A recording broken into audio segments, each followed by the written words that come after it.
If you're watching the replay, you could always support the channel by sending a super thanks. That's right, a super thanks. That's the heart shape with the $sign in it right below the video. Let's go. Shout out to the No Cap crew in the building. Spacey got this sauce on.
Spacey got this sauce on.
Hey, bruh, I appreciate you, man. Listen, man, go sub to my boy, man. Listen, man, go sub to my boy, No Captivity, man. He's a good dude, man.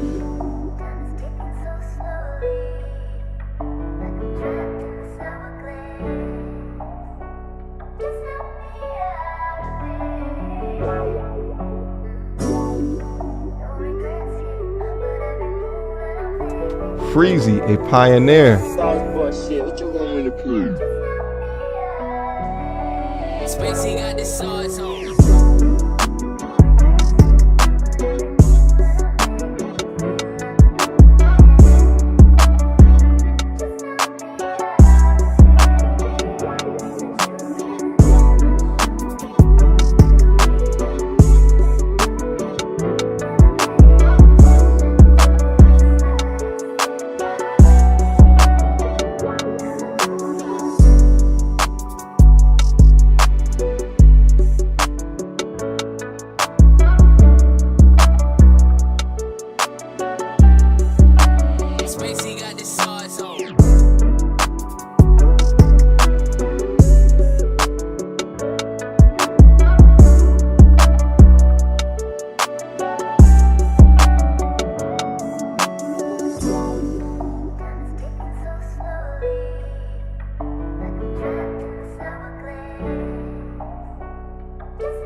Spacey got this sauce on.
Make sure y'all hit that like button. Share the live stream. Shout out to the No Cap crew.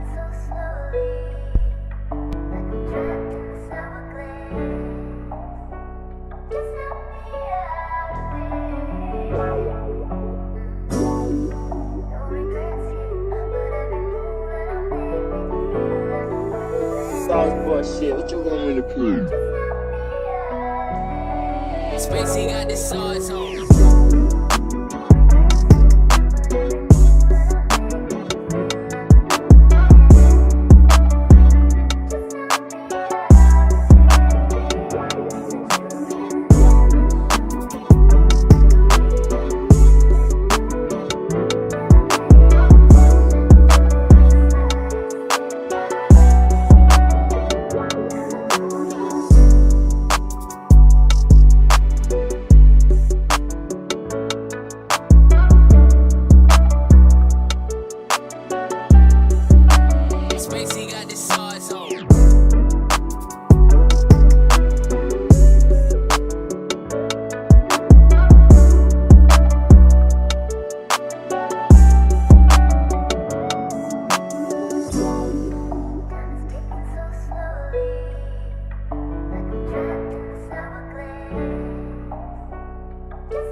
Spacey got the sauce on.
Hey, bro, I appreciate you, man. Listen, man, go sub to my boy, man. Listen, man, go sub to my boy, No Captivity, man. He's a good dude, man.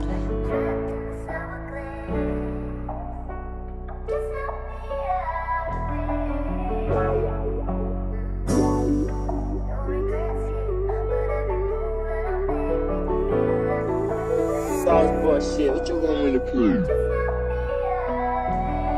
Spacey got the sauce on.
Spacey got the sauce on.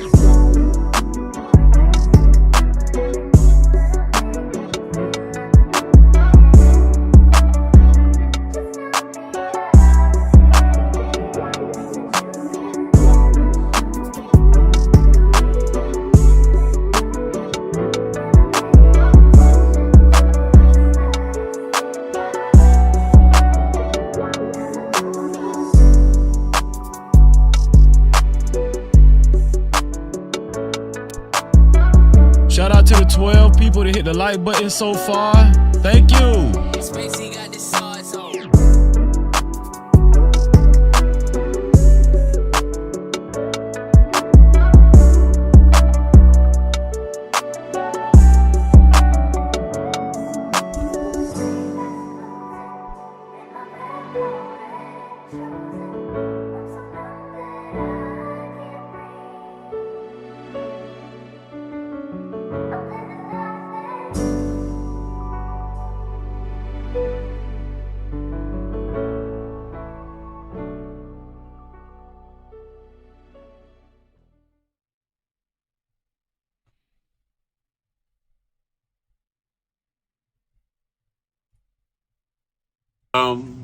Times in our life, You got time to sing on it. You sing. we all have pain.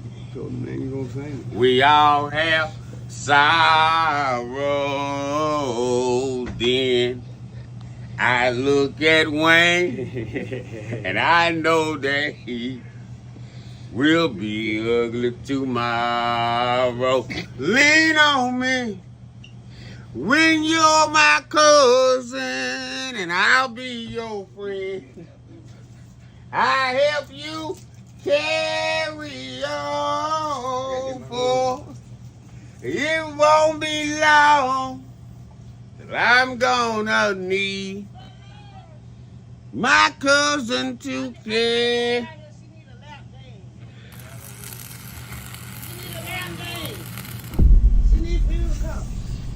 No captivity. Freezy.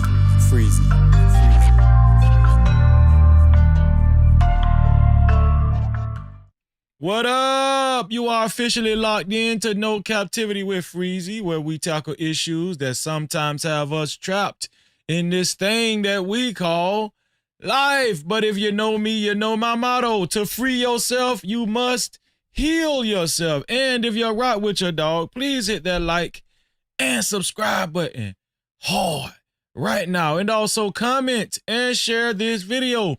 That is if you're rock with your boy Freezy. No captivity.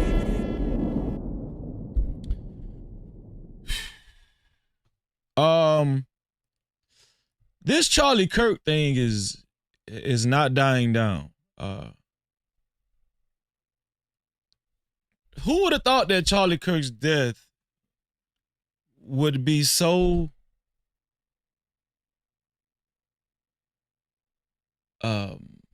pivotal, you know, amongst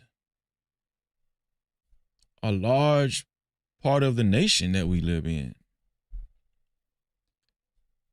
Yeah, I don't want to downsize this guy to just a YouTuber, but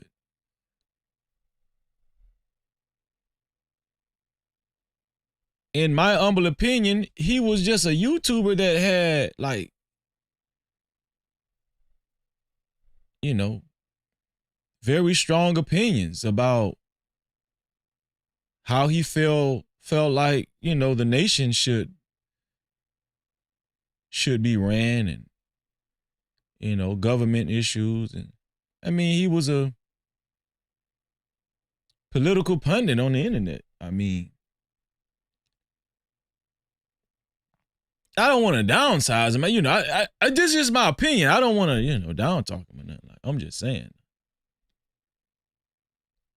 But the tidal wave that has came from Charlie Kirk's death, I don't think nobody's seen this coming. Not even conservatives. I don't think nobody's seen none of this coming, you know. We know his, you know, the military, you know, set the flag at half staff. It's a major deal.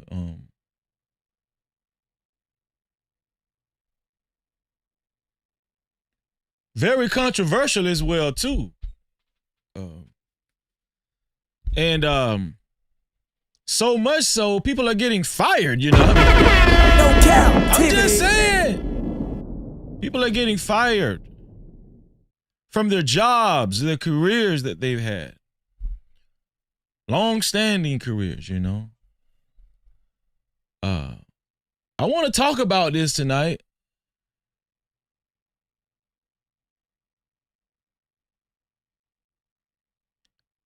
Because I want to holler at my peoples out there. I want y'all opinions.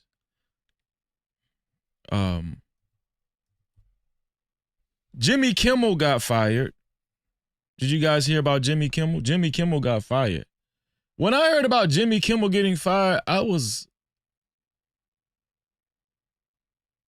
flabbergasted. I was like, when I found out that Jimmy Kimmel got fired and I heard, you know, the remarks he made on his show, I was like, really? Why would you? What has this nation come to? In the words of my brother, No Cap Logic, it's like we're gang banging politics. No captivity. I'm just saying. It's gang banging now. It's gang banging season. Gang, gang, gang, gang. No captivity. No cap. But we're going to talk about it. You know, let's see who's all in the building, man. You know, I'm at a loss of words, you know. Another thing I want to talk about is, you know what I've been hearing in the YouTube streets? And I think I'm going to put the link in the chat so we can just have a panel. I just want to have an open discussion about Jimmy Kimmel. And I also want somebody to explain to me, what does you blacks mean? What does you blacks mean?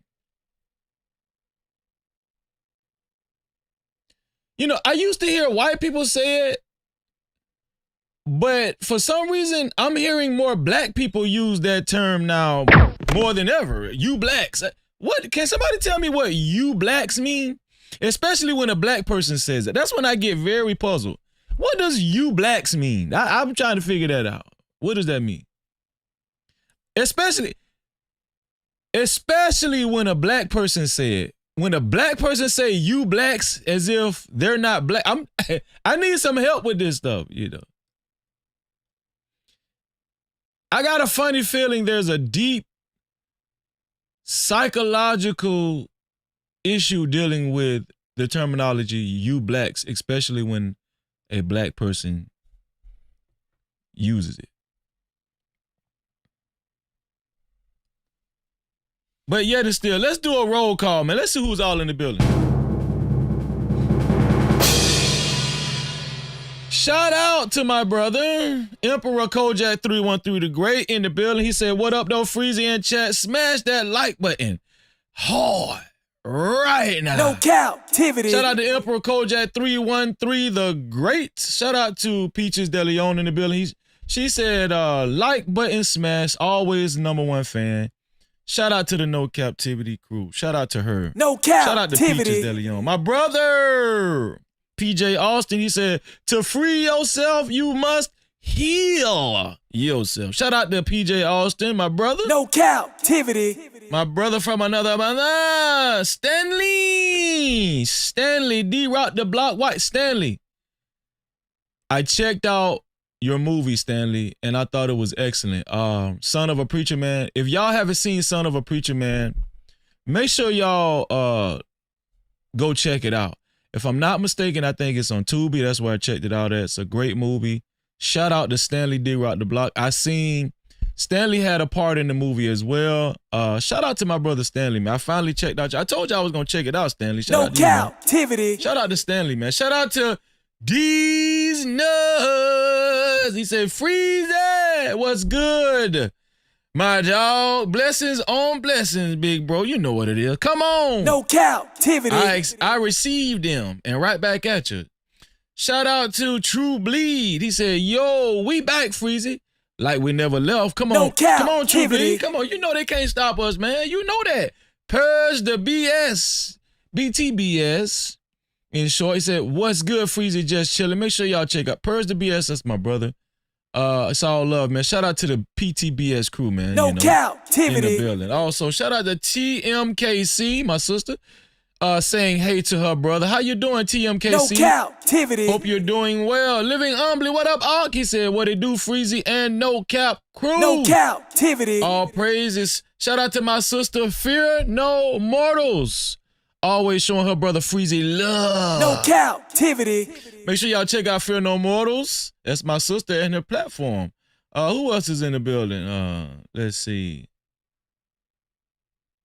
Okay, that's it. Listen, put a 1 in the chat if you're okay with sharing the live stream. Yeah, we need to get this live stream out right. This live stream is the one we need to get out right. I'm telling you. This is the one right here. Put a 1 in the chat if you plan on sharing the live stream and being a part of the No Cap campaign. Shout out to my sister, the voice of Venus, always showing love. Shout out to you, sis. Shout out to you. Always love. Shout out to my sister. No Venus. captivity. Thank you, TMKC, for sharing the live stream. I appreciate you. Shout out to the general, No Cap campaign general, Emperor Kojak 313 the Great, for sharing the live stream. Also, and prayers are going out to my brother Emperor's mother too as well, man. Shout out to Emperor. He shared some other news with us in the VIP room on Wednesday night. Shout out to Emperor. Many prayers go out to your mother, bro. And shout out to PJ Austin, man, a part of the No Cap campaign as usual. And shout out to my sister, Fear No Mortals, as usual, as part of the No Cap campaign. If anybody else would like to be a part of the No Cap campaign, it's very easy. The share button is right below the video, right next to the like and the dislike button, and it gives you an option to share it out to any one of your favorite social media platforms, or you can copy the link and share it out to any one of your close friends and family. Either way, thank you for being a part of the No Cap campaign, and I wish all of y'all $11 million No captivity in your life. Also, shout out to everybody that actually hit the like button. How many people hit the like button so far? 20 people hit the like button so far. Thank you. 20 people, that's off to a great start. I'm always grateful for the support. Thank you to the 20 people. I wish all 21 people $4 million in your life. No captivity. Thank you. And if you don't like something so far, hit the dislike button. Okay? It's all good. Shout out to Paul Bunyan. Thank you for sharing the live stream, Paul Bunyan, and being a part of the No Cap campaign. Heat, what's up, Heat? He say peace and blessings. What's going on, Heat? Thank you, sis. Come on, sis. You know it's gonna forever be love. Shout out to my sister Venus, one of the realest, man. Shared the live stream, a part of the No Cap campaign. Thank you, Venus. I appreciate you. Let me see. To support this platform and to support stories of this magnitude, especially if you would like your comments read and highlighted, if you would like your voices to be heard from the chat, it's very easy. 3 ways. The first way is by Super Cap, aka Super Chat. The Super Chat is in the chat box below where you type your comments. That's the rectangle box with the $sign right in the middle of it. That's how you send the Super Cap. Who's going to be the first one to send the Super Cap? Or you can send a Cash Cap to $Freezy No Cap. That's $Freezy No Cap. Or you can send a PayPal to No Captivity with Freeze. No Captivity with Freeze. PayPals are always special.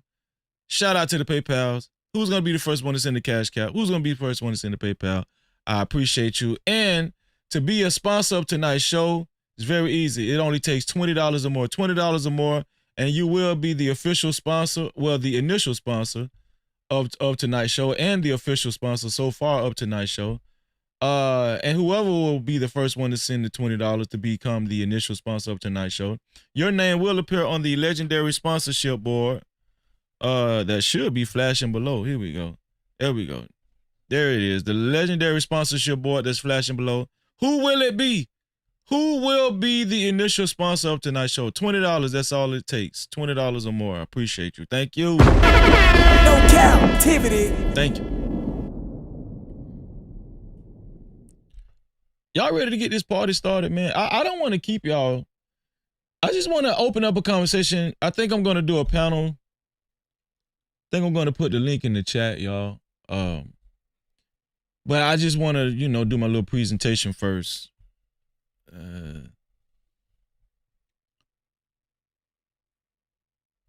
First, let's talk about.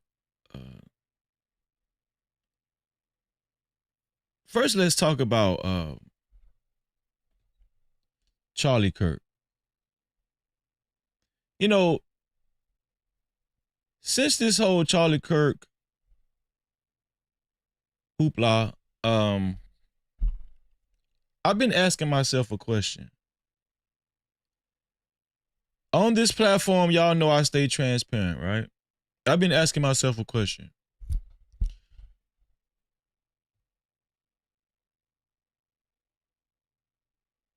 Did Charlie Kirk go to heaven or hell? No captivity. Put it in the chat. Put it in the chat. I want to hear. Did Charlie Kirk go to heaven or hell? Matter of fact, let me put a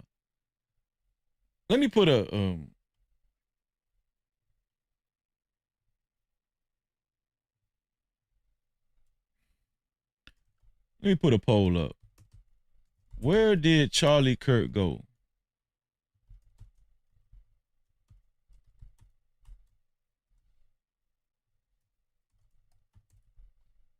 Evan, I want y'all to participate in that poll.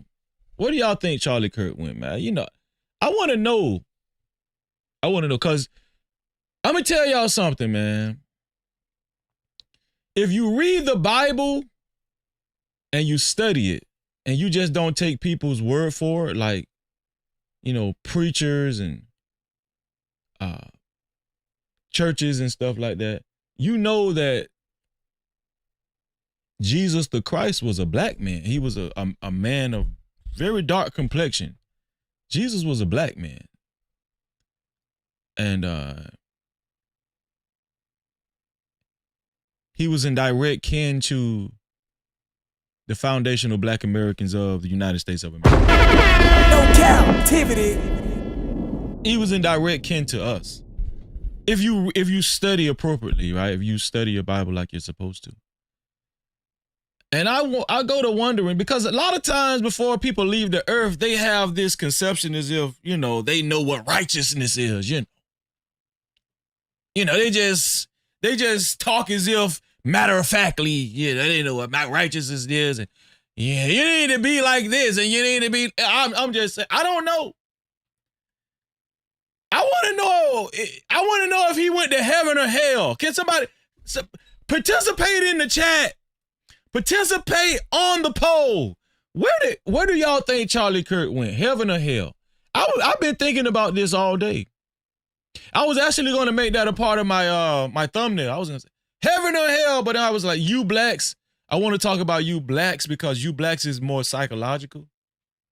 I want to talk about why do people say you blacks? I just don't know. I don't get it, you know. Would they say that to Jesus? You blacks. Would they say that to Jesus the Christ? Would they say that to him?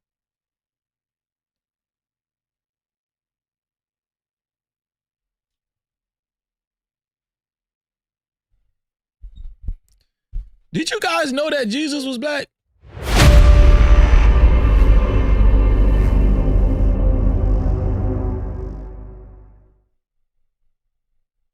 Anybody know that?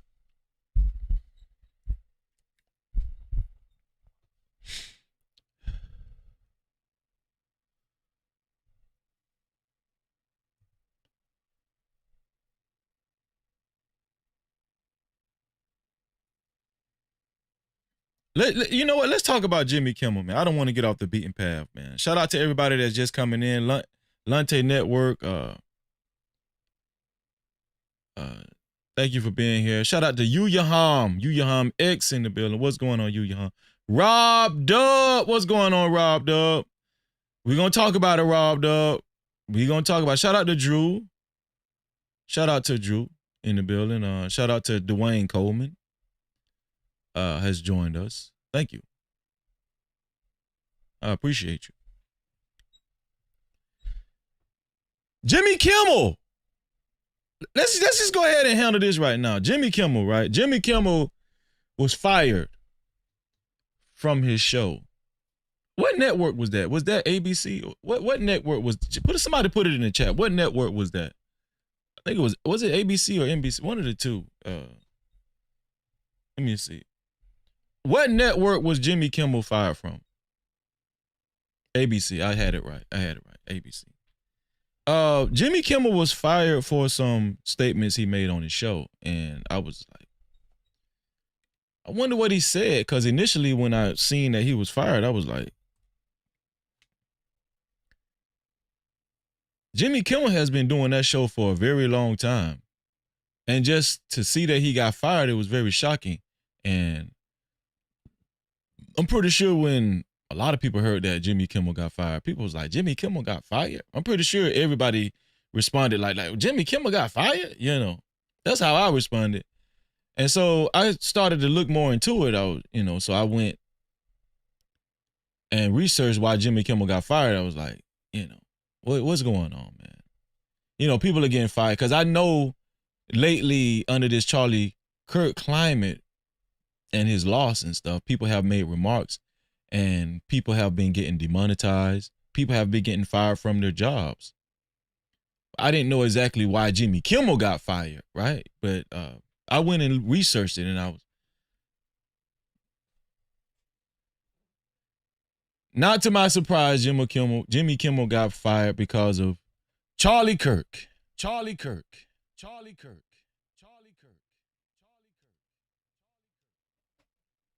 Yeah, and so I was just like, wow, what did he say? So I got some stuff, and I got another video that somebody suggests the real reason why they was on Jimmy Kimmel's head, pause. And I'm going to play that video too. I'm going to play a couple of videos. We're going to get right to it. We're not going to do any gram spam or, anything like that. We're going to get right to it, man. I'm going to put a link in the chat. I'm going to invite you guys up. I want you guys to talk to me. I want to have a discussion with y'all. Yeah. So let me play these videos, man. Jimmy Kimmel. Thank you for the fair use, Emperor. I appreciate that, man. I appreciate that. I just started. Let's get to the nitty gritty, man. Let's look for these videos of Jimmy Kimmel. I think I saved a bookmark on Twitter or something like that.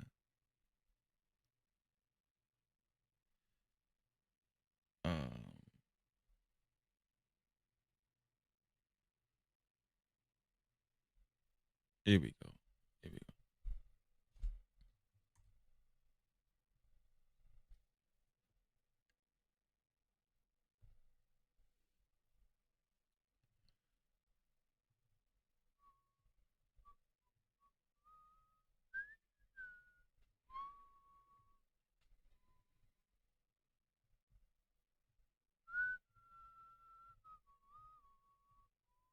Here we go.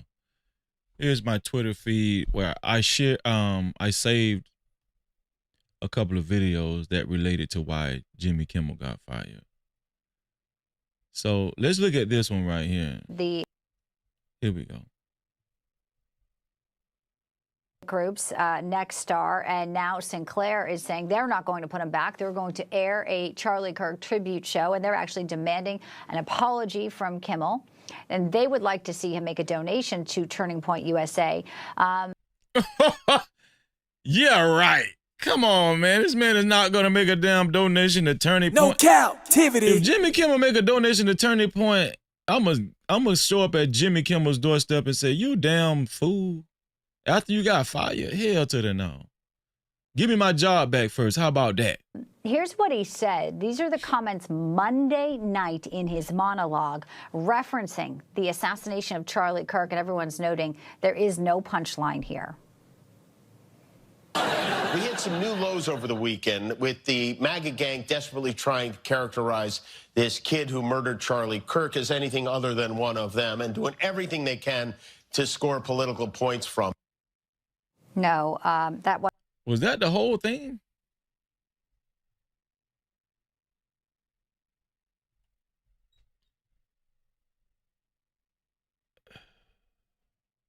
Well, that's what they was going crazy about that right there. Do y'all think that was enough for him to get fired saying from? they're not going to put him back. They're going If to that's the whole clip, That was not, I don't think that was a good enough reason, but I'm going to talk to y'all. Charlie Kirk tribute show, and they're actually demanding an apology from Kimmel. And they would like to see him make a donation to Turning Point USA. Here's what he said. These are the comments Monday night in his monologue referencing the assassination of Charlie Kirk, and everyone's noting there is no punchline here. We hit some new lows over the weekend with the MAGA gang desperately trying to characterize this kid who murdered Charlie Kirk as anything other than one of them and doing everything they can to score political points from. What was wrong with that?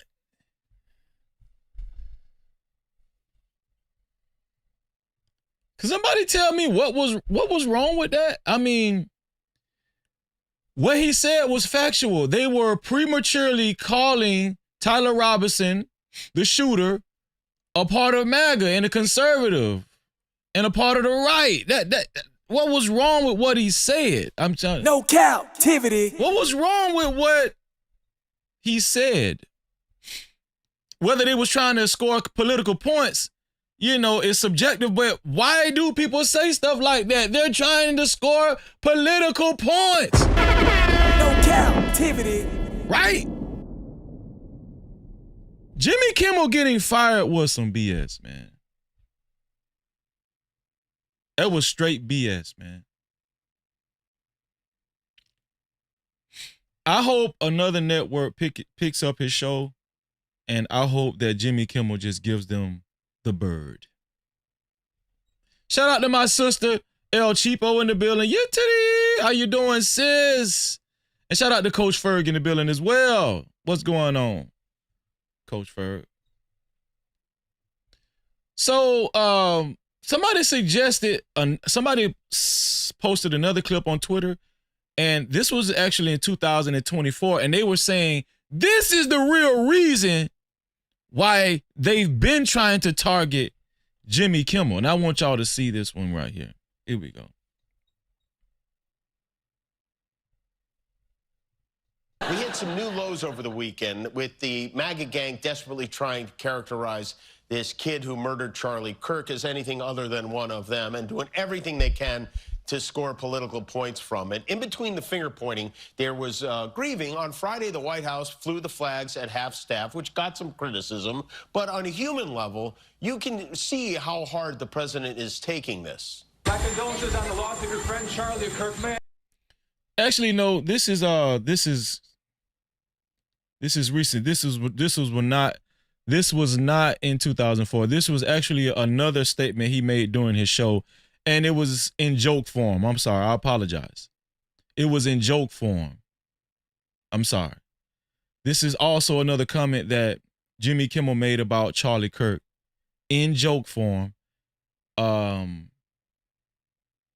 sarcastically suggesting that Donald Trump took it very hard about Charlie Kirk's death. Let me rewind it so y'all can get the full, understand. We hit some new lows over the weekend with the MAGA gang desperately trying to characterize this kid who murdered Charlie Kirk as anything other than one of them and doing everything they can to score political points from it. In between the finger pointing, there was grieving. On Friday, the White House flew the flags at half-staff, which got some criticism.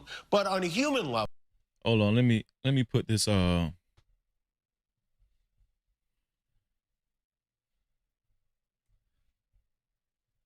me put this fair use up here. Thank you, Emperor. I'm gonna go ahead and put the fair use up here.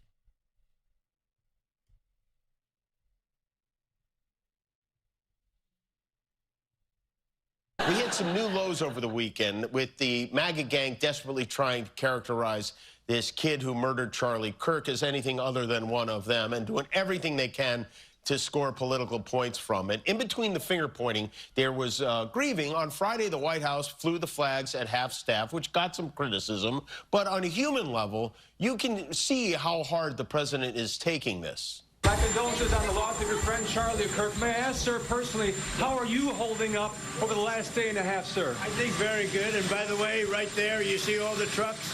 They've just started construction of the new ballroom for the White House, which is something they've been trying to get, as you know, for about 150 years. And it's going to be a beauty. Yes. He's at the fourth stage of grief, construction.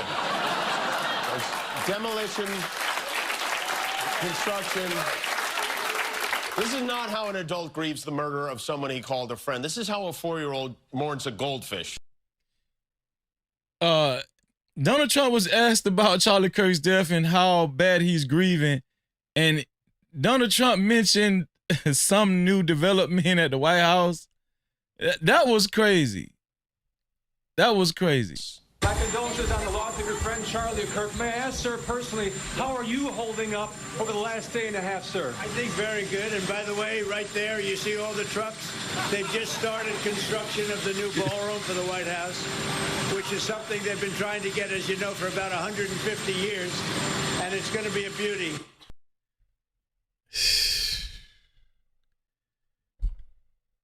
Do they really care about Charlie Kirk? No captivity. Do they really care about Charlie Kirk? That's the question on the table, right? Shout out to the 28 people that hit the like button and 1 person hit the dislike button. Do they really care about Charlie Kirk, or are they using this? Are they really using this for political points, just like Jimmy Kimmel said?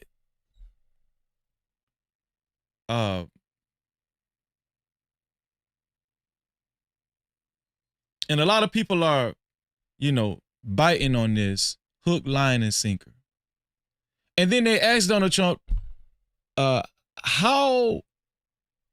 well are you grieving this? How much he said really well.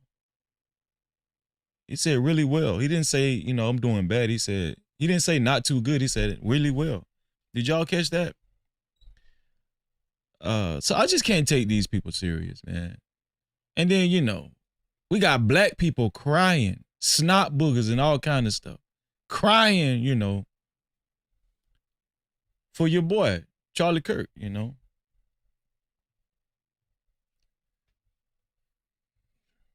Not one time did I see Donald Trump cry for Charlie Kirk. Not one time. Not one time did I see Charlie Kirk even look like he was mourning. I mean, not one time did I see Donald Trump even look like he was mourning for Charlie Kirk.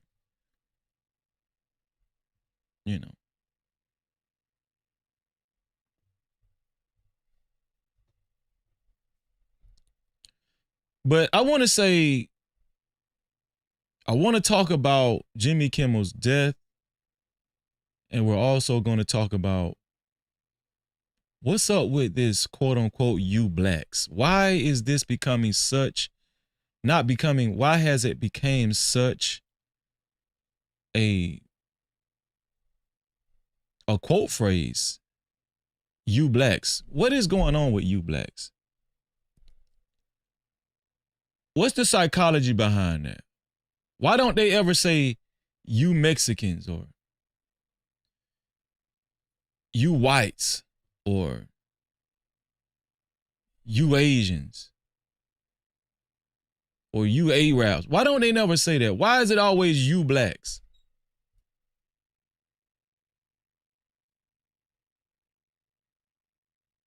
And why do black people say you blacks? I need help with this, man.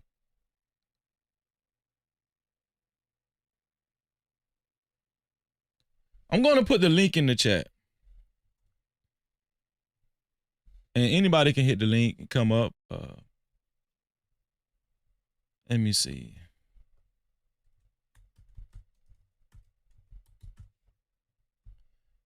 And I want to have a conversation. You guys can give me your opinions on this Charlie Kirk thing. I'm not Charlie Kirk thing, but Jimmy Kimmel thing. And also, I want to talk about the you blacks thing. I don't think we've actually had a real serious conversation about you blacks, about, that phrase. I want to have a serious conversation about you blacks, and I want you guys to give me your honest opinion on why do you think that has become, when it comes to a race of people, you blacks is the most popular thing to say when it's directed towards a race of people. I was thinking about that today too. It was just some of my thoughts, you know.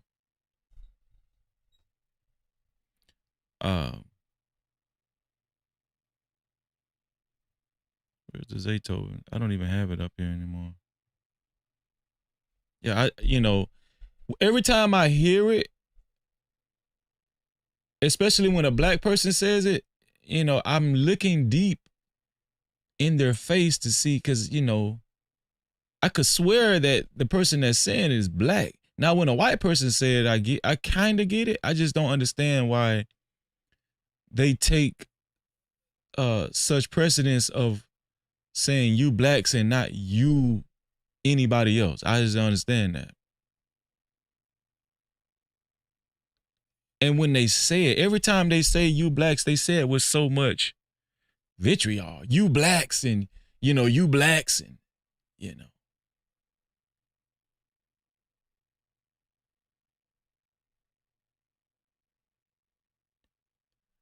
One of the conclusions that I actually came to was they really want to say you niggas, you niggas, you niggas, you niggas. But when they're in particular forums and stuff, they feel like they don't want to say it like that because of pushback. But if you're going to say you blacks and you on YouTube, just say you niggas or niggers, And here's another thing. Black people are saying niggers.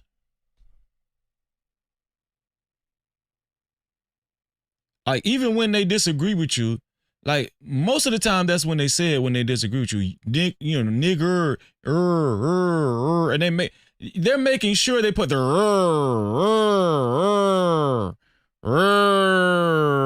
nigger.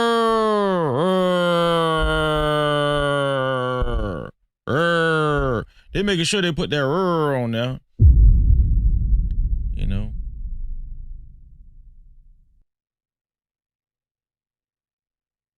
And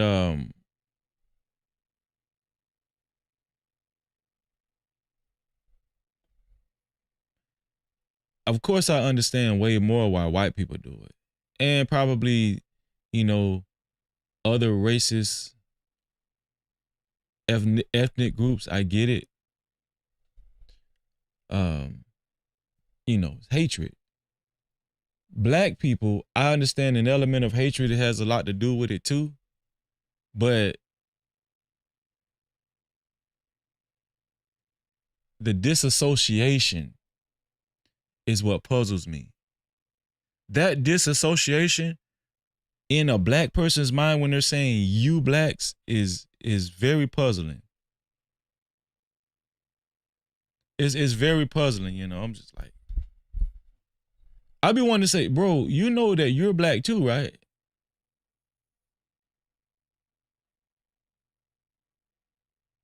And when they say, you blacks, I'll be like, do you know that you're black too? So if I'm black, what are you? I'm an American. Oh, okay. No captivity.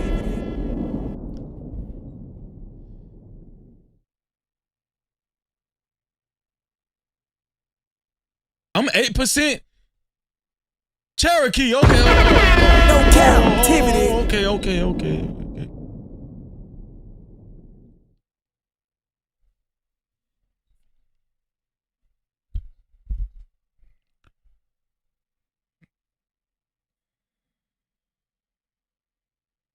Shout out to Bert Pelm in the building. Thank you for being here, Bert Pelm. Shout out to Cash Kid in the building. How you doing, Cash Kid?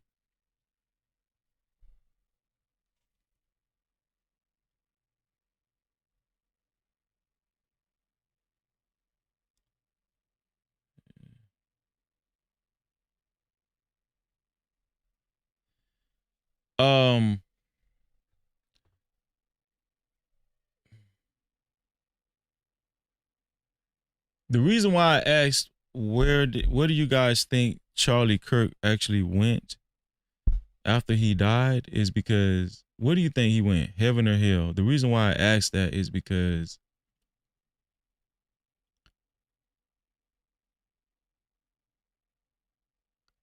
so many people think that they got it right while they're living here on earth. Nobody really takes into account how serious it is. The afterlife, where you go. So many people are, living in their own self-righteousness and they just think they're right. I'm pretty sure, a lot of the rhetoric that Charlie Kirk spewed, he felt like he was right. He felt like he was, whatever he was saying, he felt like he had the justification to say it. A lot of white people think that they're justified in saying certain things just because they're white. A lot of white people feel like America is theirs, right? And it's been theirs for a long time, and they're not going to let anybody else take it away from them, A lot of white Americans feel like that. Not all white Americans, but a lot of white Americans feel like they have a lot of pride and, possession when it comes to America, United States of America. And if you don't feel like that, what are they going to label you? We know what they're going to label you. They're going to label you a liberal. In today's society, I think most of the time what they usually mean when they call you a white liberal, what they're calling you is a traitor.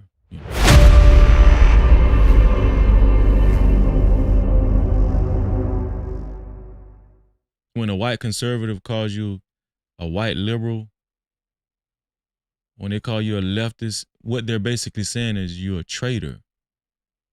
And you're working against making America great again.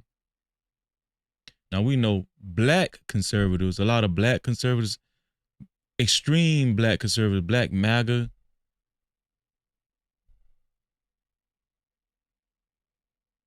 they just want to be accepted by Mr. Whitey, man. Let's just be honest with you, man. They're trying to find that big opportunity to where Mr. White Man can open the door for them and make them super successful so they can shit on the rest of black folk. Come on, let's just tell the truth. Come on,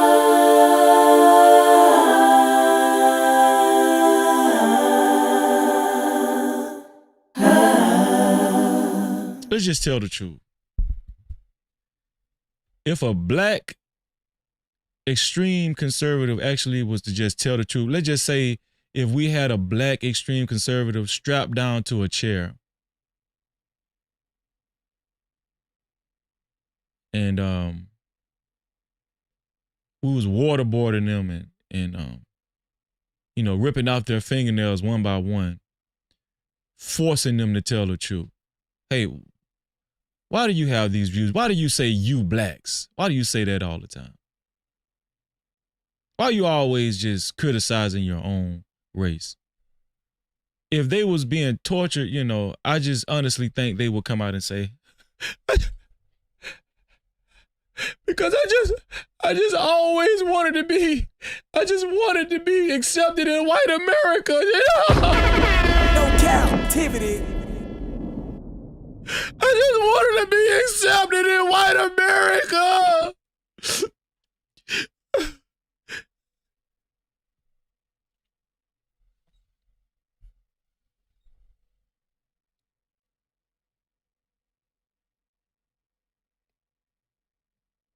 I just think that that's what they would say. To be honest with you, I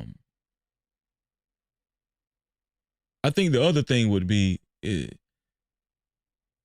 they've had very negative experiences with their own race and they harbored hate for a long time.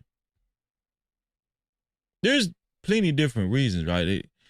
They've harbored hate for a long time because, you know, Junebug knocked their lunch out of their hand in front of everybody in the lunchroom in the 8th grade. You just never know why people harbor hate. You know, you just never know why people just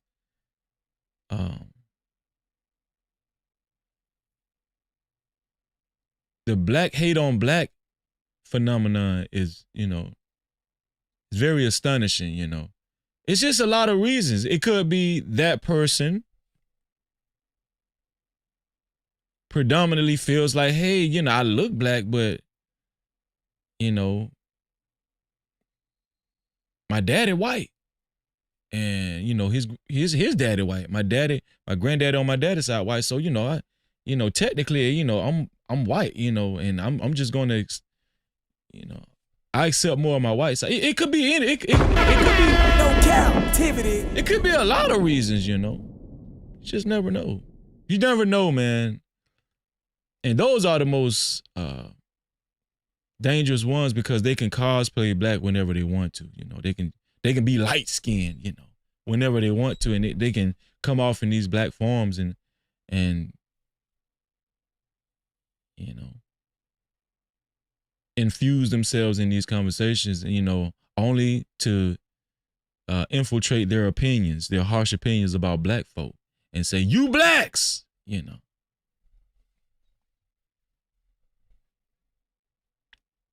It's a lot of reasons, man. We got to watch out. 2025, shit is getting more and more detrimental. And I'm going to tell you something. I sit back all the time and I observe. I observe these people, man. And I'm going to be honest with you. I'm not playing around with these people no more. I don't give a damn. I don't care, man. I don't care. If you think Mr. White Man being your friend is just going to be your light at the end of the tunnel, I mean, so be it, man. Go ahead, man. Just do what you got to do.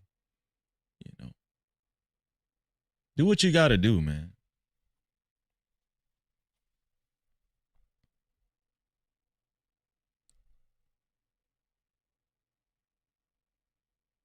And let's just be honest, man. Most of the time when we hear these people talking, they don't give a damn. They don't give a damn about community. Come on. This gonna be controversial, but I'm gonna say it. Let's just be honest, man. They don't really give a damn about black community. They don't care. They just want to, you know, use the opportunity of being online to just disparage black folk, man. That's what they're going to do. They're going to do it every time. You know. I guarantee you, none of these type of people actually cried when Tamir Rice died. Jordan Hill is a young kid. Most of these people don't even talk about Jordan Hill. We talked about Jordan Hill on this platform. Jordan Hill is a young kid that got ran over on purposely in Mississippi earlier this year. It happened around the time the incident of Carmelo Anthony. A lot of people don't know about Jordan Hill. Go Google Jordan Hill. A white dude ran this kid over on a 2-lane road, lonely 2-lane road in Mississippi, ran him over and kept going. But guess what? He came back. The kid was dead already. He came back to the scene where the kid was lying. And guess what? He came back to get his rear view mirror. No captivity. He came back to get his rear view mirror, and then he just kept going again. Ask yourself, don't ask me, ask yourself how many black content creators reported on that. That's a huge story. That case is open right now to this day. It happened around the same time Carmelo Anthony, you know. But they're not going to talk about that. You know why? Because they're going to use the opportunity to demonize Carmelo Anthony.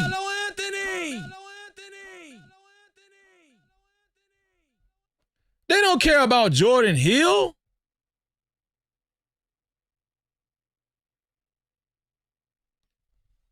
And what was that white guy's name that ran over Jordan Hill? What was the guy's name that ran over Jordan Hill in Mississippi? Cody Rollinson. That's his name. Cody Rollins.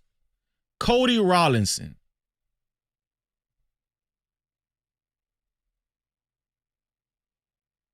Cody Rollinson, man. Like, nobody even talks about this. Nobody talks about this case. This is Jordan Hill. Happened earlier this year. This is Jordan Hill right here. You're not going to hear these wannabe extreme MAGA black folk talk about this. You're not. This is why I don't give a damn. I don't care. You think I care?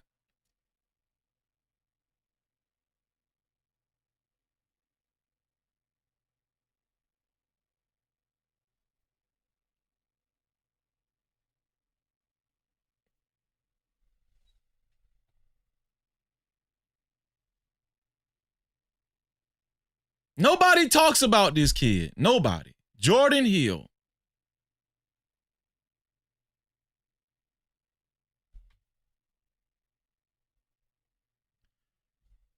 That's why I'm not taking I don't care.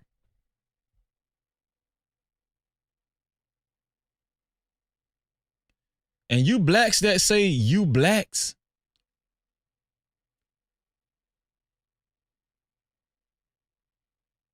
especially in front of white folk, I hope you get what you're looking for. I hope you get what you're trying to achieve.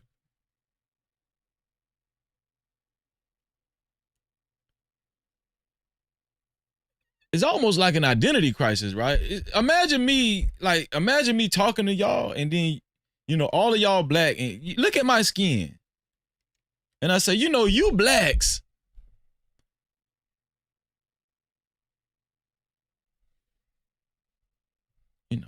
let's just stop. I mean, let's stop right there. If I say, you blacks, especially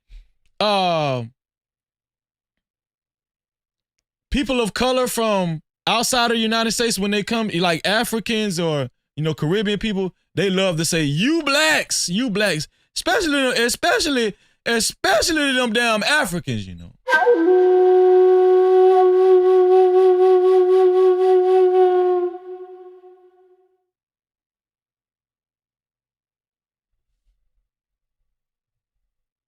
They love to say you blacks. They love to say it. You blacks,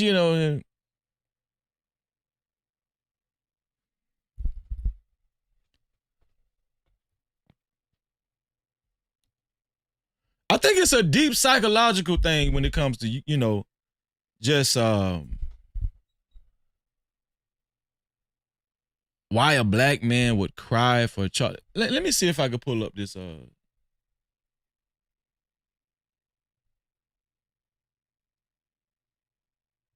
let me pull up it. Let me see.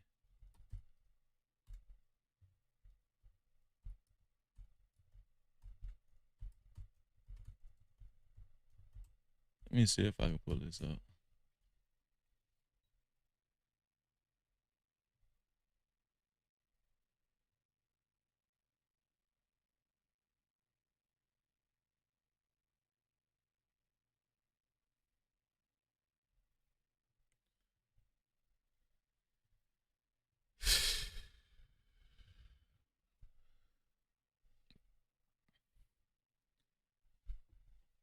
When I see stuff like this, I be like,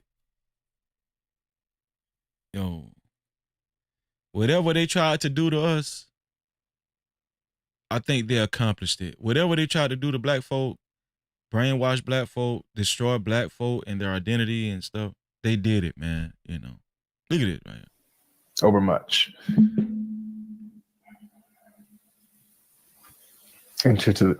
Man.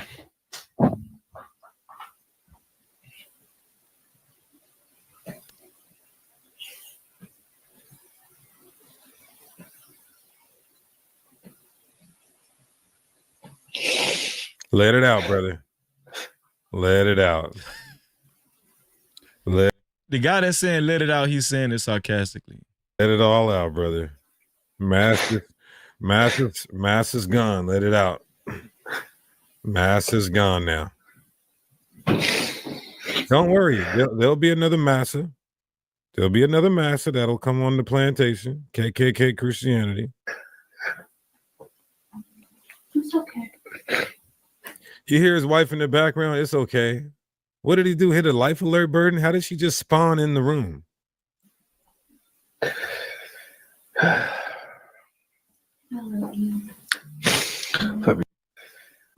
Now, look, everybody has the right to feel how they feel. I'm just saying, like, why?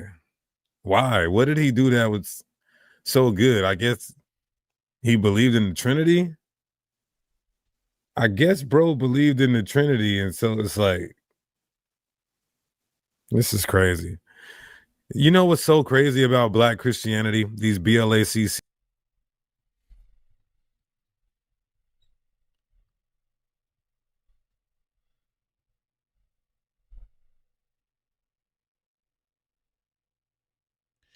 I just, like, when I see stuff like that, I get so confused. I get so puzzled. Like, what's wrong with this black dude?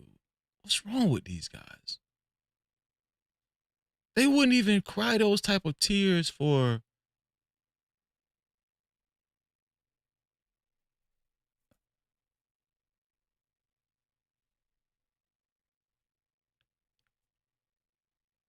their own people. They wouldn't even cry those type of tears for their own people. And listen, if we should be honest with just if they had a moment of truth, they would say that to you. They would communicate that, but they're not going to do that because for fear. This is why I say these guys are cowards too. They're not going to come on a platform and say, "Yo, you right. I probably wouldn't. I wouldn't cry for you blacks." No captivity.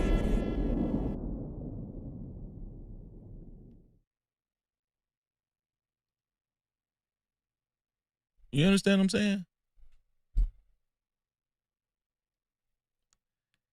This speaks to a deeper issue.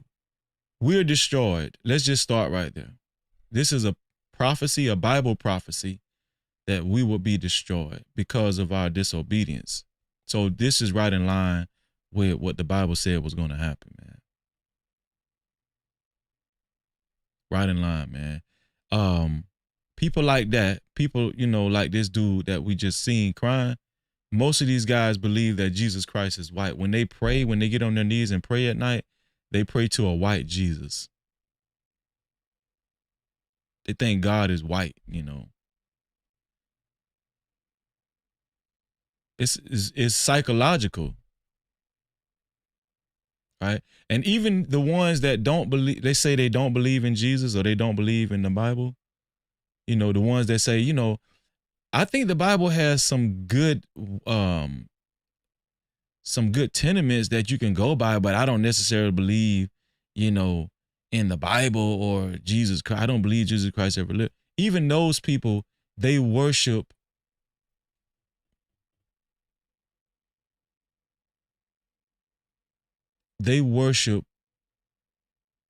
the currency that white people established here in America. They worship the white power structure. They worship it. These people don't fear God. They don't fear God. They fear the white man.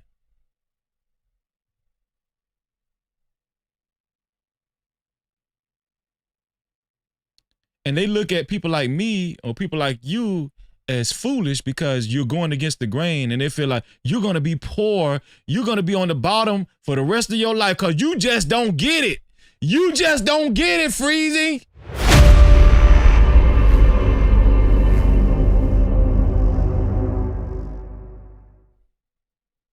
Shout out to Rush Enterprise Stocks in the building. What's going on, Rush? Shout out to my YouTube cousin, Freezer, aka Mr. Cool in the building. And shout out to my beautiful sister, Jalen. What's up with you, Jalen? Jalen hung out with us on VIP Wednesday last night. Awesome conversation. Awesome conversation.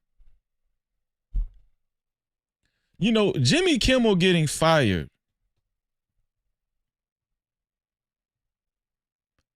Jimmy Kimmel getting fired,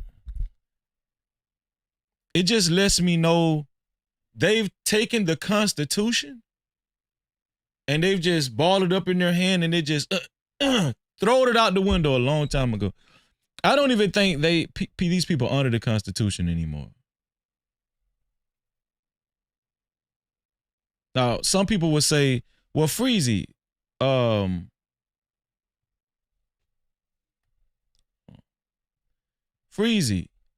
Charlie Kirk, he got killed for his freedom of speech. Yes, he did get killed for what he was saying. But that was a civilian thing, you know. That was like a civilian thing. Had nothing to do with the government.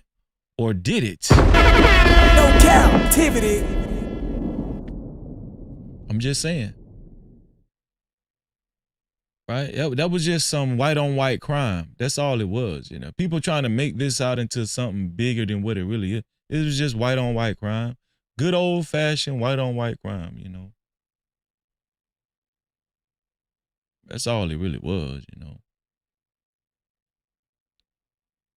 But Jimmy Kimmel getting fired was something else.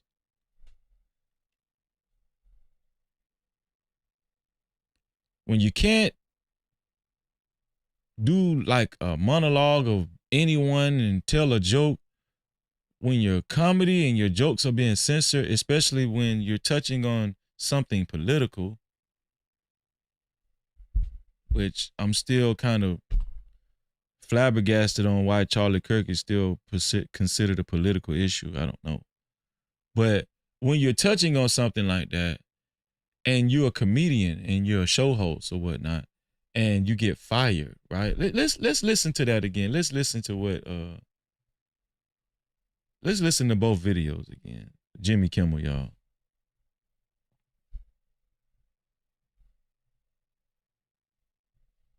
Let's listen to both videos again.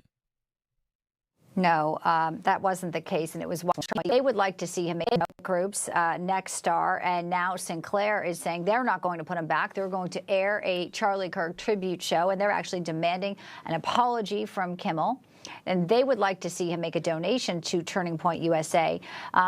Here's what he said. These are the comments Monday night in his monologue referencing the assassination of Charlie Kirk, and everyone's noting there is no punchline here. We hit some new lows over the weekend with the MAGA gang desperately trying to characterize this kid who murdered Charlie Kirk as anything other than one of them and doing everything they can to score political points from. That's all he said. He got fired. He got fired. He did make a joke about Donald Trump, right? But it was funny. Look at this.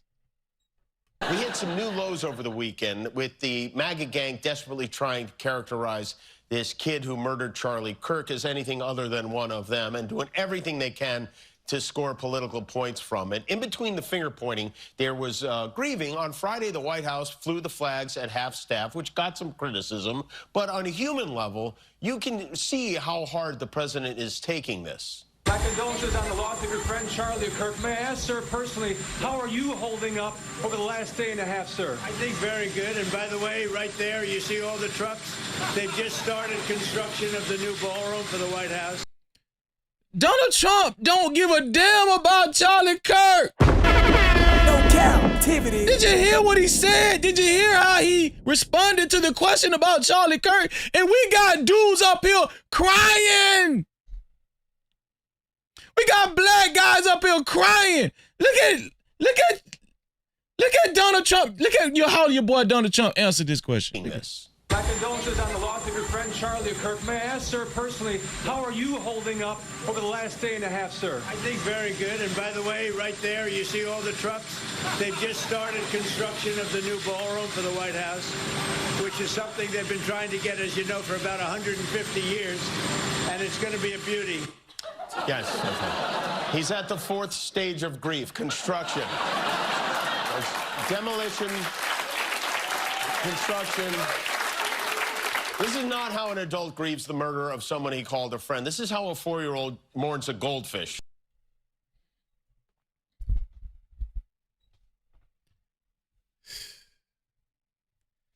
That's how Donald Trump responded to Charlie Kirk's death. That's how Donald Trump responded to Charlie Kirk's death. And then we got black men responding like this right here. A little. I will set you over much.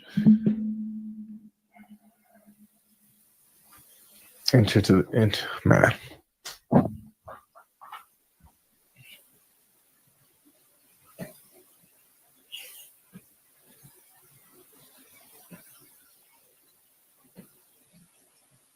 Did he even know Charlie Kirk? Let it out, brother.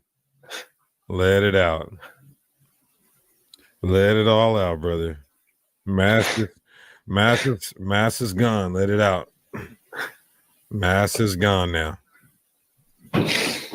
Don't worry. There'll be another massa. There'll be another massa that'll come on the plantation. KKK Christianity.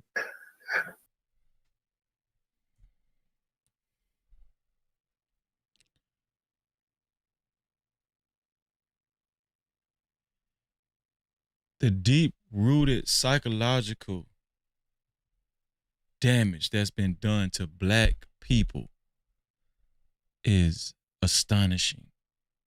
It's astronomical.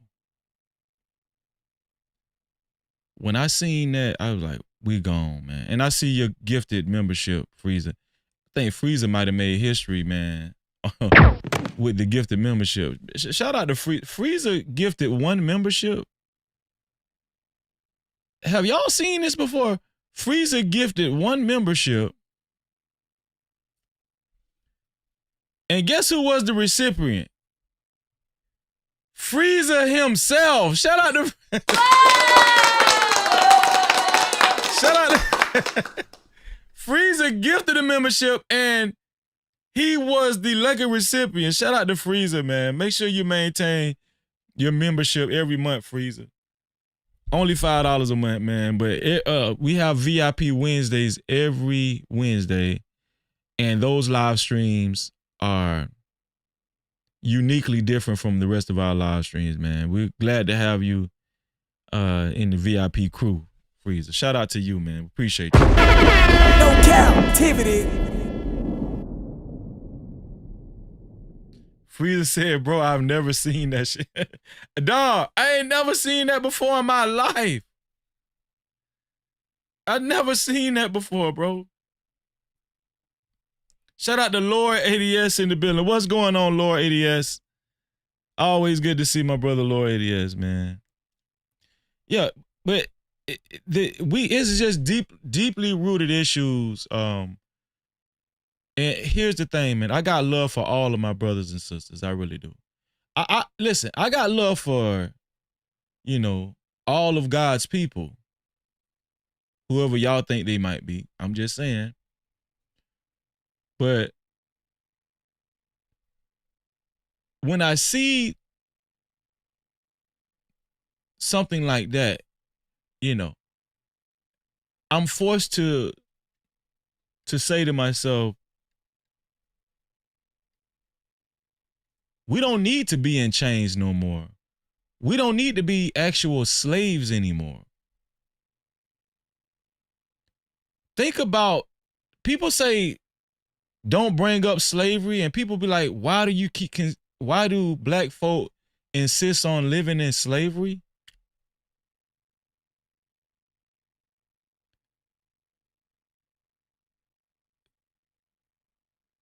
The effects of slavery is still in effect today. They don't need to have us in chains anymore. They don't need to have us in yokes of iron around our necks anymore. They don't need to do that. When I see scenes like that, when I see guys like this, grown black men crying for a white man they don't even know, I said, oh, they don't need to have us in chains. Slavery did its job. When you hear black folk referring to other black folk as you blacks, I said, we don't need to be in chains anymore. Right? And then we always let other people that look like they're black in America participate in that you black bullshit. You know, we always let these other people that look black in America, but they really aren't descendants from slavery. They're not connected to that line. We let them participate and then it just muddies the water, right?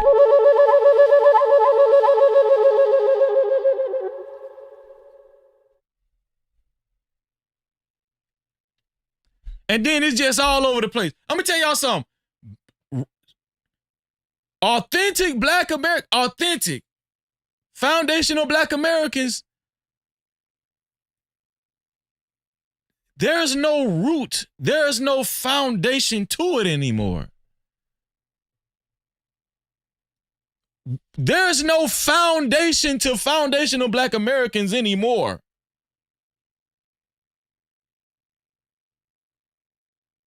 I understand why Tariq Nasheed stressed foundational black, because even he, I think, understands that we're losing the foundation. They've taken our foundation away. And then we got Donald Trump actually removing artifacts, slave history, information from textbooks, museums, and black folk are all for it. For it. They're all for it. All for it.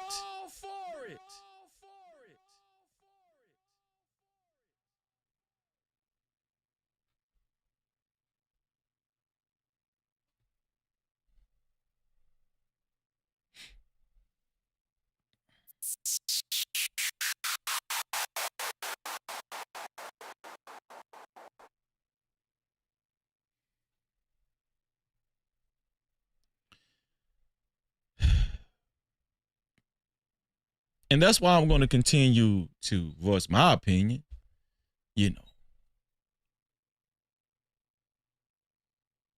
That's why I'm going to continue to voice my opinion. Where did Charlie Kirk go? Where do y'all think he went? Heaven or hell? Has anybody ever thought about hell and what it really looks like? Some people feel like once you die, it's over with. You don't go anywhere. You're just nothing. You're just nothing. I don't know why people feel like that. I don't know why people take that position, you know, considering just the phenomenon in existence, like the universe, so many unanswered questions, you know.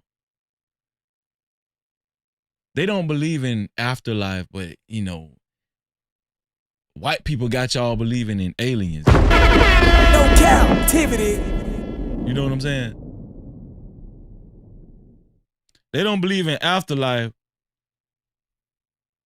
but they got y'all believing in, you know, voodoo and witchcraft. You know, that type of thing.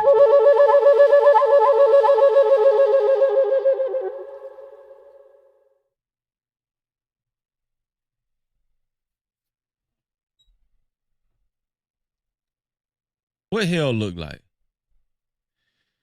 Is there a chance that Charlie Kirk is pleading for a second chance right now?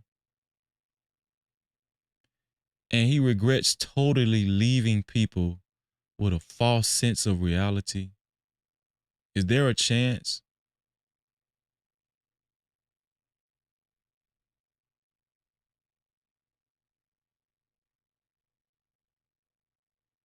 That he's somewhere on his knees saying, I didn't know.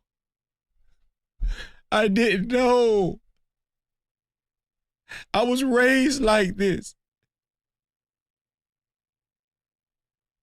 If I would have known better, I would have I wouldn't have came at black folk like that, knowing that black folk are the chosen people. No captivity. I wouldn't have done it. Oh. Pleading for his life. Eternity. You know what the irony in this whole thing is?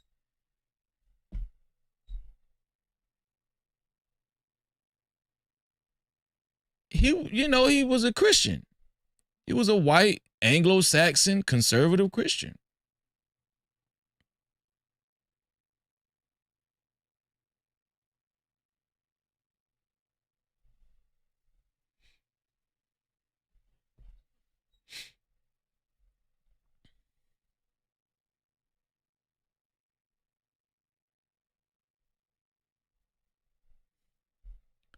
That's why, I say the things that I say without any hesitation or regret. You know why? Because a lot of these people are cosplaying Christians and they're cosplaying, knowing the Bible and all that kind of stuff. And they really don't know. They're going on tours and stuff, cherry picking Bible verses for their evil agendas and stuff like that. And they really don't even know the Bible, man. They're just playing around with it. They're not even close to telling the truth of the Bible. Who are the real, who are the real chosen people of the Bible, right? What the Bible is really about, right? They don't even know. And then a lot of these people that follow the leader, they definitely don't know. They're just repeating some bullshit that they thought was right, They're not even trying to find out the truth. They're not even trying to come to Bible study on Saturdays on No Captivity with Friends. No captivity. They don't want to know the truth. They don't care about the truth. All they care about is propaganda. Why? Because propaganda sells. That's why. Shout out to Nightbreaker in the building. What's going on, Nightbreaker? Great to see you. No captivity. That's all they care about. To support the channel and to support stories of this magnitude, especially if you would like your voices to be heard from the chat,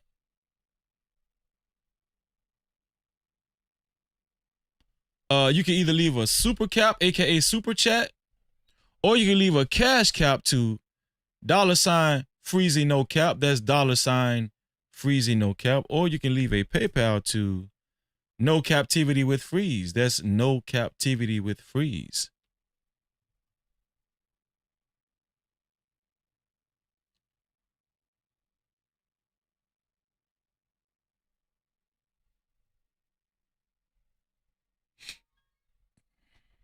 Oh, we got our first person join the show. Shout out to my brother Cash Kid in the building. What's going on with your Cash Kid?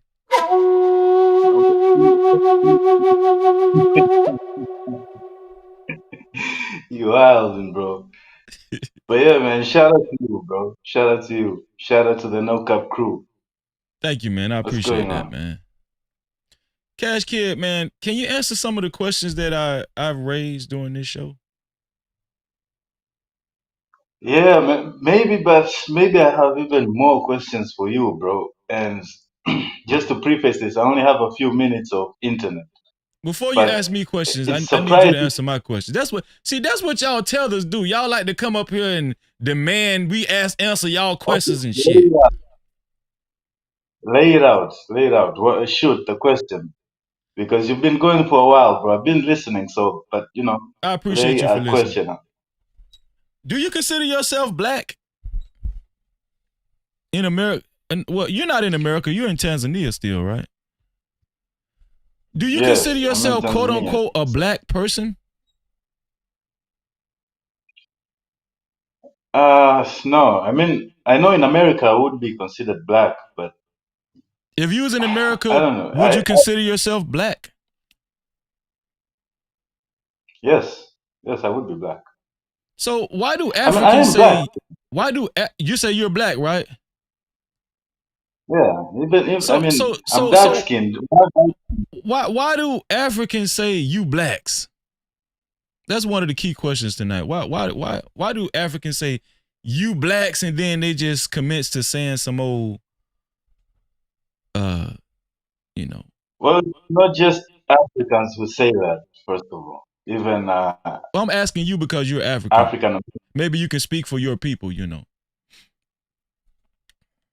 Oh, I don't say that, but those who say that would be making a distinction between so-called FBAs and Okay. and yeah, so and the African maybe because Africans are Africans. You would say you call us Africans, right? You don't call us black. You call us So why they call us Africans, African and Americans then? you were called African American, but then it was a thing, right? So this is the thing. Yeah. It went from African American to black people to I don't know, to FBAs and Hebrew Israelites, and Yeah. it's a thing. It's an identity challenge. It's an identity issue. You don't think there's Don't you anything think else so? underlining with that, like a little self-hatred, animosity Yeah. with that rhetoric? No, I'm saying if we're talking about the African American or black people in America, it is Yeah. an identity crisis. I think it's an issue of an identity crisis, bro. Because at the end of the day, the history is either slavery, which erases a part of your history, Mm-hmm. or being taken over by an invading. Let me say that. Yeah, but being taken over by like an invading white people,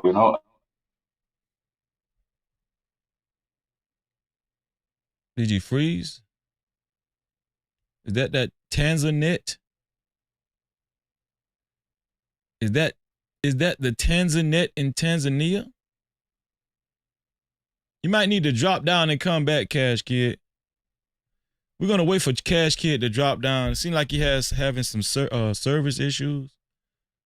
I really want to hear from you, Cash Kid. Come back, man, because seemed like you was about to say some profound stuff. Like I was saying, you guys can support the show by either Super Cap or Cash Cap or PayPal. Just drop down, Cash Kid, and come back. Hit the link again. I'm gonna wait for him to come back, y'all. But he said he has some questions, so everybody's welcome to hit the link. But I want to get down to the bottom of this, man, because I got questions. You blacks. I want to have a real serious conversation why black people say you blacks. Especially, a foundational black American, why do they say you blacks? Why do they separate themselves? I want to get down to the psychology of it. The psychological aspect of it is deeply rooted. Nobody's asked this question. Usually when somebody is referred to that way, an argument happens, I don't think that's the right way to go. I don't think that's the route we should continue to take. I think we should actually have real reserved questions, conversations with people, When Cash Kid comes back up here, I'm going to ask him about Jimmy Kimmel as well. I'm pretty sure he was in the chat. He's very heavily opinionated about Charlie Kirk getting shot or whatnot. But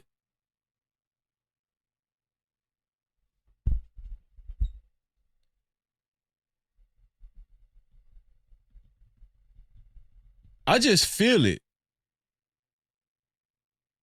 I really do feel it. I feel, the times that we're living in, it's almost like we went past this last threshold and where we're going to end up after this threshold is nowhere nice. It's going to be nowhere that's going to be healthy for even white folk. You know, the white on white crime is crazy. It's crazy, man. I showed a video about 3 weeks ago. There was this guy's there's a video called The Florida Brawl. Have y'all heard about the Florida Brawl?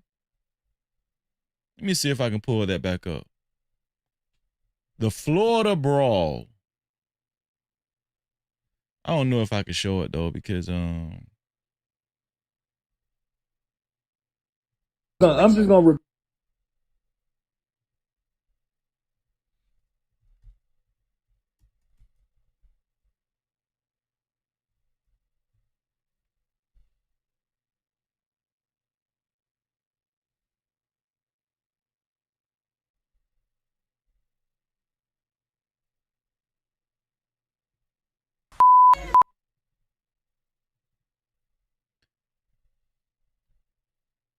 y'all see this? Have y'all seen this?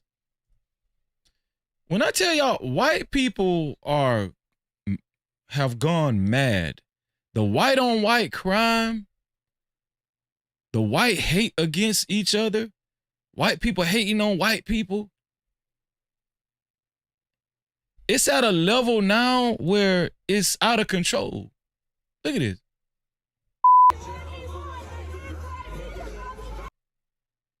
Y'all see this?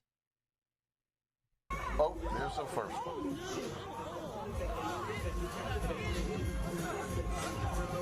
A massive fight broke out among a group of swimsuit-clad boaters at a Florida lake over the weekend. This is the infamous Florida Brawl that went viral. Now, all of these people, they were trespassing. And they've been trespassing on this property for weeks.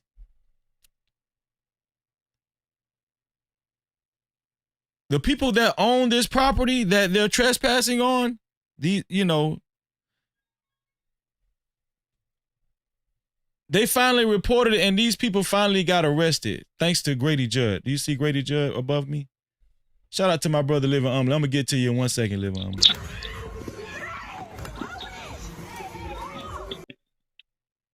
Let me see what Grady Judd had to say. Here we go. A week ago, at this disturbance, these folks kind of ended up at the point. And it started with talking to each other and screaming and hollering at each other. And then they got to fighting up on the land. Oh, they were fighting. If you can see where part of the scrum occurred, there's one guy laying on the ground knocked out between two of our no trespassing signs. So our investigation took us to arrest them. Now we have Tim Gooding here. He's our sucker puncher. You know, he'll run up behind you and knock you out cold. Wow. He knocked another person out into the water. In addition to that, this Peyton Italy, who's 19, we charged him by affidavit a couple of months ago when he called up Uber Eats, ordered some beer, and walked through people's yard out to the road to get the beer to go back to the lake. Listen to me, folks. This is long past a joking matter. We've coached, we've pled, we've begged, and once again, you see what we got. A bunch of kids have gone to jail. These guys are 23, 19, 21. Richard's 40. He's way old enough to know better. Damn 22, shame. 21, These ain't 21, no damn kids. And 17. Oh, Gavin, the one on the end. Gooding, is Tim Gooding's juvenile brother. So he picked up, in addition to riot, disorderly conduct, affray, he got a contributing to the delinquency of a minor. Why don't we hear these black conservatives calling these calling these guys hooligans and stuff. No captivity. Why don't we hear, these black MAGA people calling these guys hooligans? You know why they're not going to do it? Because they're afraid they're going to run their white audience away, because they desperately want to increase their white demographic when it comes to their viewers, their viewership. Do y'all see what's going on?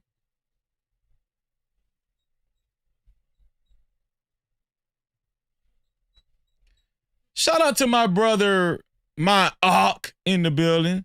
Living Humbly. No captivity. What's going on, Living Humbly? You know what to do, man. Don't show my face to everybody. I'm looking rough right now. But So you see, I ain't brought I you was up yet. I ain't brought you up. I ain't gonna bring you up until you ask me to. That's how I operate over here, okay. Yeah. Well, I only came up to talk about the whole is he in heaven or hell thing. Because I don't necessarily believe that you go to heaven or hell when you die. Because the lake of fire don't even exist right now. The lake of fire going to exist, when he come back. So it's like, what is hell then? Hell is probably what, the grave. So if we consider in the grave hell, I say he in hell right now. But the Bible say that only Jesus went to heaven. He the only person that went to heaven. So I think when people die, that's where they go. That's my whole belief on it.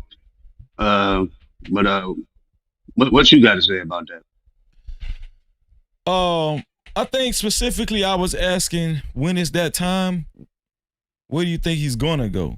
I get what you're saying. I was saying, where do you think he's going, heaven or hell, to the people that's really not that extensive when it comes to the Bible? I know you read your Bible. I know you're extensive with it. But eventually, where do you think he's gonna go? He probably going to the lake of fire. Damn. There's a lot of people. No captivity. Yeah, there's a lot of people that's going to the lake of fire. But they ain't keeping no commandments, But if I had to say where he was going in the end, I know you can't say where nobody going, but I think he gonna be raised in the second resurrection, not the first. The second resurrection was people that's going to the lake of fire. So yeah, I think he gonna be resurrected in the second resurrection. But yeah, I didn't want to be up here too long. I just wanted to come up and say what up. But yeah, my phone finna die and all that. But I just wanted to come up and say that though. Bro, man, you know what it is, man. Thank you, bro. I love you, man. Shout out to my Ark Living Humbly. No captivity. Shout out to Living Humbly, man. Let's see where the poll is at.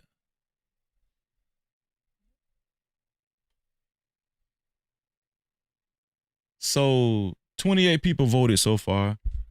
46 people think that Charlie Kirk is going to heaven, and 54% people think that Charlie Kirk is going to hell. It's just, it's just a thought process question, We ain't got no heaven or hell to put nobody in. We can't put nobody in here. So before all the naysayers and everything, if somebody clip this up, listen, we're not saying where he's definitively going. We're not saying that. It was just a question, because it's a very valid question.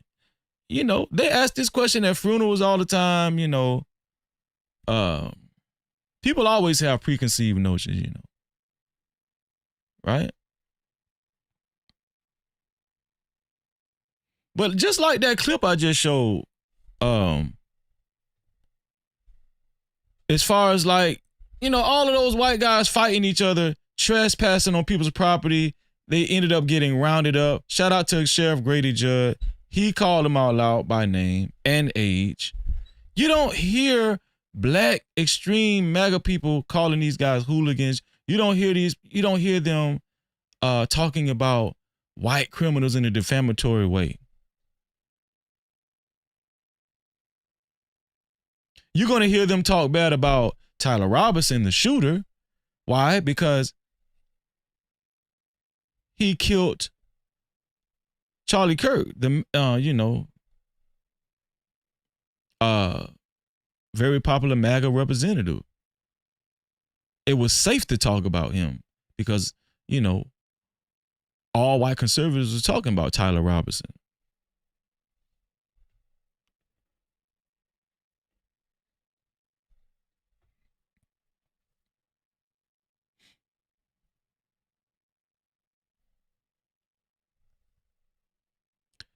If you're watching, Cash Kid, if you're watching, come back up, man. We lost you, man.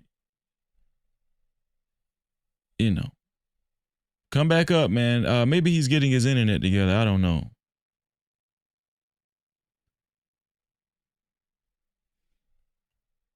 There's so many things to talk about when it comes to,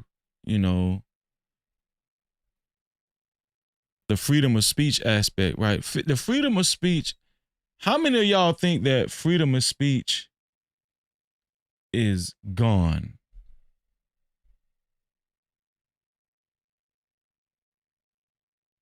Shout out to my sister, Anna. What's going on, Anna? No captivity. Anna, you should join me. You want the link? Hit the link. The link is pinned to the top of the... Shout out to Anna, man.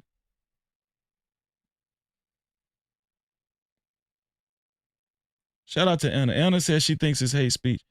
Anna, hit the link. Let's talk. Come on, Anna.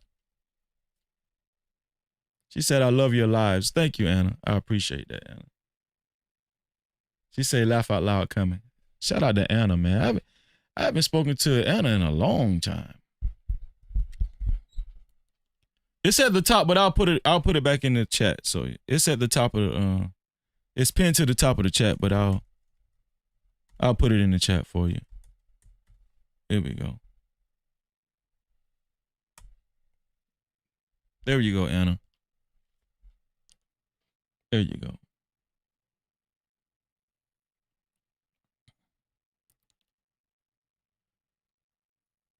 How long has Jimmy Kimmel been the running host of the Jimmy Kimmel Live show? Does anybody know? How long? How many years has it been? Let's look it up.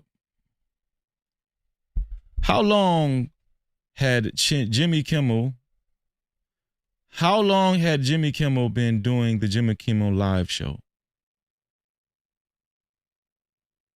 Wow. 22-year tenure. Jimmy Kimmel was doing that show for 22 years. 22 years, and you get fired because you made comments and remarks on an actual event that happened in the United States of America? There's a lot at stake here. And I honestly believe that the way Donald Trump is running the country, and Donald Trump is hilarious. I'm going to just be honest with you, right? People will refute what I'm about to say, but I truly, honestly think that Donald Trump, his aspirations is to be remembered as a dictator. He's throwing his weight around. Donald Trump does not care about what people think. You guys tried to put Donald Trump in prison for a long time. Donald Trump does not care. He don't care. If you want to put tanks in Chicago, this is what he's going to do. You know. Shout out to my brother, No Cap Logic. He hung out with me last night on VIP Wednesday, the VIP live stream last night. And Logic said something very interesting. You know, because I had said, I think that Donald Trump is very influential. I think he's influential. But Logic stopped me and said, no, Freeze, he's not influential. I said, you don't think that Donald Trump is influential? He said, no, he's impactful. he's not influential. He's impactful, but not influential. I was like, what do you mean by that? Because he is, he made being an influencer and a president famous. He made that a thing, Donald Trump does not shy away from Truth Social and even Twitter, He doesn't shy away from it. And he said Donald Trump is impactful, and he told me what he meant by him being impactful. And so when he went to explain what he meant by Donald Trump being impactful, I understood it then. He said, shout out to my brother, 2 Glock Hot in the building. What's going on, 2 Glock? He said it's 50-50 on whether or not he went to heaven or hell. Shaking my effing head. Is y'all real self-righteous on here, huh? But it's just an opinion, It's just an opinion for the show. People, it's not like people haven't, had these thoughts before when somebody died. I wonder where he went. I wonder if he went to heaven or hell. Hell, I wonder where my daddy went, my own blood daddy, I wonder if my daddy ever went to heaven. I'm not saying where he went. I'm not saying where Charlie Kirk went.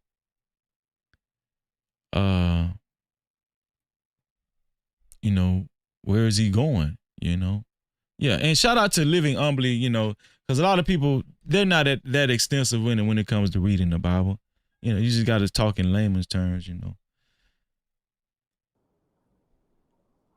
Anna, I got to ask first,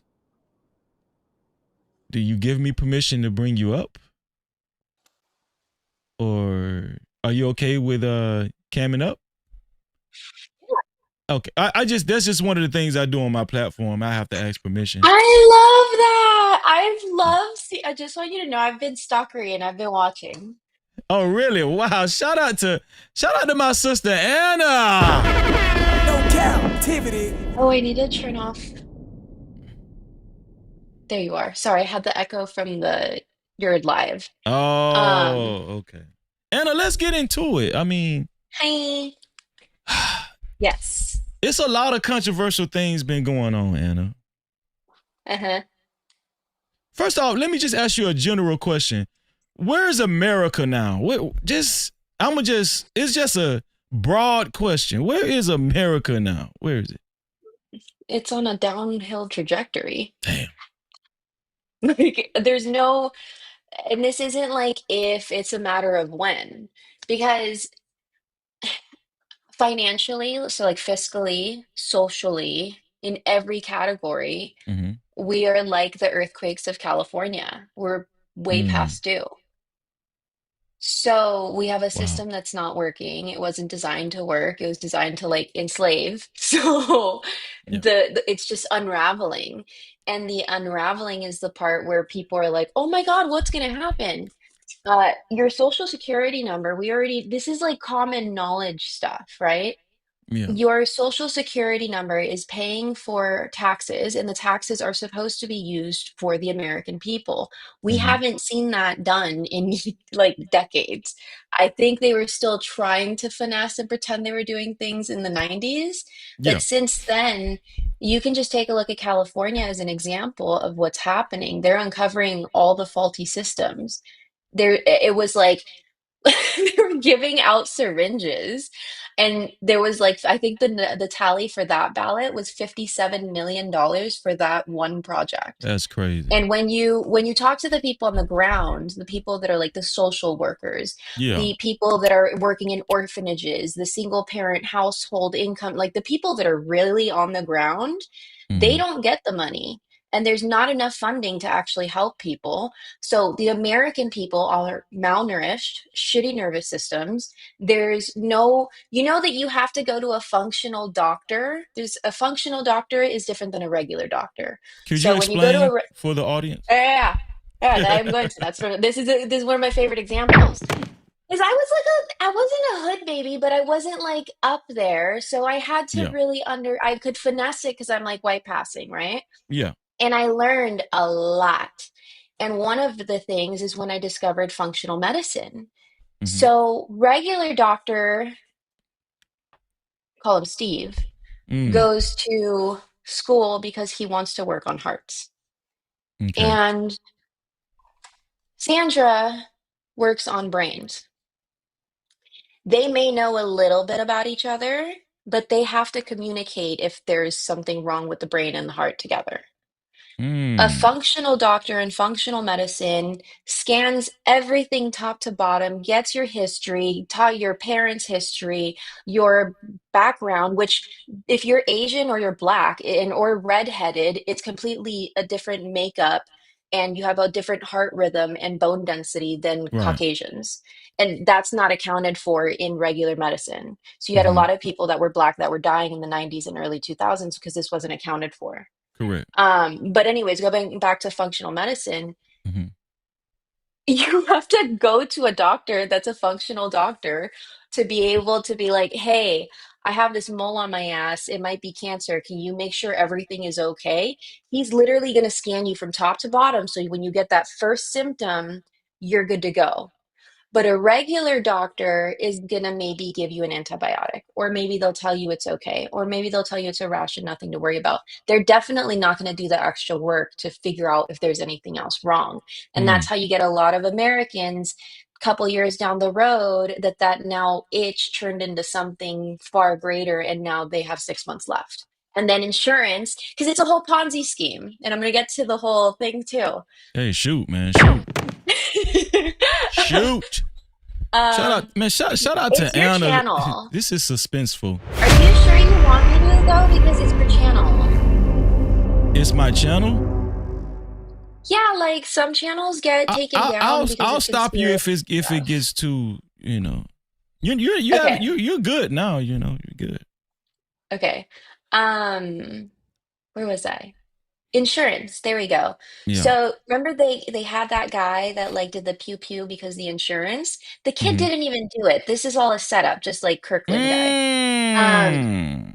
Right. And I do face recognition. Like I can see faces, read them, and micro expressions. It's not the same person, right? And the thing is that you have to look at it like an entire theatrical picture. I was born and raised in LA, and in 2016, you remember the Tate guy that was doing the whole like be alpha? Yeah. All of that stuff, the reason that guy didn't go to court or go to jail, because he should have, just like legality wise, right? Is because he was playing a part, because the governments of the all of the countries or whatever, instead of us being addicted to the boo boo box, like the TV show, like we were in the 90s, we are now addicted to drama, but it's in the real world. Oh, and it's a setup. No captivity. And so they're playing roles as actors in this TV realm as a social person. What is it? Influencer.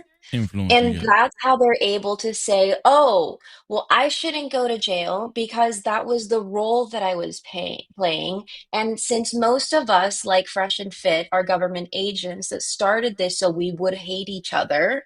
And listen, just so you guys know, Anna was an invited guest on Fresh and Fit, right, Anna? So you know these guys personally, so yeah. Well, no, like twice. And like, here's the thing, right? The first time I went, they were scared of me because I shouted out the black pillars, and they were like, oh, da, da, da, da, da, da.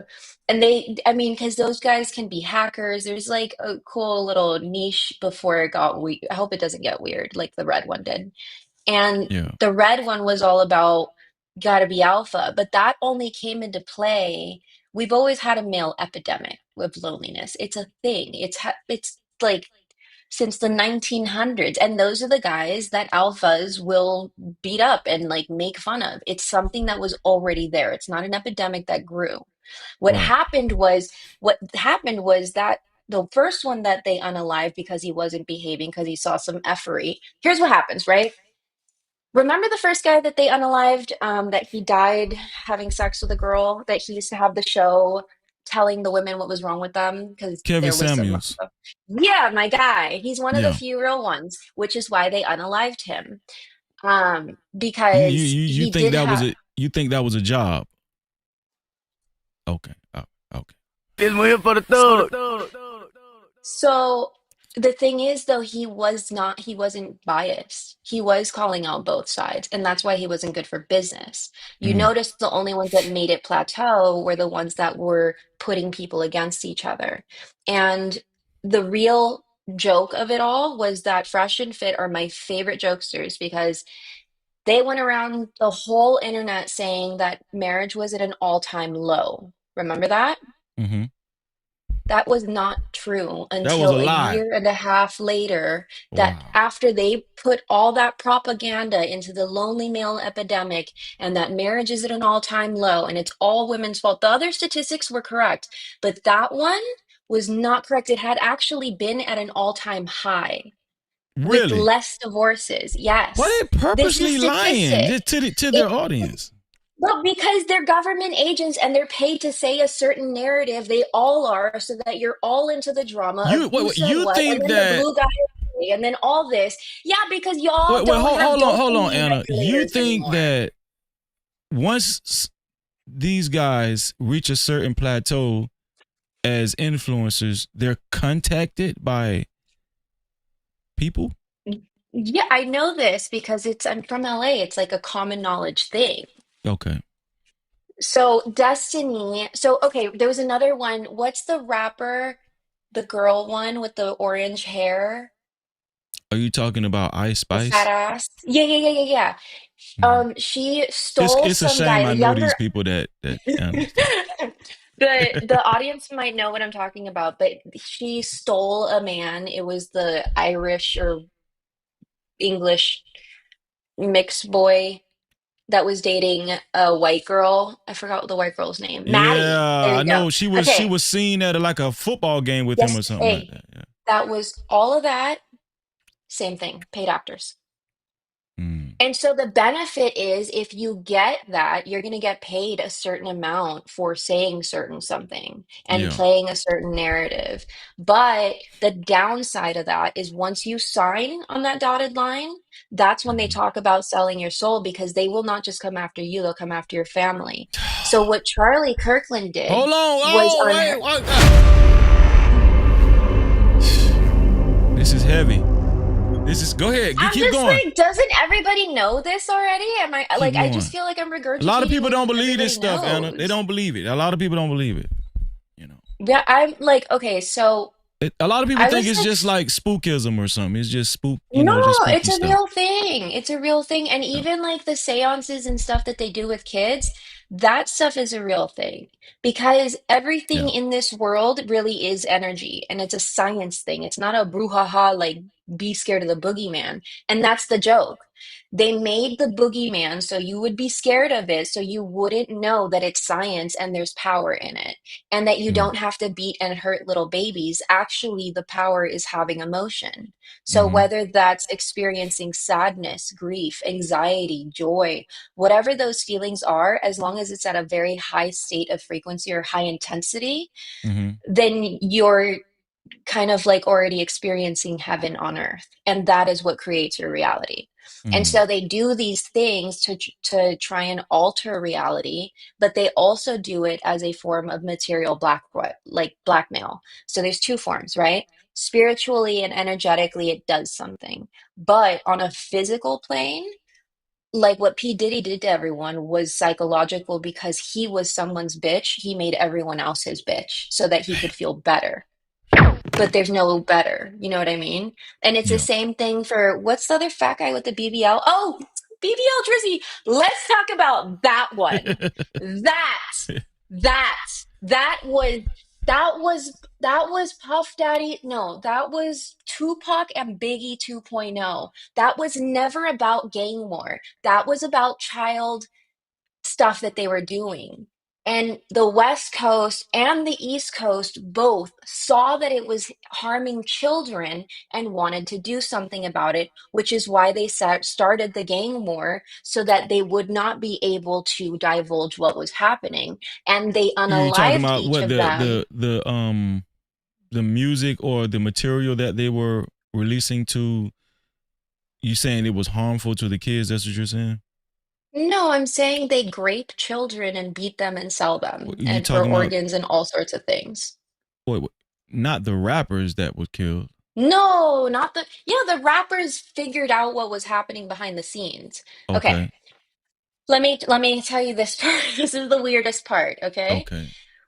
The little hat people are not to blame. It's not the little hat people, it's Zionists. And Zionists That's are not the Satan. same thing.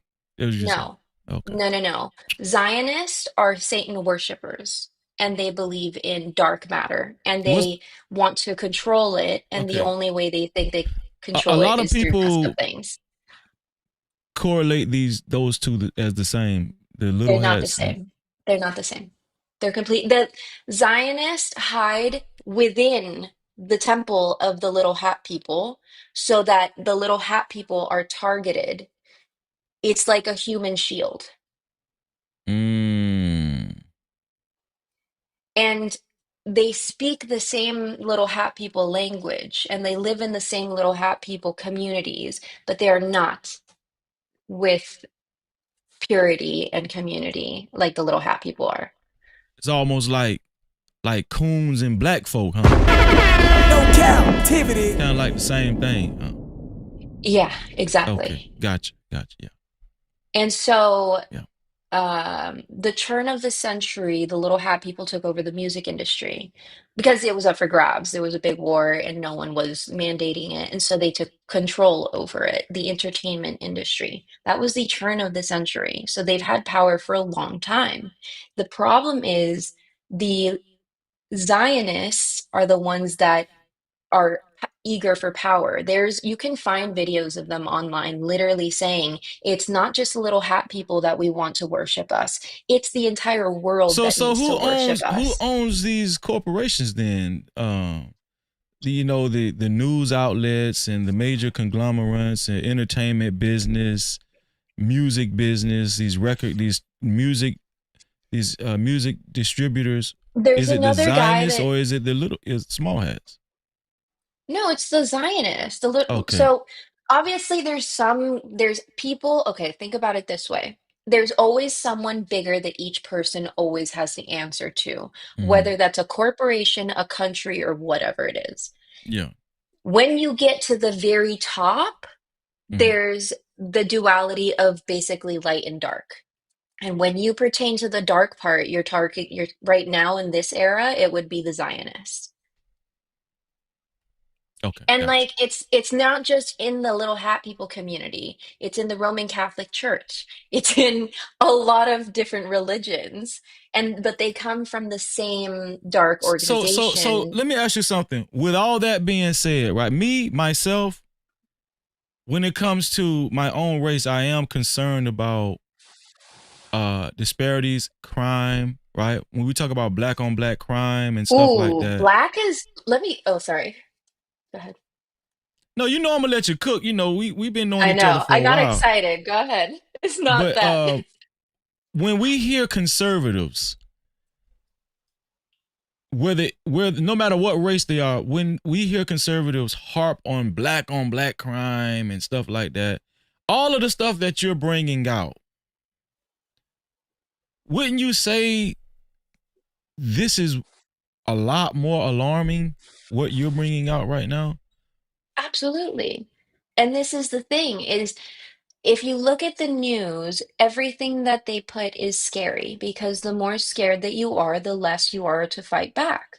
And for Black people, the thing about it is that white people are the minority. Right? Hold on. God damn. Hold on.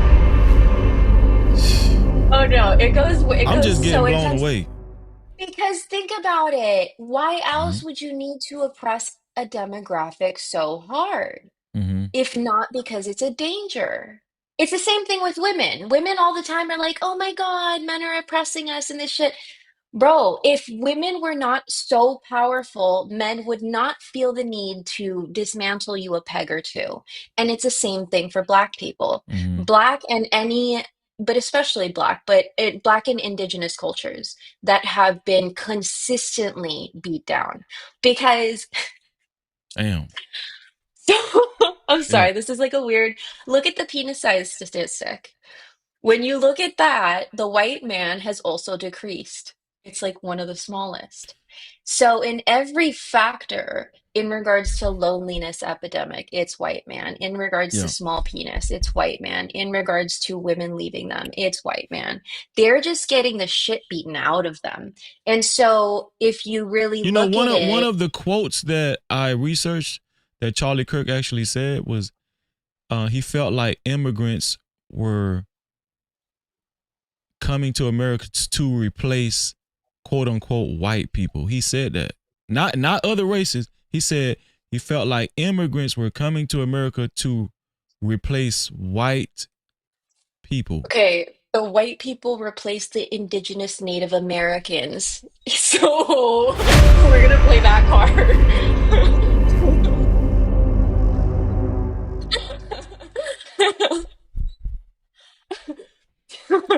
I know. So, but okay, let me tell you about the black people thing. It's the funniest shit.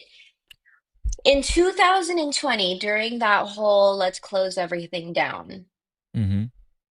there was a statistic that is no longer available on Google because they removed it, that there had been the most amount of Black millionaires created during the pandemic than ever before recorded in history. And you Mm. cannot find that anymore. And you cannot find where it says that Black people as millionaires surpassed every other race. It was momentary, but it happened. That's like, you know what I Right. mean? No, I understand what you're So saying. that's why That's you like guys are Trump getting. firing the labor statistic manager. Hey, get up out of here. We don't need them to know this truth. Whatever. Yeah, well, and you know who wrote a book on how to manipulate the masses with statistics was the like injection guy. I don't know who that So, is. Bill Gates. Wait. You talking about in Germany? No, Bill Gates. Oh, okay. Here in Yeah. America in the 80s and 90s, he had a book called How to Manipulate the Public with Statistics. And it's no longer available. You can't find it. So when you find stuff like that, you really have to like notate it. That's why books are going to become so important because that stuff was cited. It's not like Wikipedia where you can change it and it's ever changing. Books are going to be something that it's going to be like gold. But anyways, yeah, that was a real statistic. And Black people have more financial power, more social power, and they're just more powerful in general with bone density and Right. body wise. Like it's survival of the fittest. It's Darwinism. And then if you go to Africa, which is a different culture completely, Mm. that's superhuman.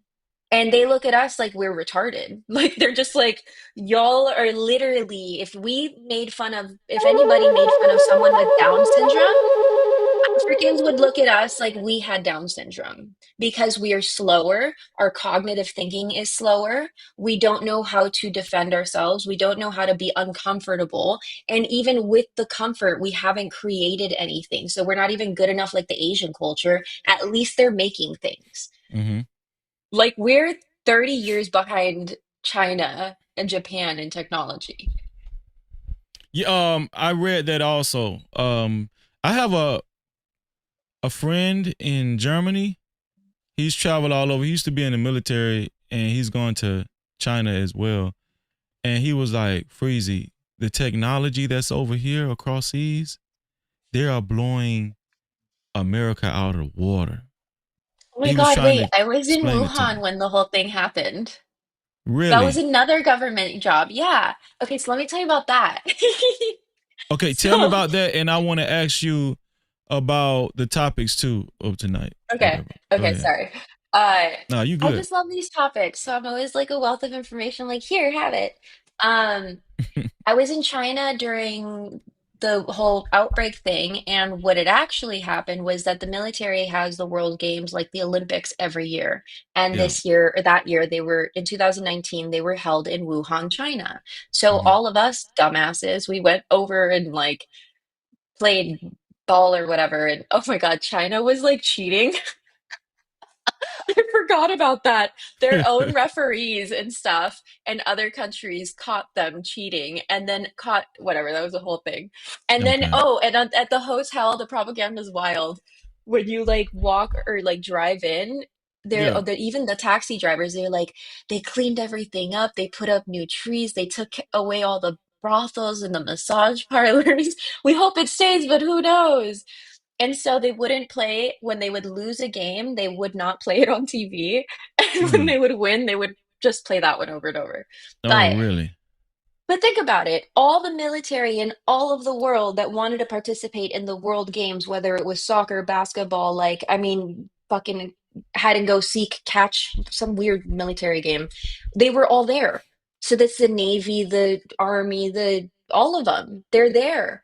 And it was like a giant disgusting orgy. I mean, I swear to God, those people are wild, bro. But everyone was having a great time. They were fornicating and partying and drinking and playing sports, Okay. and people got sick. Really sick. So you're Kind of sick. are you saying that the virus originated from that? The game. Yes, everybody was sick. And so then the whole game ended. We didn't know it was like a sickness. We just figured everyone's getting sick because you're in a different country. Maybe you drink the water. Like if you ever travel to another country, you don't drink the water unless it's bottled because of the different impurities. You will get really sick. Yeah.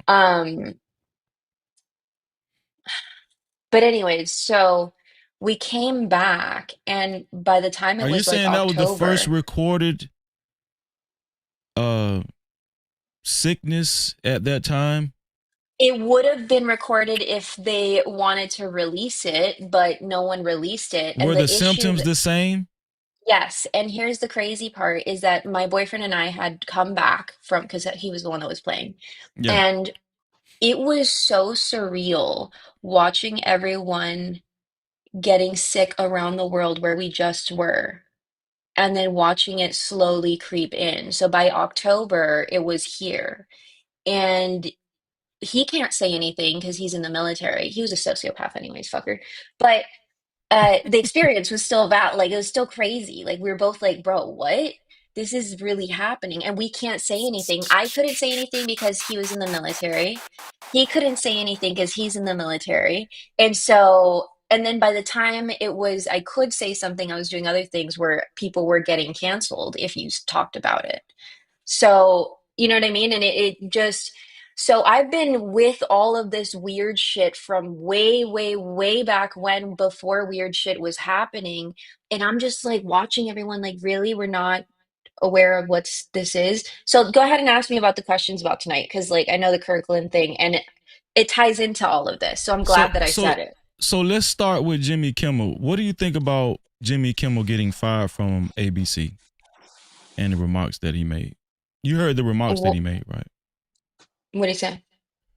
Okay, here we go. Let me play it for you. Okay.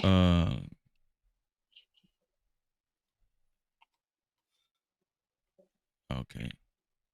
Here we go. Dude, I'm so excited by your setup. You're motivating me to come back to streaming.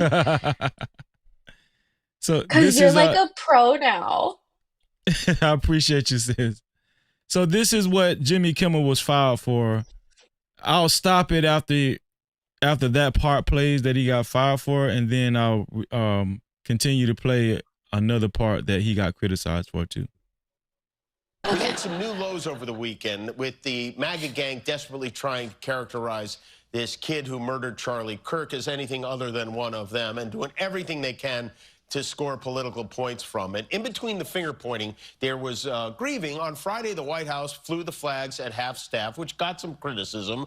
But on a human level, you can see how hard the president is taking this. So he got criticized for this right here. I don't know if you caught it. We had some new lows over the weekend with the MAGA gang desperately trying to characterize this kid who murdered Charlie Kirk as anything other than one of them and doing everything they can to score political points from. So right there, he got criticized for saying that MAGA was trying to they were criticizing Charlie Kirk's shooter as anything other than one of theirs for political points. So they went out of their way to describe this guy as an extreme leftist, and without even knowing his position, his political position, whether he was right or left, or they just prematurely went out the gate saying that this guy was a leftist or whatnot. And this is what Jimmy Kimmel got fired for. He was saying they was trying to. No. Okay, go ahead. This is what you can acknowledge as like cleaning house. When there happens to be like he did something to someone and pissed someone off and stepped on someone's toe. That's how you get fired. Like, it's a setup. Like, I'm sure there's other things. This is just like an excuse. Well, let me continue with it. He also said this about Trump. Well, he showed this clip about Trump. And in between the finger pointing, there was grieving. On Friday, the White House flew the flags at half staff, which got some criticism. But on a human level, you can see how hard the president is taking this. My condolences on the loss of your friend Charlie Kirk. May I ask, sir, personally, how are you holding up over the last day and a half, sir? I think very good. And by the way, right there, you see all the trucks? They've just started construction of the new ballroom for the White House, which is something they've been trying to get, as you know, for about 150 years. And it's going to be a beauty. Yes. He's at the fourth stage of grief, construction. There's demolition, construction. So when Donald Trump was asked about Charlie Kirk and how he was grieving, and he was saying I'm doing good, and he didn't even address the question. Basically, he just went into some new construction that was going on at the White House, and that's what Jimmy Kimmel, he made a joke about it, and sarcasm or whatever, and this is all what happened. Subsequently he got removed from the show indefinitely. Okay. So, I mean, to me, it's just he made fun of the president, and the president's on a high horse right now. Like, it is, you know what I mean? He's a baby throwing a temper tantrum. You can't yell at a baby throwing a temper tantrum. It's going to throw another tantrum. Right.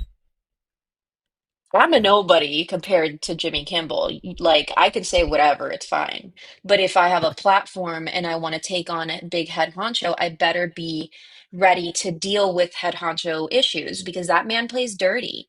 He didn't even do well in Wall Street. Like, that's the big joke. His whole like platform was like, I'm going to make America great again. And like, he sucks at business.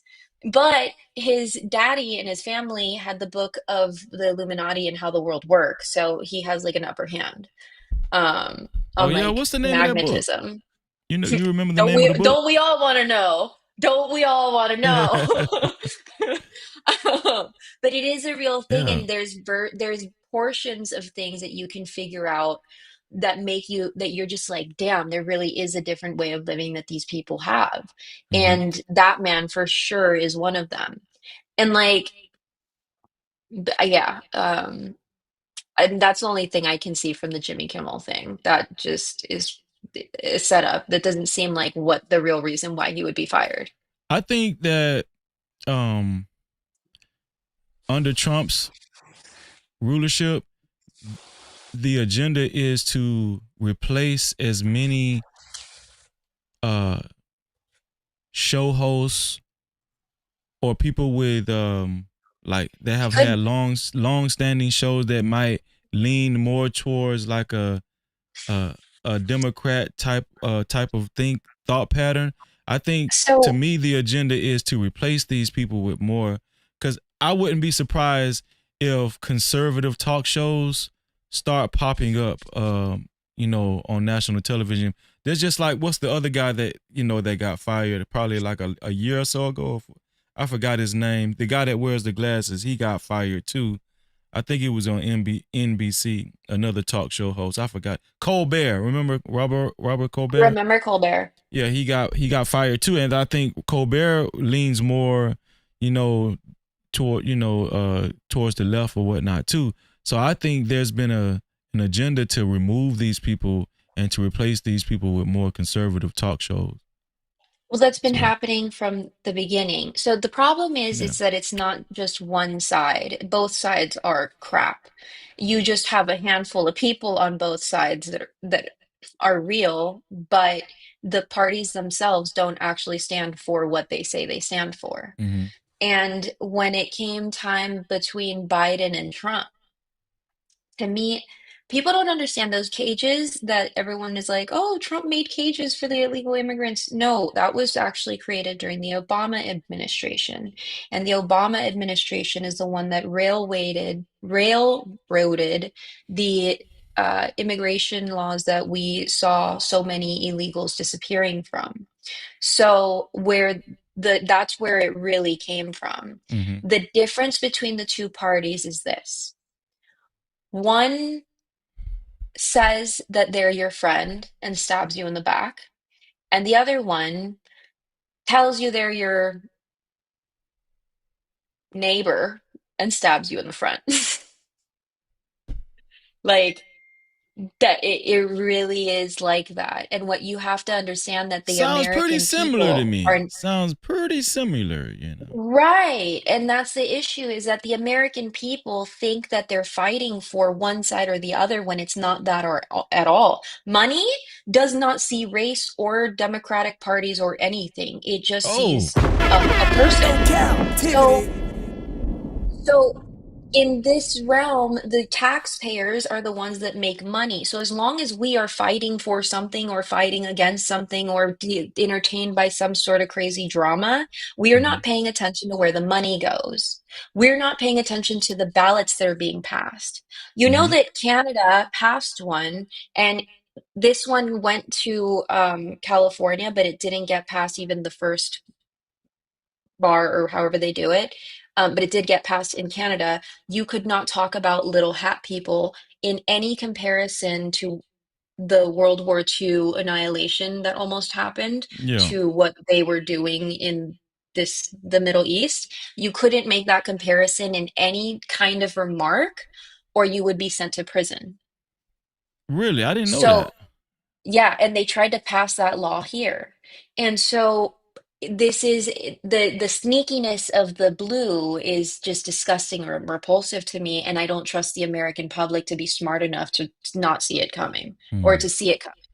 And with the red, at least I have a couple more years where I can get my family out of the country and then I'll see what's happening from another country. Like when you ask me where we're going in this country, that's it. And you should have Where do you seen want to this at go? least. Like when y'all leave here, where do you want I to don't go? even. Oh, well, I just want to say though, really quick, you should like everyone should have seen this coming because a couple years ago, maybe like four, the rich and elite started buying property everywhere except for here. They all started leaving because they Okay. see it. Um, I would probably go to South America because I'm South American, so go Oh, home. okay. Gotcha. Yeah. I don't know. So you basically you feel like the firing of Jimmy Kimmel was it it was unwarranted and it was just there were other underlying issues that why they fired Jimmy Kimmel, not because he actually violated anything with what he said, because you know what we heard. I mean, you heard the same thing that I heard. It wasn't that. I don't think it was that serious, you know. But I didn't see anything. That's the thing, is that it's when it's like that, what it's do a you think about free speech in theatrical. America now? Did we ever have free speech, or is it slowly going away? Or where you at with free speech? We see what's what happened with Charlie Kirk. He got murdered, by shooter Tyler Robinson. We see what's been happening with these talk show Supposedly. hosts or whatnot. What do you think about it? I Free don't. speech. I don't. I mean, when you and I met, I was still like advocating for men's mental health and all that crap. And like people that want to get better, and people that don't. So it's like freedom of speech at one point mattered but we're not a third world country. We didn't have a totalitarian ruler telling us what we could and couldn't do. And because of that, the American people got bored. They started fighting against stupid things and like we just lowered ourselves and it's embarrassing. So now everyone thinks that because they have an opinion that they should be yelling about it from a microphone, and no one is the issue that I'm seeing and what I see coming is it's not just the American. I mean, I Everybody hope shouldn't have an opinion. no, I hope that it's there's an overcorrection. There's always a correction. So when you say some Okay. dumb shit, you're gonna get beat. That's just Okay. what happens. And nobody's been getting beaten up. And so there's going to be an overcorrection where you're going to see, and that's what you're seeing with Gotcha. people like having these shootings and stuff. It's an overcorrection of y- like, you're not good enough. You have to be a certain way. You have to, like, people are fucking humans, and we haven't been allowing them to be humans and, like, but also have decorum and respect. Instead, we're teaching them ghosting and, like, non-communication. Yeah. So Be I alpha. get your point. I get your point, right? Freedom of speech, in theory, people should. The only guys practicing freedom of speech are the ones that are like, you gotta be alpha. Like, literally. No, I get what you're saying. Freedom of speech, in theory, you should be able to say what you want to say, right, without fear of, I guess. Yeah, but no, but it's become hate speech. People are hiding hate speech Well, behind freedom of what we don't speech. factor in is people are human and how it's going to affect the person that's receiving this hate speech or or whatever, right? That was never factored in. So I think what you're talking about, the overcorrection is just is just the long overdue reactions to all of this hate speech. And a lot of things can be considered hate speech, right? Like you talked about the relationship conversations and gender war and all that kind of stuff, Yeah, but take a look at Kirkland. Like, he said some foul things in his life. And, like, everyone's just, I he said a understand the lot of man foul just things and passed. stuff. And that's the thing. Like, you can't be that foul-mouthed, taking all this attention, swaying people's opinions, and then the people that signed your check want you to behave a certain way. You're no longer behaving that way because you see that they're a big bad wolf, that they said that they were a big bad wolf. Like, I don't feel it's one thing to have an opinion on the man because of his public persona that he played, right? What I judge is you put yourself in that position. I Damn. could have 1,000 times. I've been on TV shows, I've done acting things, I've been on podcasts, I was doing red carpet events in LA. Like, I have had many opportunities. I could have signed my name on the dotted line, but I was taught, because you're born and raised there, like, don't ever do that because some real shisty shit comes with that. And you knew because the people, like, they just look fucked up, and you hear about it later on what they would do, and Right. it's like it's demoralizing. Yeah. That's the blackmail. That's the 3D blackmail. They That's sold their soul. It's incomprehensible. They Like, literally you're sold their soul. That's what you're saying. yeah, you're fracturing yourself on a psychological. Let's remove the energy or the woo woo and just think about it scientifically and cognitively with the knowledge and the data that we have. You are fracturing your brain so that it's no longer able to cognitively recognize yourself or your reality. That's fucking shattering. Like, Damn. that's, you know what I mean? That's why they end up killing them, or I mean, unaliving or like getting in drugs and doing all sorts of things, especially the young ones. And then the worst part is, like, look Wait. at Justin So Bieber. is it designed for you to lose yourself? It's designed. Once you sign on the dotted line, it's purposely Once you designed sign, for you to lose yourself. no, I mean, it's you've already signed. So, like, it's kind of like the drug dealer, right? He gives the first one's free and it's like nice and all these things. And then the second one is not so free. And then the third one is like, where's my money, ho? And then the fourth one is like, that's the same thing here. It's the same thing. And so the thing with Kirkland is that it's noted. I think the Candace Owens lady, I do like her, some of the stuff that she does. I'm scared for her.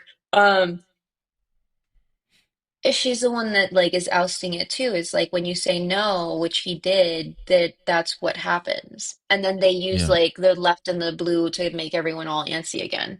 And then eventually it's gonna snap. So I just don't want to be here when it snaps. because it's going to snap. hmm Okay. I mean, I was just talking to one of my coaches, yeah, like I think 2 days ago, and we were talking about this too. And I was like, how much time do you think? He's like a year and a half. I think you guys are stubborn and you're Damn, gonna that's prolong it. what the. He's Hold on, he what? goes, I Shit. That was the funny thing. He's like, you guys are stubborn and you're gonna prolong it even more. I was like, what a dick. I mean, I hope so, but uh I mean, I'm in the same thing when Trump got into office. It was like, all right, 2 years, bet. Let's go. We have to make as much money as we can, get the fuck out and see what happens. Let me ask you something, Anna. Are you religious at all, or what's your belief stance? I like all of them. So you like a melting pot when it comes to belief and all that stuff, whatever. Yeah, so I actually researched all of them because I wanted to believe in something. And what I found is that there's no wrong answer. They all lead you to believing in something greater than yourself, living a Okay. way of life, and trying to achieve some sort of harmony. Now, the details and the devil, they are interchangeable, and other hands got in the pot, but the Mhm. foundation and the principles, they're pretty aligned. And then when you see the stories of each one, they're actually like interchangeable. And yeah, so like this when I was studying Muslim stuff, I learned that the reason that they cover their head actually has nothing to do with modesty. It has to do with the meridians, which is an actual scientific thing that I work on with people.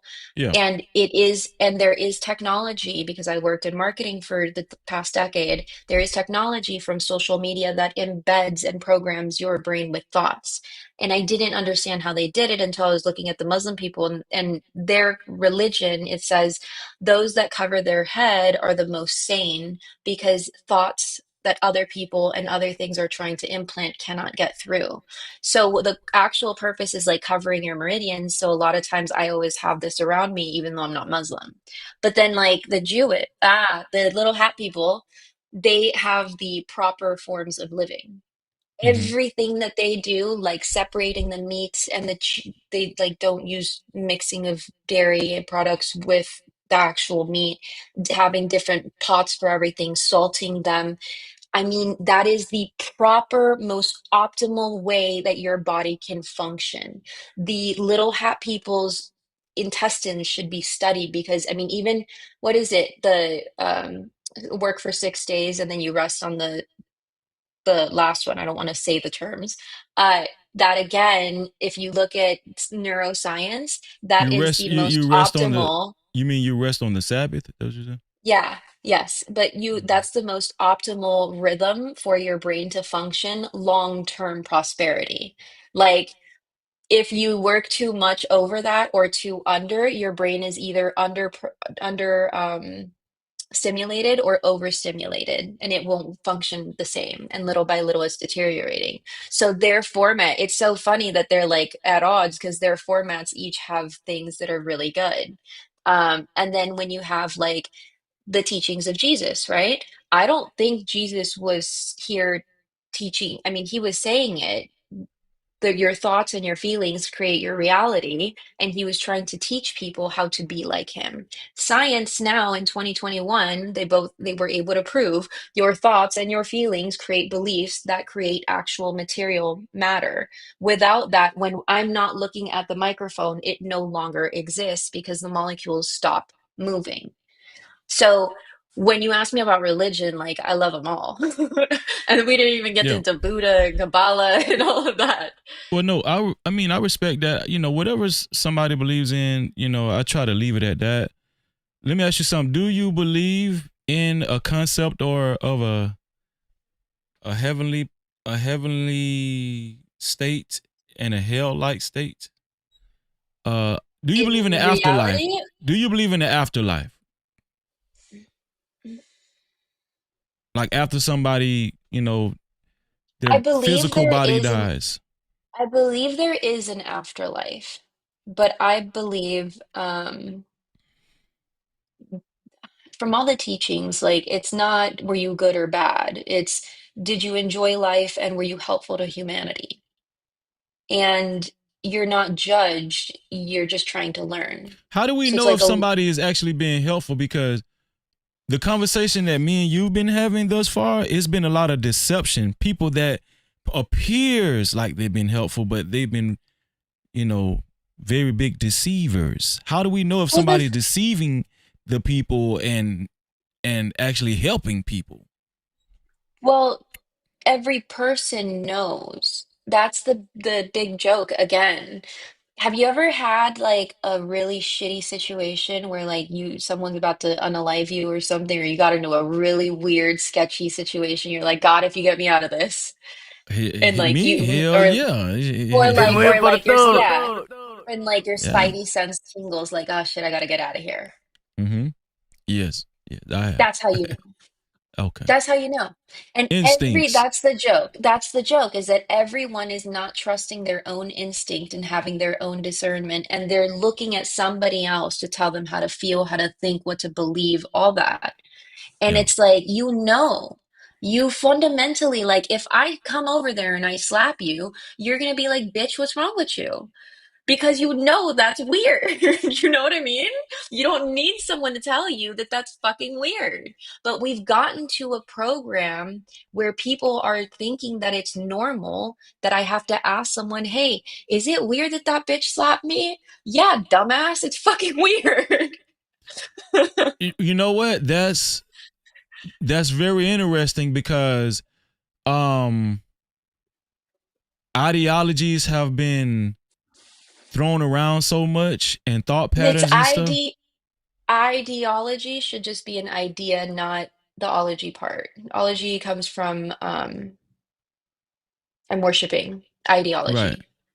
So Or like a as study soon of as you're something. worship, no, study is great, but as soon as you're worshiping, as soon as you think something is better, smarter, prettier, faster, whatever the fuck than you lost.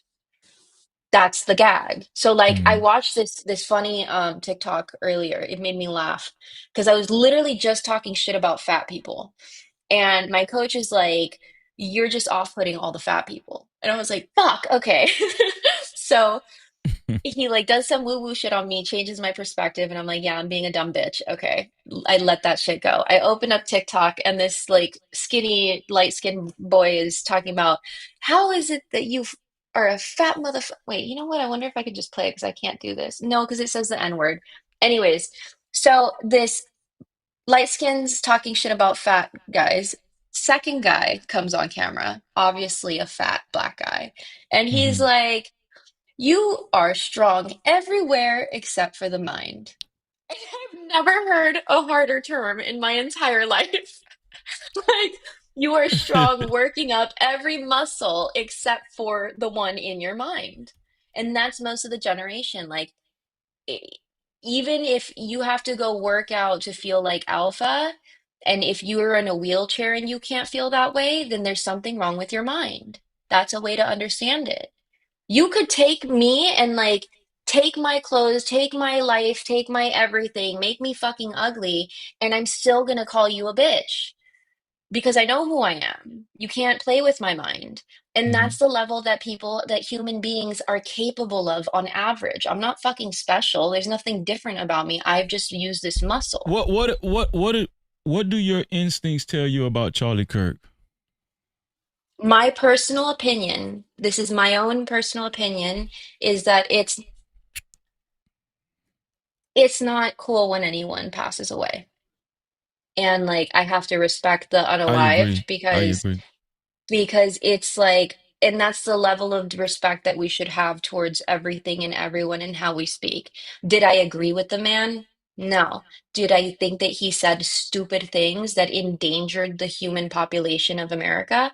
Absolutely. Did I think that he's technically a danger to society because he had hate speech? Yes. Did I think he was playing both sides? Yes. Do I think that I'm going to talk ill on him in his personality now that he's gone? That seems unfair. Okay. It's just we can call the facts for what it is, but anything Yeah. further than that, Well, a it lot of just people, feeds the what you fire of just what they said, want. your opinion on how you felt about his speech and what he represented, a lot of people would say you're talking ill just by saying that. This is how.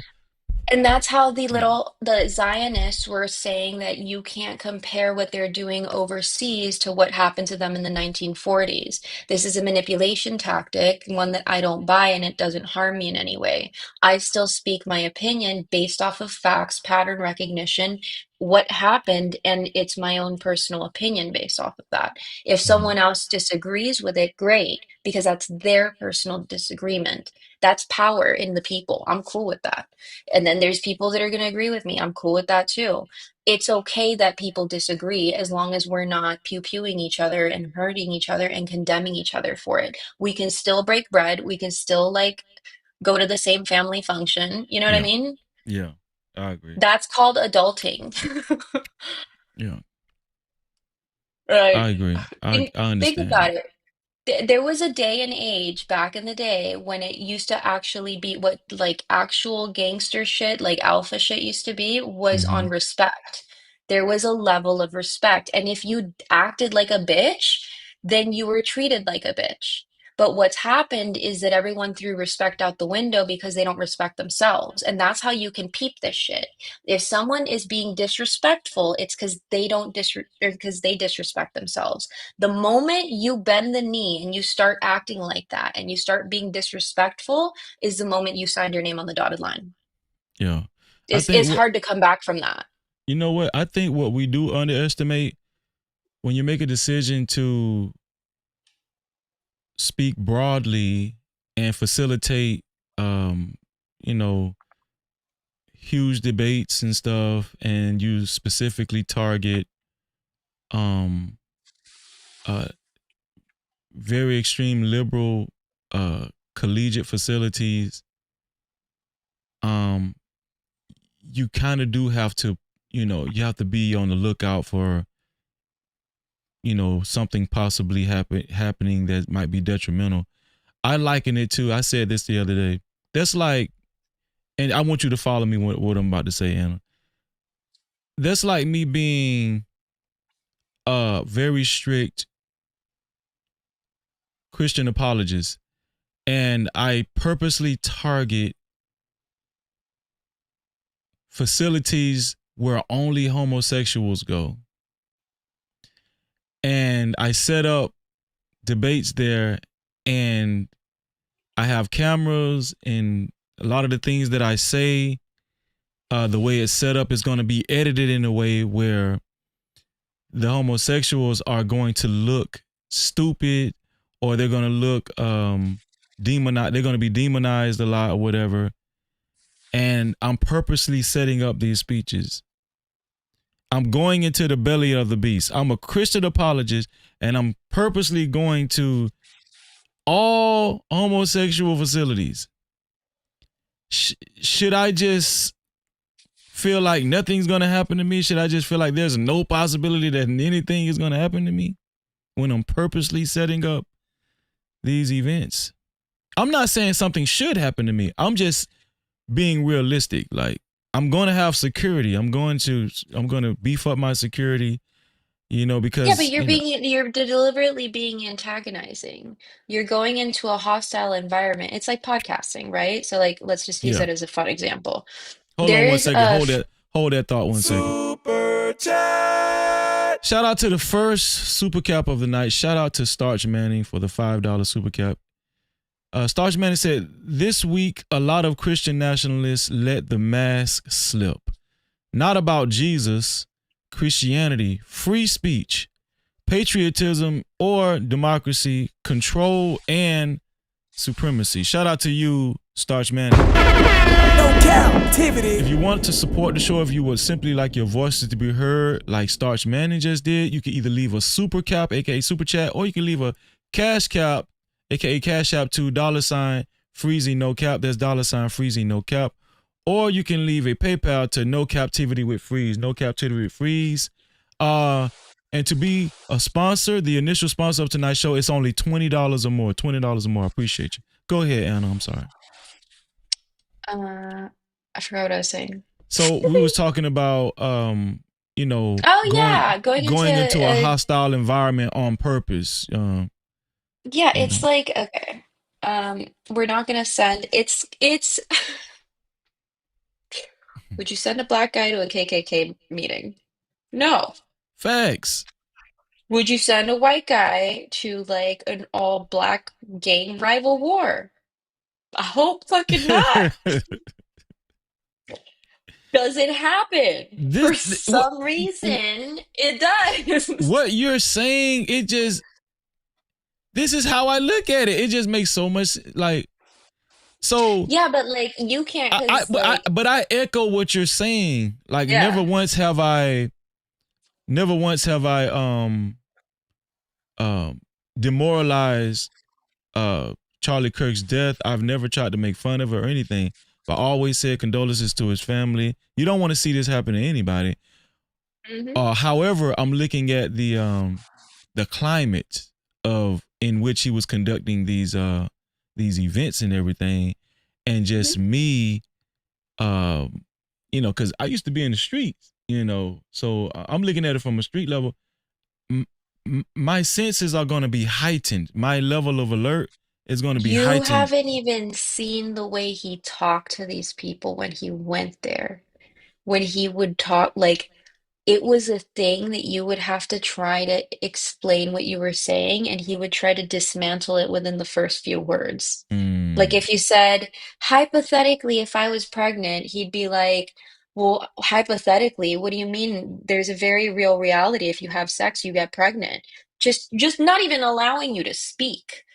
So it wasn't just going into a hostile environment, it's antagonizing while you're in the hostile environment. It's on purpose, and that's how you make your living. And then go forth and conquer. But then like, oh, hey. What's going on, It Miss just Bella? is weird. Go ahead. It's just weird.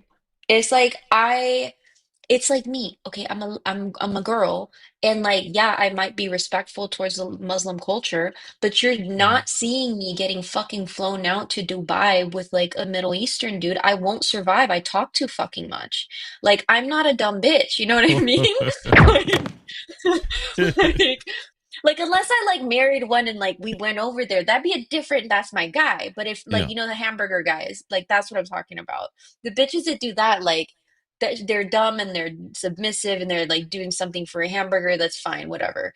I talk too much and rebel too much to put myself in that harm's way. I'm also 5'1", so I'm not gonna walk in the middle of a really sketchy looking street in the middle of the night. That's just fucking dumb. You know what I mean? Yeah. That's the same thing that I'm thinking. I don't know. Yeah. So the to some people, his demise was surprising. To others, it was almost expected. It was like on both extreme levels, right? But I don't agree with people gloating over someone's death unless they were just like unless they were just obviously a intentional like they were just raping kids and they were just intentionally just a menace on some level like that. It was just despicable, right? But I mean, hey, maybe you know, it's all subjective. We just can't we can't judge how people feel, you know, once words are, you know, just like you said, it's like a overcorrection, you know, this whole thing. What you were saying earlier in the show, basically what the way I took it, it's bigger than Charlie Kirk. This whole thing, this is bigger than Charlie Kirk. This is bigger than Jimmy Kimmel, Robert Colbert. It's bigger than pizza. It's all encompassing. And the thing is, there is beautiful news though. the beautiful news is that it is kind of like how Jesus said, it's like a great awakening. Mm-hmm. People are waking up to what's been happening in every sector, mental health, financial market, tax evasions, like you name it, insurance scams. I think I just saw that Africa came up with their own internet finally, and not so finally. It's the first one to create their own internet and prove that the United States has been manipulating the kind of internet you get, what internet you get, the sources that you get, and it What was the all the hell was major that? corporations. That was my What? So, African like, sound. That was my African sound bite. No captivity. Shout out to you, Oh, Trucker. Shout out to Trucker. oh Yeah, my he joined us. God. He's in the green room. What's going on, Trucker? yeah, Yeah. Oh, I'm sorry, y'all. I was caught off guard. Lord Jesus. Trucker, what's on your mind as far I don't want to cut off Anna. Were you done? Will you finish saying what you were saying, Anna, before we go to Trucker? Yeah. probably. Shout out to Anna. Trucker, what's your initial thoughts? First, let's talk about the Jimmy Kimmel firing. What do you feel about Jimmy Kimmel getting fired from ABC? What's your initial thoughts on that? Just put more respect on people's death. Just no more of these. Yeah, yeah. I don't have no problem with it. You don't have any I think problem with purpose. Jimmy Kimmel getting fired. Nope. Why do you say I that? think a lot. I think because we had a big back and forth. I think the other day about how the country needs to make a stand on like you can't do these things without a consequence, right? Mm-hmm. And no matter what position you in, you're not gonna be. I don't care what a person did. Like you're not gonna be sitting there celebrating another anybody's death. Like is that what we really doing now? Did you We see the joking clip? and I didn't see the clip. So I didn't see the clip. I think it's important for you to see the clip because I can ask Anna as well. In that clip that we saw, Anna, did you see Jimmy Kimmel celebrating Charlie Kirk's death or? I don't think it's the No, what clip. he I think it's what's behind the clip that's not being shown. Well, I'm saying because on the clip he made an accusation that the conservators were trying to paint the shooter as an extreme leftist, but he felt without any without any factual information on the shooter, and he felt like MAGA was doing that for political points. That's what he said. I But a don't lot think of it people had do that. anything to do with celebrating Charlie Kirk's death. That's I mean, exactly what the clip was about. but I'm saying like people do like remember when Kobe Bryant passed away and immediately they Matter of brought up fact, the hold on, whole wait. rape and allegations. You Do you remember how want to that see? went? Do you want to see the clip? Yeah, let me see the clip. Let's see what you're talking about. Okay, hold on. Let me play the clip. Here we go.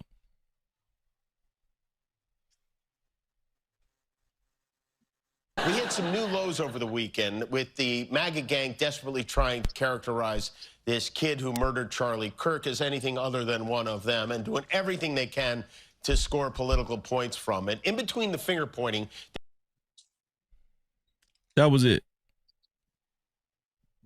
So they're not gonna show the whole clip. Well, this is the whole clip right here. But that's the clip that let me back it up. That's the part It's more to that that they clip. saying he got removed for. But I mean, let me play the whole thing. We hit some new lows over the weekend with the MAGA gang desperately trying to characterize this kid who murdered Charlie Kirk as anything other than one of them and doing everything they can to score political points from it. In between the finger pointing, there was grieving. On Friday, the White House flew the flags at half-staff, which got some criticism. But on a human level, you can see how hard the president is taking this. My condolences on the loss of your friend Charlie Kirk. May I ask, sir, personally, how are you holding up over the last day and a half, sir? I think very good. And by the way, right there, you see all the trucks?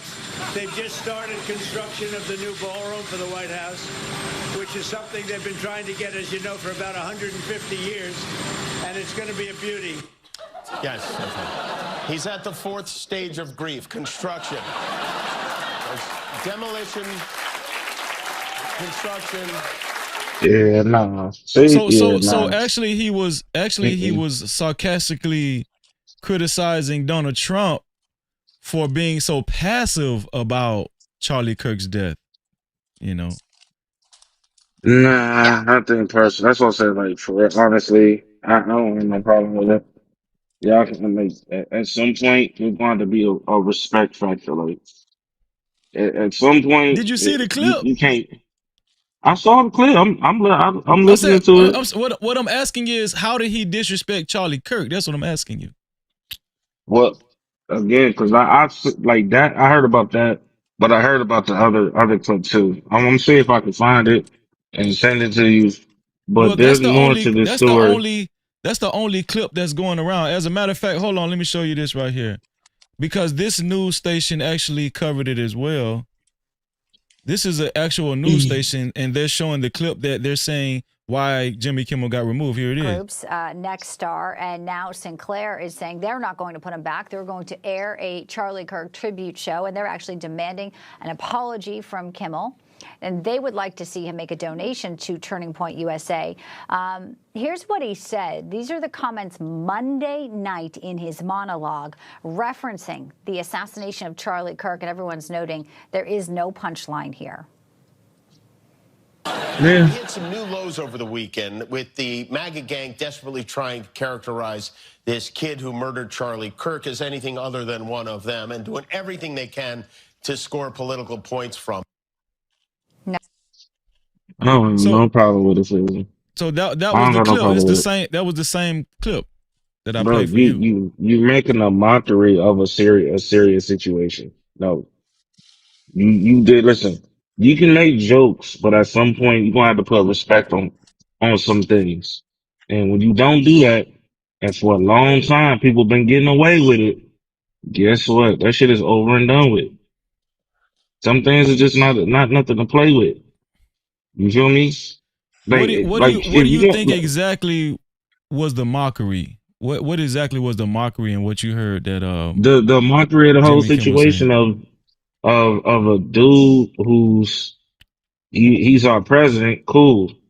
But because a nigga didn't show no emotions and all this other stuff, like, you know, the way you want him to show emotions, you just gonna make it into a joke.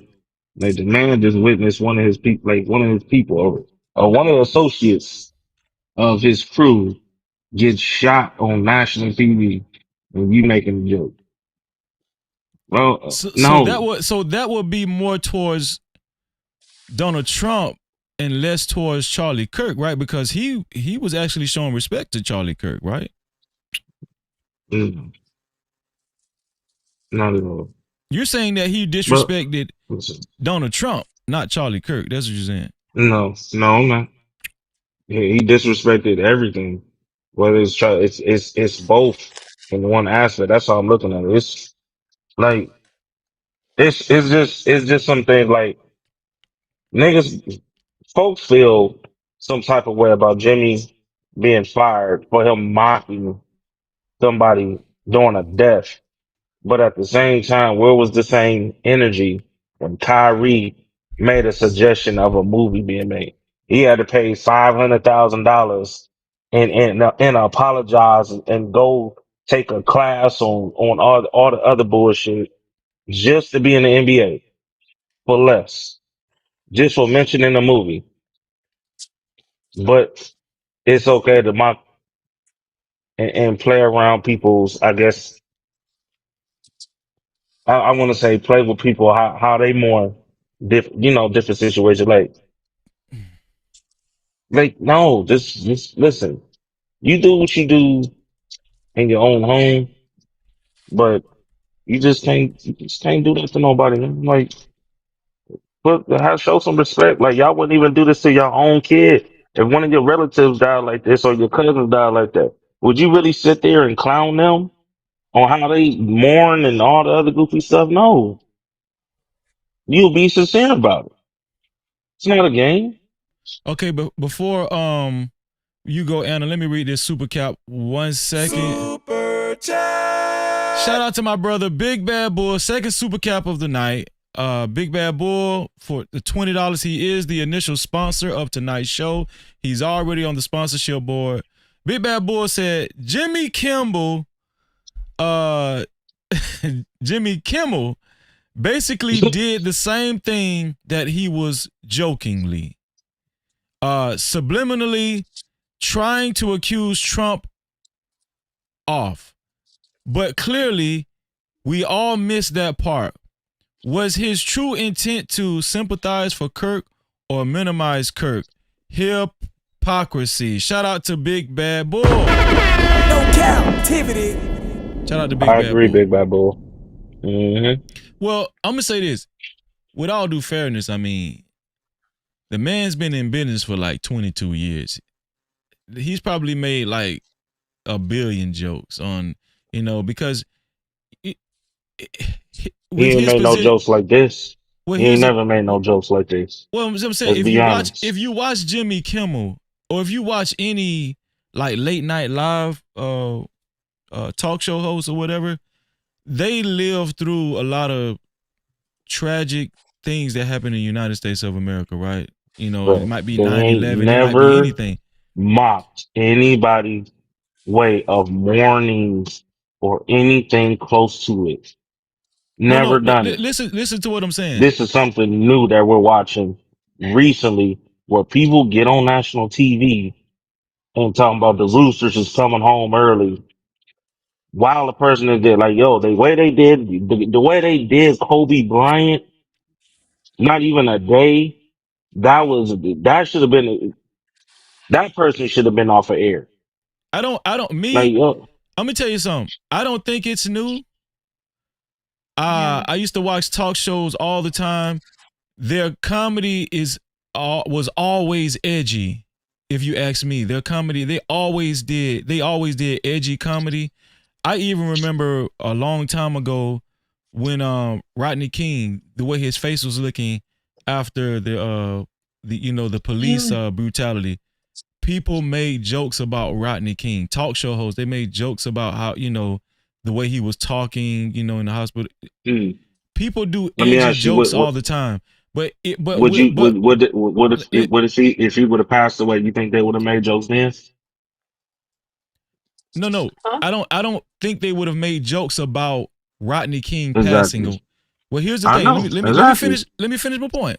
I don't think they would have made jokes about specifically Rodney King passing away, but let's just say if somebody politicized his death, somebody else, not, other than Rodney King, somebody politicized Rodney King's death, I think that a talk show host would make a joke about that person that's politicizing his death.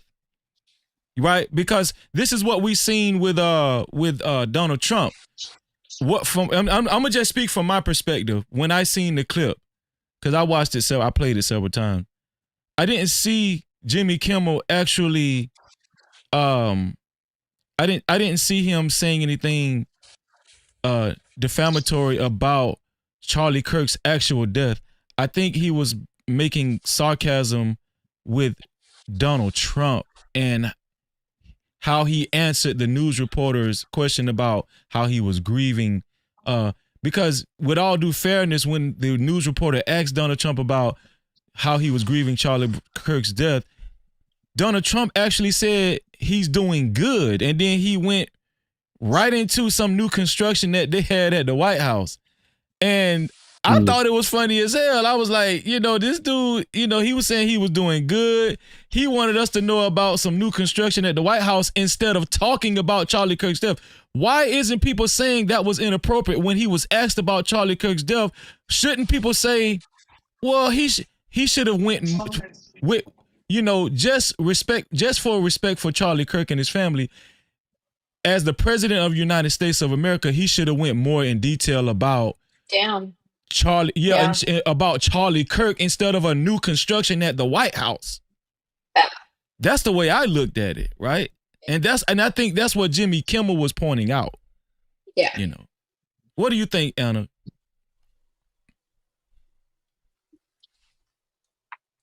Sorry, I was eating my snack. This is really riveting. I see both points, and I also think that it's possibly like a generational thing. Because, like, I don't know how old you are, but I'm a millennial, and like, there's a lot of things that are trauma based for the newer generation that are just funny to us. And I notice it with the even older generation that they say harsh things that they think is funny that even I don't think is funny. And it is like, it's a real life like healing thing where like each generation is doing better, but I can see how it is insensitive for the TV show to host to he's making so everyone does process Hold their on one stuff second, differently, Anna. right? Hold on one second, Anna. Travis Allen said Freezy AM said that's an old video. Correction. The video that I just played is not an old video. They asked him about grieving Charlie Kirk's death. It's not an old video. Go ahead, Anna. I'm sorry. Uh So I do understand the fact that it's insensitive and making a joke during the fact, just the fact that it's a funeral time, someone did pass away, a life was lost. It shouldn't be funny. But there are people in this world, and especially in the United States, where there's really improper jokes, even on TV, especially on TV. And it's been like this forever. So I think it's becoming more sensitive, which is great, but I also really agree with the fact that that's our president. If he, out of all people, does not understand public relations 101, that's terrifying. And what that tells me that wasn't public relations 101 because he does have that training. He's had several TV shows. He Facts. knows how to play puppeteer. And so, I mean, I do hear and understand the sensitivity that it's someone's passing and we should always pay respect. But I think this is a level of chess that people are like assuming a lot, not realizing it's two chess masters playing games. And you know what I mean? It's not our president being deflective and changing the subject because it's such a difficult time is not someone that seems like they would be the president of the United States with proper PR training. Oh, and I'm a professional profiler. So like this is my realm. Yeah. I'm gonna get Trucker Yell back into the conversation. Trucker Yell, so what do you respond to? What do you have to say about what we said as far as how we feel like Donald Trump should have responded to the question as far as how he's grieving Charlie Kirk's death? He said he was doing good. Honestly, I feel like even if he'd have responded that way, the world is still gonna find a way to dumb that down too. So it's a damn if you do, damn if you don't. And it just seems it's weird. Every time you turn on the TV, it always end up with Donald Trump is this, Donald Trump is that, Donald Trump is this, Donald Trump is that. It's about to be another 4 years of this shit. The same way it was before.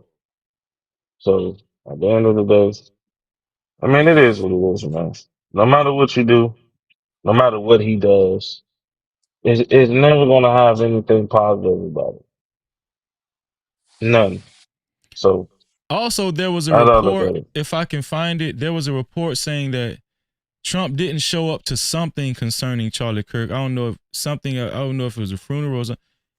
He was supposed to show up to some type of event about Charlie Kirk's post Charlie Kirk's death, but he was seen golfing. This was another report too, that he was seen golfing. You know. So I mean, go ahead. either way it go. Even if he, I don't know. I don't know. I honestly don't know. I think personally, no matter what he do, yeah, even if he showed up at that event, it's gonna be the same thing. You know, that's how I'm looking Okay. at it. So here it is. This is it right here. This is right here it says Donald Trump. Let me close this. Donald Trump misses Charlie Kirk's Kennedy Center vigil for pre-planned weekend at Bedminster Golf Club. So he missed Charlie Kirk's vigil because he didn't want to he didn't want to cancel his golfing engagement. Right? It says Donald Trump skipped the vigil for Charlie Kirk in Washington, D.C. on Sunday, which was attended by dozens of high-profile Republicans. Donald Trump missed Charlie Kirk's massive vigil at the John F. Kennedy Memorial Center for the Performing Arts. The president opted out of attending the vigil for Kirk, a longtime supporter of his who was fatally shot at a college event on September 10th, which was held in Washington, D.C. on Sunday night, instead using that window of time to travel home from the Trump National Golf Club in Bedminster, New Jersey. No captivity. So there's more evidence that it really wasn't urgent for Donald Trump to attend or make comments towards Charlie Kirk. He felt it more important to attend. I mean, to not break his golfing engagement. Damn. Right? Meanwhile, I'm reading right now, President Donald Trump announced on Wednesday that his administration will be designating the far left radical activist group Antifa a terrorist organization. See what I'm saying? Like he can't win for win. It's always gonna be something he does. Like it's crazy. You know what I'm saying? Like it's insane. I literally just got on Instagram and that's the first thing that came up. Like it's ridiculous. This shit is insane. I don't even know what to say. Well, I As for Jimmy think Kimmel, here's the thing, right? I think if it's okay for Donald Trump to kind of water down the way he responded to Charlie Kirk's death, I don't think other people should be criticized either. This is the president of the United States. You know. So wait a That's minute. sad. That's Oh sad. wait, see now that's some bullshit, y'all. I'm saying Let's keep it on what. he's supposed to be the Okay. first. He's supposed to be the first representative of how America responded to this death. Right, this was a serious thing. Like people seeing this shooting on Twitter. Like, did y'all actually see the shooting? Did y'all see? Fuck no. Bro, y'all I listen. seen it. This is what I be saying, bro. Y'all at this point, y'all nitpicking now because y'all didn't hold none of the same energy. But when Joe Biden didn't send none of them FIFA people in North Carolina or in California homes and things like that, y'all didn't have none of this energy, none of this. Oh, well, he should be sympathized and For sympathy, when Joe bro. Y'all Biden gotta did stop what? this. For when Joe Biden did what? Say it again. When them people in North Carolina that was freezing in the snow, freezing outside because they ain't have no heat, You still mean and during FIFA the not hurricane? during the hurricane. I When he got up did a there, show about and that. he I did a show about No right. that. captivity. But you ain't say none of it. You ain't Yes, I mentioned did. anything about Yes, I what did. Joe Biden need to be. Yes, I Joe did. Biden Yeah, and hold on, wait, hold on, Joe. wait, So let me just right. stop. Hold So on, he stop, supposed to stop, have a stop. face. Stop, He should stop, have some stop. See, sympathy because all of a sudden. wait, hold on, trucker. This is what we got to stop doing. We got to stop making false assumptions just because we don't want to be, we don't want to actually answer straight up questions about Donald Trump or somebody. I actually did make a live stream about. I am. Wait, hold on, wait. I was on made a that live show. stream. I made a live stream about the hurricane and what happened, how people were affected in North Carolina. Fear No Mortars is she lives in Charlotte, North Carolina. She can tell you, right? I also made a live stream about how people in Florida were affected in the coast, on the West Coast, by Tampa and Clearwater and all that kind of. I did a whole lot. I did a live stream, a couple of live streams talking about how the government did not respond accordingly. So you're wrong. I mean, respectfully, you're my boy. But I'm just saying you're wrong when it comes to me. So, yeah. I never. Well. What I was saying, okay, was that y'all asking another man, okay, all this stuff what he should have done, and because he didn't do it, then other people shouldn't do this, that, and the third. Cool.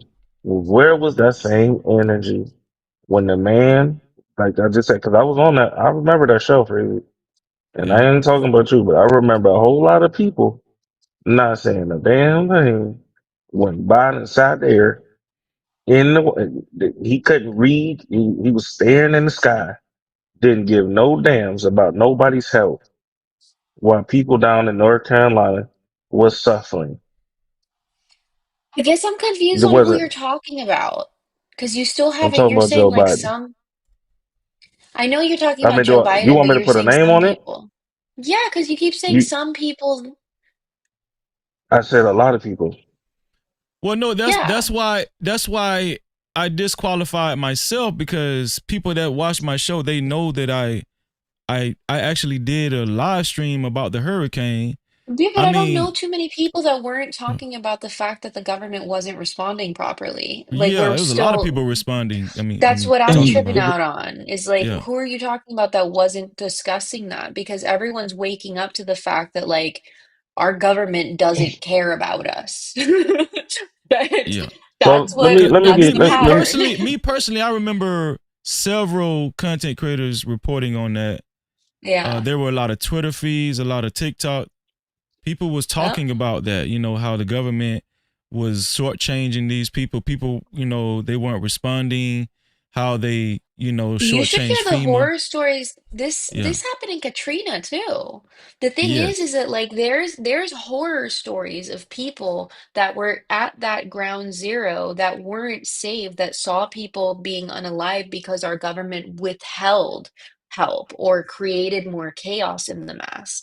Like it's at this point it's deliberate and it's unraveling.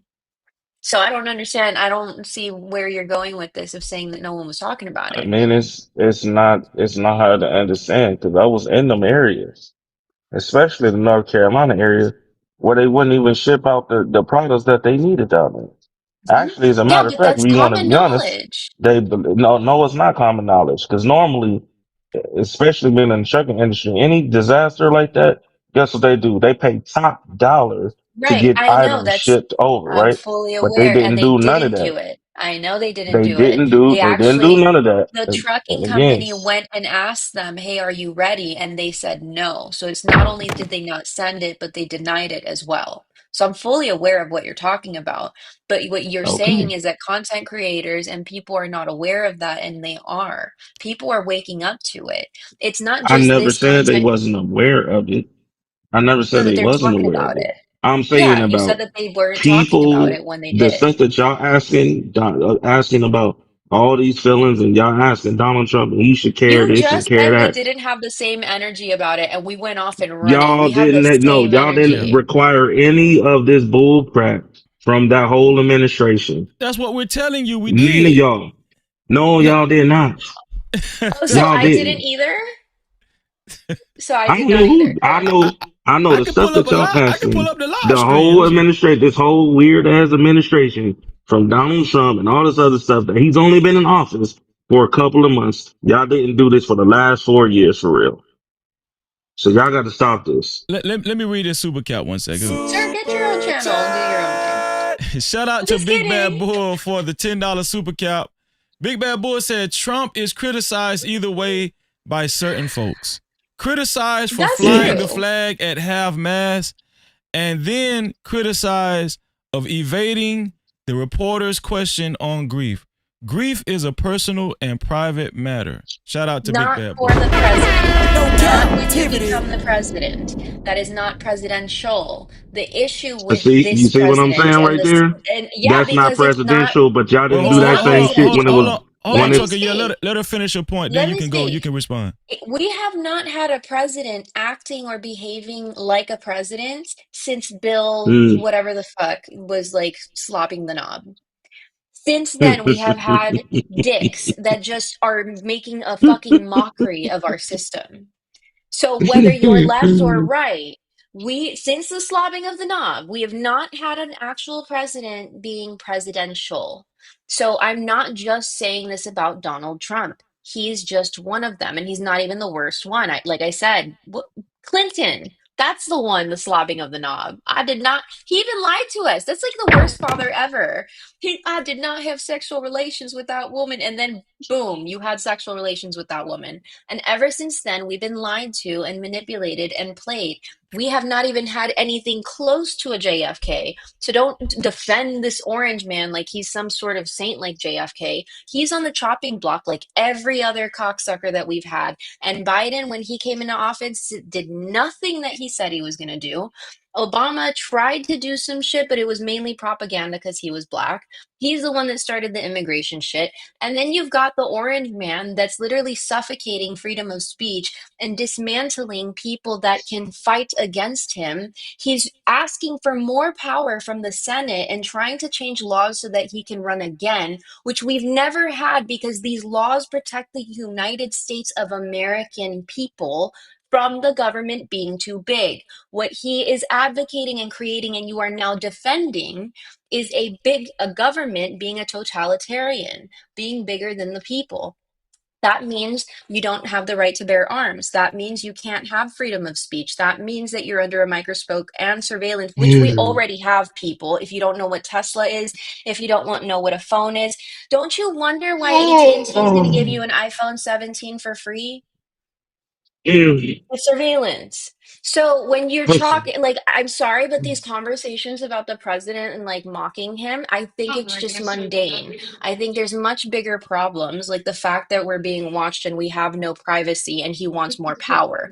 That is something that I think like we could argue about, or like, you know what I mean? So again, this is what I've been talking about. All this bullshit that you just ran up and down about this whole list, none of you motherfuckers say any of this shit 4 years ago. All this shit been going on four You don't years know ago. me. I was saying the Hold same on, shit hold about every on. No, president. you've been I'm sitting gonna there mute. I'm gonna talking. mute myself. Hold on. Okay? You're good. Thank you. I'm done. Yeah. So all this shit you keep talking about, this whole democracy, and he want to run these laws up and all this bullshit, none of y'all said this shit 4 years ago. Nobody said nothing. It was okay 4 years ago, but all of a sudden when somebody, I ain't even defending it. But I'm saying keep this. Y'all didn't say nothing 4 years ago. Don't say nothing now. That's all I'm saying. There's no point of talking now. Don't talk when somebody actually want to do something about it. When 4 years ago they was telling everybody, yo, you can't even invest into your children because we want them to be transformers. Like you need to stop the shit. That's all I'm saying. Like I don't listen. At the end of the day, and we seen it in live everywhere you go. 4 years ago, nobody didn't give a damn. Inflation was on. The Biden administration is 1,000% correct. It's democracy and all this other bullshit, and they doing the right thing, knowing people was paying $16 for 2 cartons of eggs, which is ridiculous. Everything is failing. Nobody said nothing. Everything was on the up and up. They ain't mentioned nothing about the Biden administration. It was all good. Soon as this man get in office, all of a sudden now he want to make extra laws so he can be in presidency one more time and all this other shit. Like I literally just got on Instagram, like I said, and they just put that up. They wasn't doing none of this shit when the administration was there. They weren't talking about none of the laws they passed 4 years ago. None of that. They only talked about what's being passed right now. They didn't give a fuck then, so why do give a fuck now? Just be quiet. Just let it happen. Because at this point, it's too late. Don't matter. Especially for the past 16 years, where all this shit was going on, even when Obama was in office. Y'all knew this shit wasn't okay Let me back let me then, but ask y'all let let me it ask you go. this. Let me ask you this, Y'all Trigger. gotta stop this. Do you believe in free speech? Of course, I believe in free speech. So But since we want to talk about free speech, when people was getting fired for you can't say this and you can't say that 4 years ago, wait, hold on, wait. why y'all talking about free speech then? I'm asking you. You agree that Charlie Kirk should not have been silenced for his free speech, right? Should nobody be silent? Right. So if you're saying should nobody be silenced, why are you taking this attitude towards Jimmy Kimmel? There's something. Listen again. Because There are some things. in essence he was silenced, right? There. Wasn't he silent? Listen. There are free speech is cool, but that's not what he was silenced about. Like there's some things that you don't joke about in this world. Freezy, if I was sitting there, Okay, listen, I have a and like question. Can I just Hold on, since it's just let him aligned with finish, what you're Anna. saying? this Let him this is finish, and this is then this is you just can go. me and you, right? This is just me and you. One of your relatives passed away. You Yeah. you you know what I'm saying, I'll talk to you, or I already talked to you about it, but you're not showing really no remorse. You just staying busy. And then the next thing you know, you hear or see me making a mockery of it and joking about how you're mourning somebody that you really rock with as a joke. You think you gonna take that as a joke? You No, gonna I sit there and mean, be like, "Oh, that's cool. That's okay." So I it's the same probably thing. wouldn't take it as a joke, Uh, if your line of work is a comedian, and that's what comedians do, I probably would look at but it he's not differently. a comedian. That's the crazy part. Jimmy Kimmel He's not a is comedian. he does Jimmy Kimmel is not a comedian that's a talk show host on ABC. Hey, only thing I know Jimmy Kimmel is a talk show host, but he's not I a mean, comedian. he has He's a comedic, comedian. yeah, yeah. Jimmy Kimmel is originally and has always been a Well, comedian. That's why that you was his know, skit. He was a comedian giving a skit. That's the cool. controversial part of this.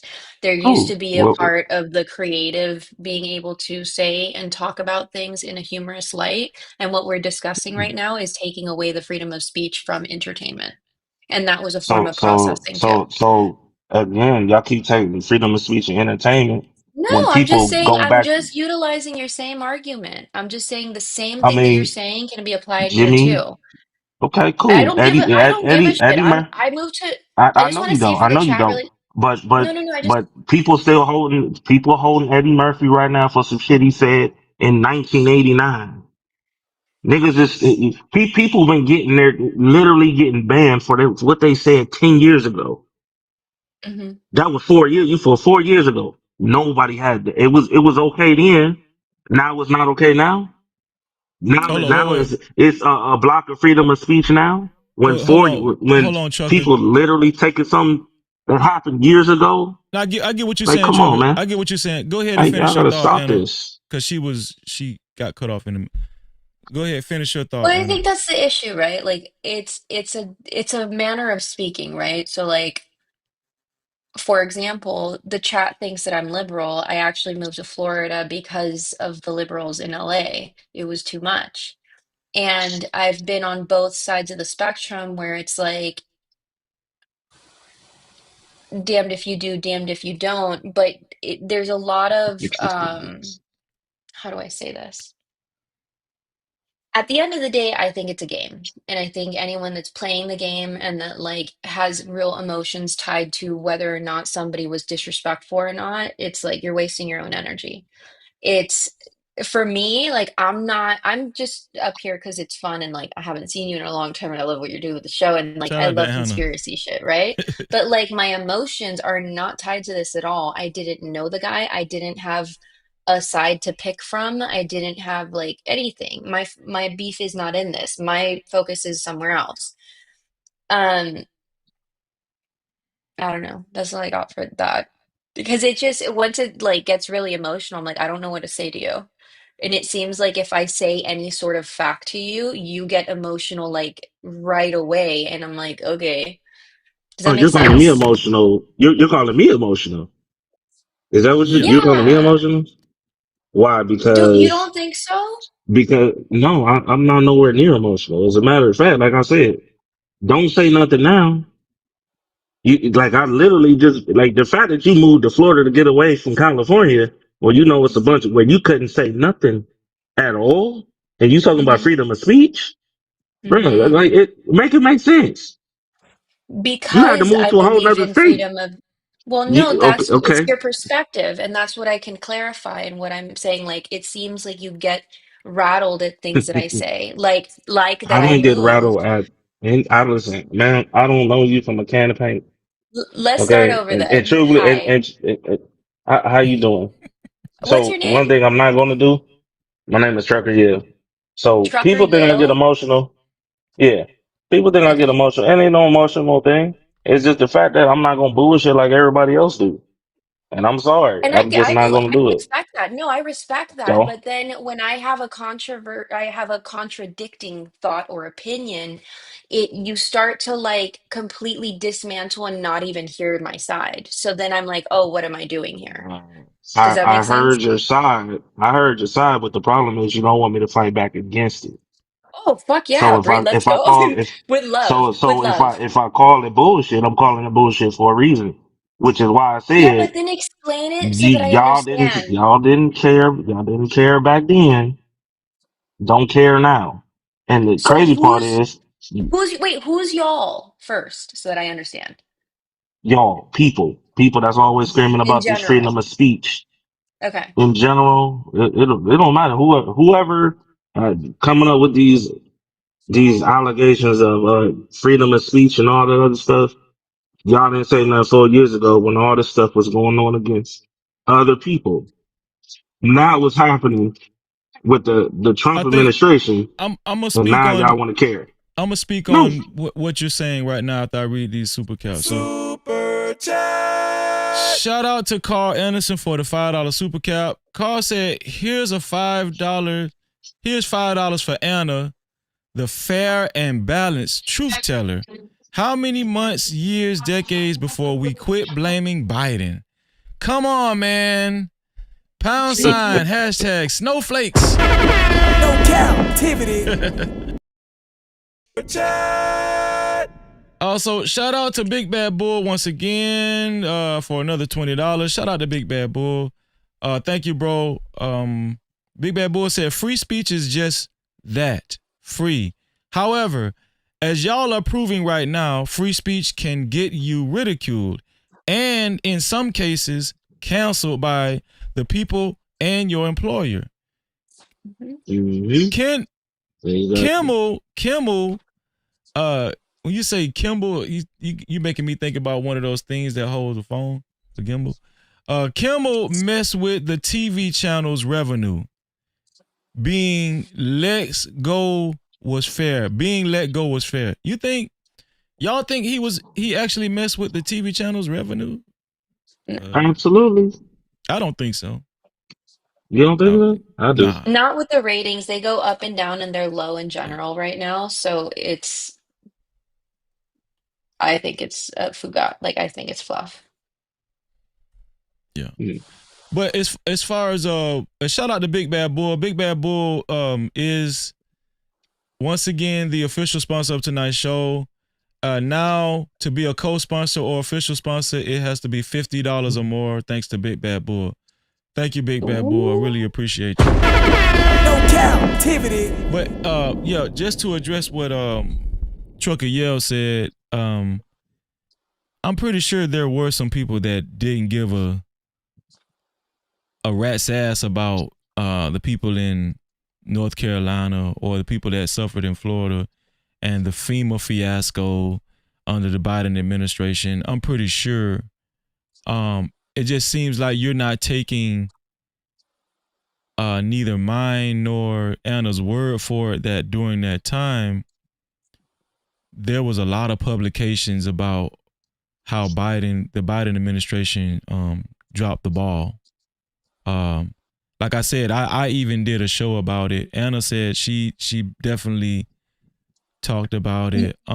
It's Go not ahead, just Anna. that, but you also have to remember, no one's remembering that during that time, the Biden administration had Meta in a chokehold that was systematically shutting us down and calling everything that we were saying hate speech and misinformation. So that was also happening during the time that you're speaking of. There were a lot of people that were getting shut down left and right. And as content creators, it wasn't just like as easy as you're saying, like, oh, why weren't you having it? There were a lot of people talking about it, and there were even more people talking about it behind closed doors, especially in regards to what can anybody do. That's when you started seeing other platforms created other than the tube and all of that, because everyone was getting nuked. And it's still What? something that happens. Like What my channel and just got nuked What? for Wait, wait, talking wait, about wait. it. I'm glad. So Thank you for saying that because that's the whole point I was talking about. Like no, but real let me talk. finish this because let me finish this before you start your real talk. My channel was literally just nuked. It just gone. And I had 4 of them. And all of them are gone for the same reason. So it's really easy for someone to say, oh, nobody's talking about it. No one's saying it. It's really easy for everyone that doesn't have a channel and that's not doing this and not putting their face on it Mm. to dismiss the people that are talking about it. And that's not what I want to do either. Like, and that's what I keep on getting a little Mm. like irked on with you is that you are saying y'all as in like people in general weren't when these are the people that I was like thicker like it was like and during that time it was fun. It was like we were all trying to fucking figure this stupid YouTube shit out, but it was also like an underground world war of information that you could exchange. So to say that nobody was talking about it is like putting mass disrespect on the fact that people were talking about it. People were getting shut down for it. And there was a mass shutdown of freedom of speech that everyone seems to have amnesia about that is also starting to play into effect again. We just got our freedom of speech back. Did everyone forget that? I hope just laugh because it's like the man just been in office for a couple of months, and y'all talking about him going with this whole freedom of speech shit, Well, it's and not just then him. It's you not just just this oh, thing. wait a minute, You're right. I was Sorry, I'm sitting here gonna mute silent. myself. I'm gonna mute myself. I'm Shout out to sorry. I do Boot Camp that. in the building as well. Carl Anderson So and so T.O. Shout out to y'all. so this is what I was talking about. Like the man been in office for a couple of months, and y'all out here talking about freedom of speech and all this other stuff. But for like I said, 4 years ago, your channels and all of that, people losing their channels, people losing their businesses for speaking up and saying, "Don't take the shot and all that, the jab or Mm-hmm. whatever you want to call it." Mm-hmm. Mm-hmm. Mm-hmm. Mm-hmm. All of that was getting removed. And Mm-hmm. yeah, people was complaining about it, but it wasn't on nowhere near the level of intensity that y'all literally trying to put out here because the orange haired man is in office now. It was all fine and dandy. It was nowhere near on No. this level at all. Hell, people just now finding out when people was trying to warn people about certain things and don't do this and don't do that. And people kept saying, they're not doing that. They're not doing that at all. No, I don't So believe that. They wouldn't do that. so They just doing the whole, like, come on, man. They but was that's even, what I'm y'all, trying to y'all say had is some. happening now. Y'all The had they very had celebrities and mass sitting here going with the flow and the whole 9 yards, and people was mm-hmm. biting off of it, and it was all love and respect, and we Mm-hmm. gonna do this, that, and the third because it's the right thing. When people like again, this whole freedom of speech shit, when nobody saying none of this stuff 4 years ago, but now all Yes, of a we sudden it's a big were. deal now. Like y'all got to stop this. Like real Okay, talk. again, you're saying it again, and I fight. I've not been taken down because I've been fighting for freedom of speech because it is a real thing that happens, and you're dismantling it just by saying it didn't happen. You don't see that as Y'all being didn't disrespectful, you know what I mean? call it what you want. That Call it what you want. it's like you telling me you're 6'2" and me looking at you and being like, I think you're like 5'11." No, it Like don't even. that's what It you're pales in doing. comparison. I mean, like, listen. At the end of the day, Okay, like I said, maybe but not. y'all wasn't saying. A lot of people wasn't saying nothing. Celebrities was going with it. It wasn't that. Now, don't get me wrong. There was people that was warning people not to do it. This, that, and the third. Cool, cool and all. I respect that. People lost their channels, which is unfair. People lost their jobs. People lost their careers. Things like that. It's unfair. But if you want to be honest about it, people got more love for supporting the no freedom and you can't say this and all this other shit versus now all of a sudden now it's a big topic because the orange man it was all good for a couple of before he even got in office. It was all good then. Now all of a sudden he in office. Now it's not. That's what I'm saying. I don't understand how hard it is to understand it. Yeah, this is killing. I really don't understand it. It really is. So, I don't know. I'm kind of confused because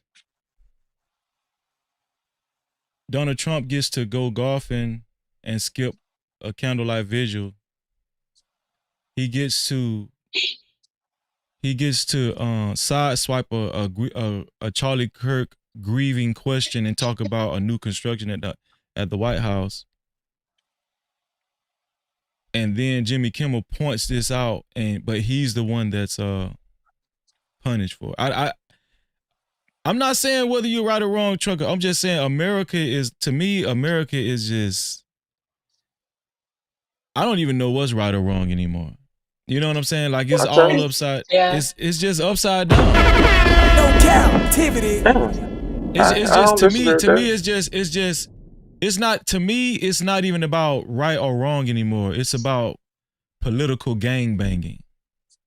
Like, it's just defending Yo, your that needs to side. be a I agree with that term. part. That needs to be a term because that's really what it is. It's political gangbanging. Shout out to Logic. He's my bro Logic.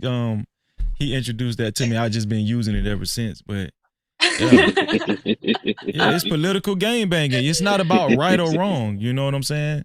It's about what side are you defending, and you're gonna go hard for your side. Pause. Yeah. That's possible. Listen. I'm just saying. And shout out to Wall Freezy, Street. I Willie said, just joined the show. I won't bring you up Wall Street unless you tell me to. So you can just talk from the green room, just like Trucker. So shout out to you. Go ahead, Trucker. I'm getting ready to head to the show, but what I'll say, I said once they showed, like, people didn't realize how bad the country is until until they shut down TikTok, and you see how many people was losing their damn minds. Yeah. People was losing their damn minds, man. And I said, man, this country is mentally ill. It's too many. A Yes. lot of people is mentally ill. Like, Oh my God, we we finally lost. agree with each other. Big Bad Bull said, see, but you didn't even mention that Trump did fly the flag at half mast. Y'all are so selective when you choose what to focus This on. is Well, true. I actually did mention that. I mentioned that early in the show. I didn't give a shit. I was just focused on his reaction. Yeah.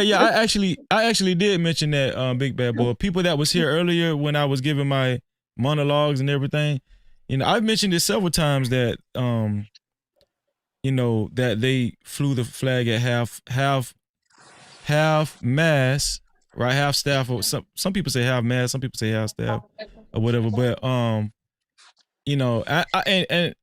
guilty also that I thought it was kind of weird that they flew at half staff for somebody who wasn't actually, former military, or usually they do stuff like that for like somebody who was he was in the military and became or currently in the military or past military.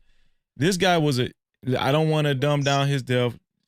Forgive me, Chucky, yeah, but Charlie Kirk was a YouTuber. That's not heard of. That's not heard of. I don't know why you say why you saying forgive me? Listen, I don't give a damn because I about don't want you Charlie to Kirk. think I'm dumbing him down. He No, was a listen. social media influencer. He was a YouTuber. So Yeah, he was a social media influencer. So flying influence, the flag at half staff, to me, for somebody like that was very, it was just cringy.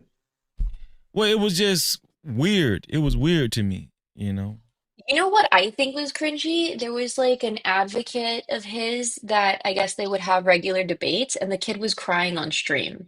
That I found disrespectful and cringy. I was like, Wait, what? Why would you it find that seemed disrespectful?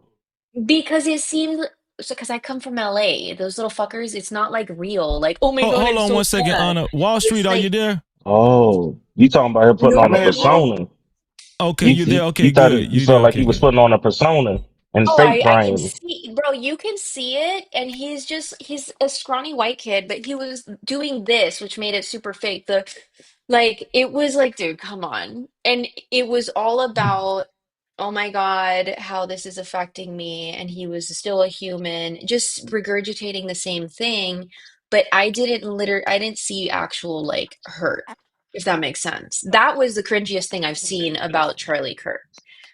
Well, Because that's he was, and society, then the people. worst. The thing is, too, he was screaming and crying for like 45 minutes. I'm like, okay, you guys were advocates. You weren't even homies. You talk about people Literally. No monopolizing my pain. captivity. Listen, I Yeah, don't that's disagree the with shit that. that I hate the most. I don't, but see, that's the crazy part. Like, that's what I'm saying. Like, even though Jimmy Kimmel didn't, didn't do it on that type of level of monopolizing, that's kind of what he was doing. Like, I'm not, you know what I'm saying? Yeah, Like, I but wouldn't wish to that upon my me, worst enemy.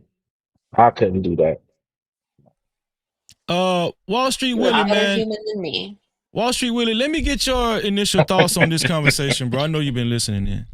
You I said would say if I this. wouldn't wish it on I my would worst say enemy, this. I Like the would. main thing that has been proven is Charlie Kirk's supporters, they don't Mm-hmm. really believe in his message, right? Like everything that's been going on afterwards are literally the things that Kirk fought against when he was Mm, defending the right's position to say what they want, Yep. Yep. be in their personal Yep. spaces and say Damn. however they feel. Like it kind of shows that those people didn't really believe in his message. So they're kind of doing him a disservice by trying to attack other groups. Like right Damn. now in the moment, we're seeing it. It wasn't real. Yeah.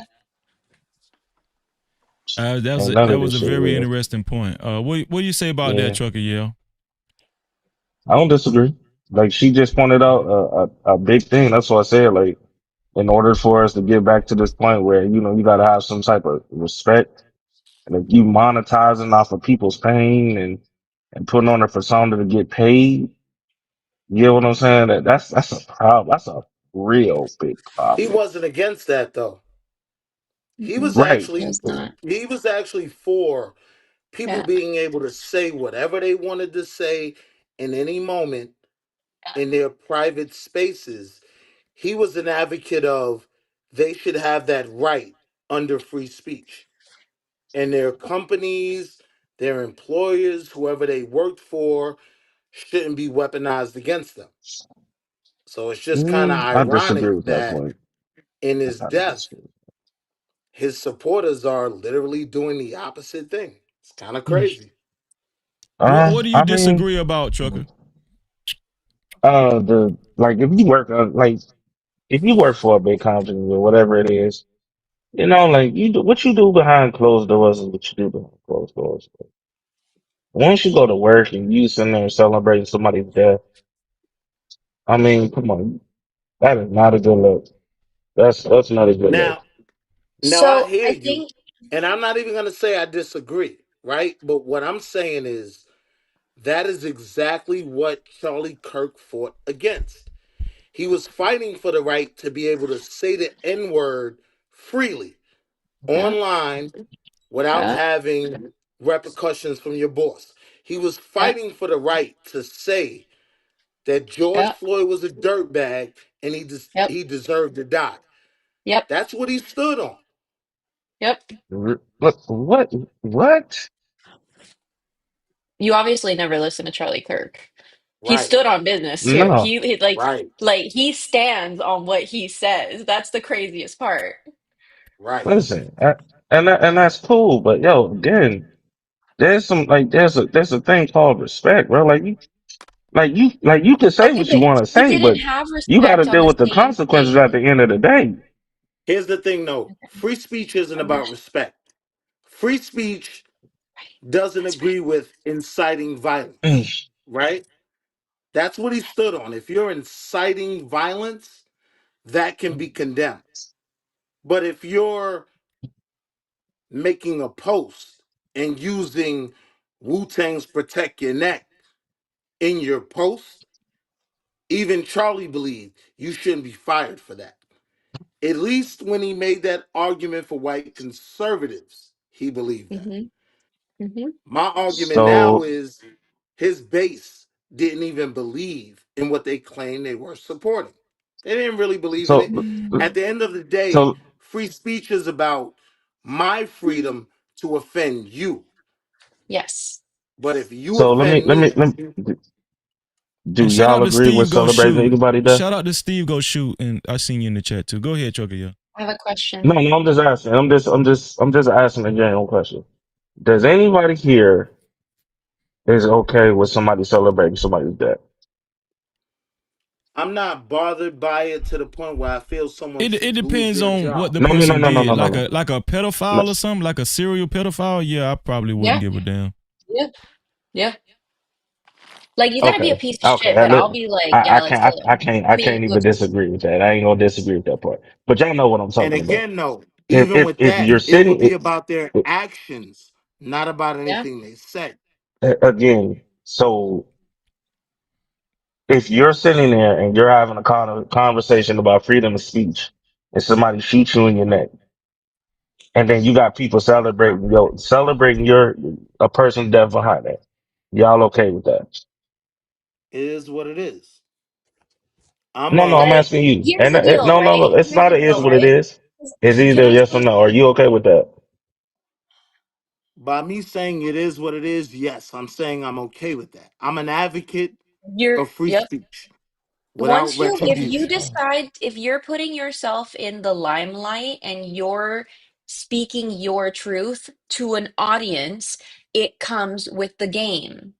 I Like, agree. I'm No. not going to say What? what I feel and what I think and what my opinion is, and then think, oh, everyone has to agree with me. I know there's going to be someone, I've had trolls and all sorts of crazy shit, but that's a part of like what happens when you're doing this. Charlie, I'm Being sure, a had public many. figure. Yeah, I'm sure he had many unaliving threats. I'm sure he probably had heightened security. But at the end of the day, he was talking some mad, crazy stuff, and he had a huge platform on it. And when you actually dissect the words that he was saying, they were very harmful and very hurtful. My opinion on this whole freedom of speech thing is, per the Constitution, we have freedom of speech. We can say what we want in the comfort of our own home without ramifications. That is freedom of speech.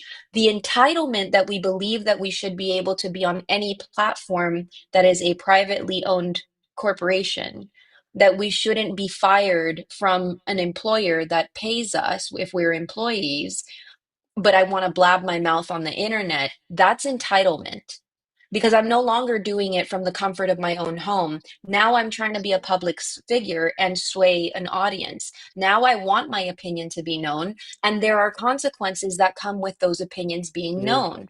And if you are not able to stand on business, then I don't know what to tell you. I So would That's say the it again, only thing. like becomes an what did the entitlement. Lord Jesus have mercy. Hold on, Trucker. So Go ahead. Hold my on, Trucker. bad. One sec. Go ahead, Wall Street Willie. Then Trucker. Go ahead. I would say it only becomes an entitlement when it's one sided. Now, freedom of Mhm. speech without the retribution of your employer, that's actually one of the probably the only thing, right, that I could agree Yeah, with yeah. Charlie Kirk on what he stood on. I'm not Uh, bothered if Agreed. someone goes to their personal Facebook and says the N word. I'm not trying to have them fired and everything else, right? Like, we have HR for that. If they're not hiring the right people, if they're doing something illegal, I trust HR to handle that. But I am an advocate of free speech, and I think this is a clear example that it's not truly two-sided. Yeah, like Two-sided. What do you I'm, mean it's not I'm, two-sided? What did you mean by that? so what I mean by that is I understand what Charlie Kirk was fighting against, right? He had an issue with people going viral for saying the N word or something on video, and we get them fired and everything else, right? Mm-hmm. I do respect free speech to a certain degree, as long as you're not inciting violence.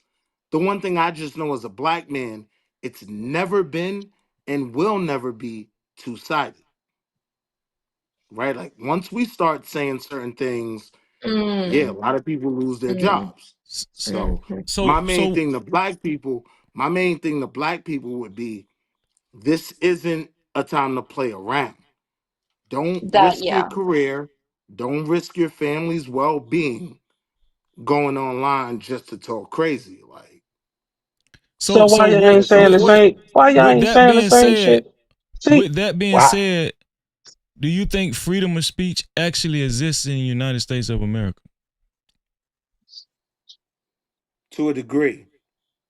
I feel like if you fit in with the establishment and you're not challenging accepted norms, then yes, freedom of speech is accepted. But if you're So challenging accepted norms, if you're saying something outside of what everyone agrees on, yeah, you're going to have consequences. Mm. And I Go don't ahead, agree with Trucker. that. Go ahead, Trucker. I'm Yeah. just listening to a lot of hypocrisy right now. Oh, hold on. I'm No shocked right now, captivity. bro. Oh man, Why this do you is why do you insane, bro. feel that a lot of what you heard was hypocrisy?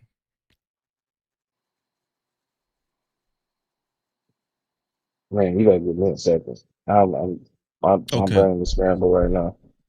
And I'm Okay. like, Well, I think here's my thing.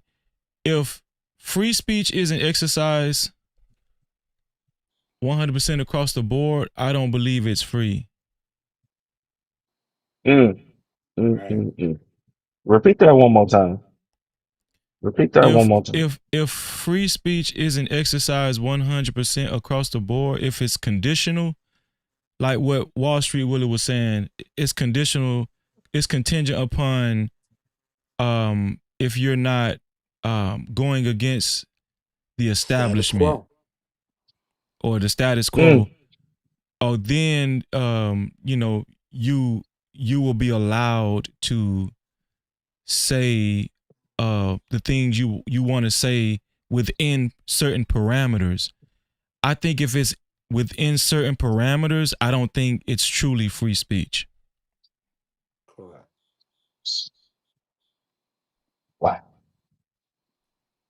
I, I I, 100% I agree. think in America we have the illusion of free speech. Agreed. Agreed. And Agreed.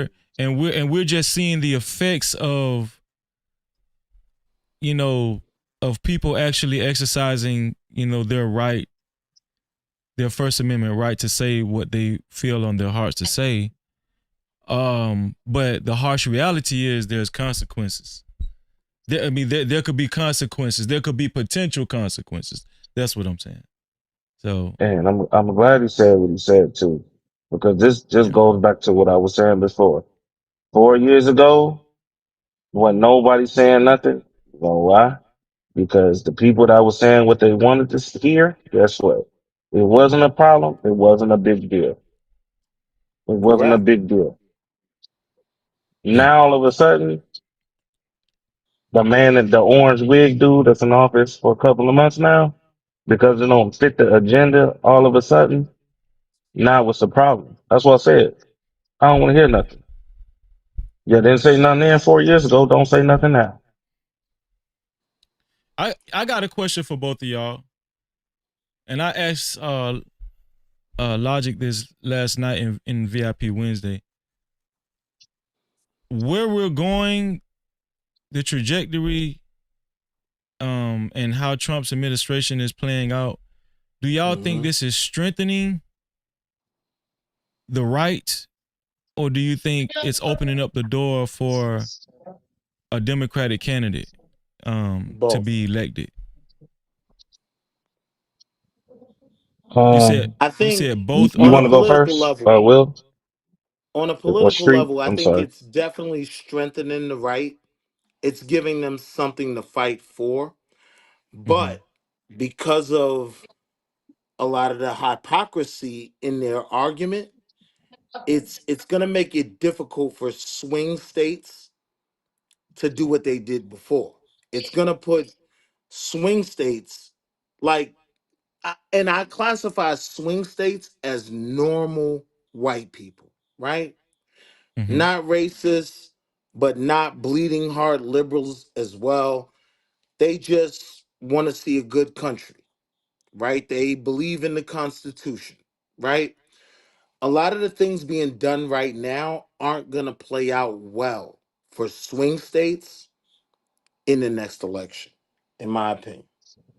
Okay, before I go to Trucker Yell, no, actually, I want you to answer the question. I want you to answer the same question, Trucker Yell.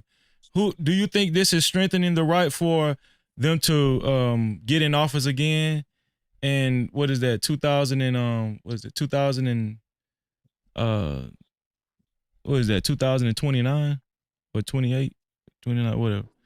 Do you think I it's think strengthening the right for them to get elected again, or do you think this is helping the Democrats get elected next term? The way Trump administration is going. well, it's only been a couple of months, so I can't really Been about 9 say. months. But wait, Just no You've off been the in cap, top I of your office gotta head, what, stop where do you. you think it's January? going? Or I gotta stop you January? on But no some cap. yes, yeah, no. Yeah. Midterms are less than a year away. Midterms, okay. Yeah. Midterms. That's a Yeah. great That's point. where they're gonna So lose. yeah, so yeah, I think that would probably be the because I can't really say because it's only been like 9 months. So, but the way it's going, um, I honestly I think they're gonna be back in office. I think it's gonna be somebody else. Um, a lot of things been exposed on the left side that a lot of people overlooked. The cash payments, the money, the tax money going across overseas, all that shit got exposed. You know, but even the stuff that's going on now in some states, um, you know, uh, it's just a lot going on right now. But here's the reality of it, right? The reality is after this next 3 years, we're done with Trump. We won't have another, Trump administration. Well, they Right? talk about a Now, third term. I'm just joking. yeah, but Apparently, the honest truth is he alienated his own Republican base. So it's a lot of Republicans that want to see him get up out of there as well. So that third term, nah, I believe in my constitution. Third term isn't gonna happen. But we now know it ain't gonna happen. we have to realize though the Republicans are in limbo. They have to figure out what's next. And with a lot of the confusion in the Republican Party, it's not going to fare well for them in the midterms. Okay, so Mm. so so I'm going to ask both of y'all. This is the last question before I get y'all final thoughts. I'm gonna ask both of y'all a very controversial question. I purposely saved it to the end. I wish Anna was up here to answer it too. Oh man. Do y'all think that there is a possibility that the Charlie Kirk incident was strategically planned to strengthen the right? If I'm Ooh, being honest, I got a whole cork board, ooh. right? I got a whole cork board in my man cave. I'm trying to put it together. But my assumption is Trump pulled the old everybody's looking at the Epstein files. Hey, oh, look over there. And now everybody's looking at Charlie Kirk. Now, I'm not going to say much more than that. This nigga trying to get your channel removed. Yeah, He's I'm not trying going to to say get your much more than channel that. removed. But I'm going to say there is a fracture in the Republican Party, and that fracture is based around a lot of Republicans simply want those Epstein files that they were promised. I think there is room for a possibility that this may have been something to direct the attention in a different area. Shout out to you, man. No captivity. Shout out to Philly Boy DC in the building too. Thank you for being here. What do you think, Trucker Yell, to my question? I don't want to ask it again. You heard me. I, I, I do agree. You know, we always notice that, when they do these things to catch people's attention, they're always passing something under the belt. real like they some is always under the belt though. So you know what? Oh, this law just been passed. So yeah, they tend to do these things. And Epstein's files is being blocked for some, you know, that ain't gonna never come out. Even though they're Damn. trying to that ain't gonna never come out. My Dang. bad freeze, but yeah, it's been blocked several times. They trying to One they're thing you trying know to about America though, America has been known to use false flags to push a whole different agenda that people weren't looking at. So when I look at the limiting of free speech, when I look at a lot of the things that are following up behind this, Mm-hmm. it feels very 9/11 to me. And before 9/11, right, the conversation was Ruby Ridge. Ruby Ridge was a dude that said, "This is my property. I have rights," right? And right wing white America supported that. After 9/11, even right wing white America Mm-hmm. was willing to acquiesce to patriot acts, things that violated their personal rights. They were willing to acquiesce. I'm saying I see a similar thing brewing, and it's unfortunate. Wow, so man. No captivity. Go ahead, Truck. so Miss Bella, I don't understand why you say nothing's gonna happen when a lot of these Republican politicians who's been caught in a scandal are literally being removed. Did you forget about the mayor who was in the scandal with a man and he got caught and all that other stuff and now he's not a politician anymore? It's a lot of that going on. A I mean, but whole lot of that going on. that's So, par for the course, though. That's regular, right? but Like cool. I mean, politicians get listen, caught up in scandals, they get boxed out. That's regular business. What's right. happening right So, now is very different. I mean, I can listen. I can see like people always say nothing happens, but like you said, people get boxed out. Like hell, when the man got hemmed up for all the stuff that was going on, you know, guess what? The nigga took his life in prison allegedly. Allegedly, I think he's still alive somewhere in Mexico or something. But I don't know. All I'm saying is, um, it's a little different right now. I think a lot of people that who couldn't be touched is being touched. But look, here's You where I know, think the real hypocrisy is, right? I don't Mm. believe if the Honorable Minister Farrakhan died tomorrow, people wouldn't be dancing on his grave. I don't believe that if Al Sharpton or what's the dude that's got the case for the kid that's just been hung? Everybody's favorite failed attorney, Ben Crump, then right? something. If Oh Ben God, Crump died, I could easily see the same way these same people, including Charlie Kirk, danced on George Floyd's grave.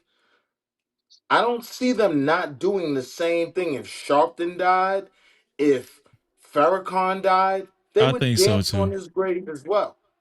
Yeah. Especially, staunch conservatives and stuff. You know they would. Yeah.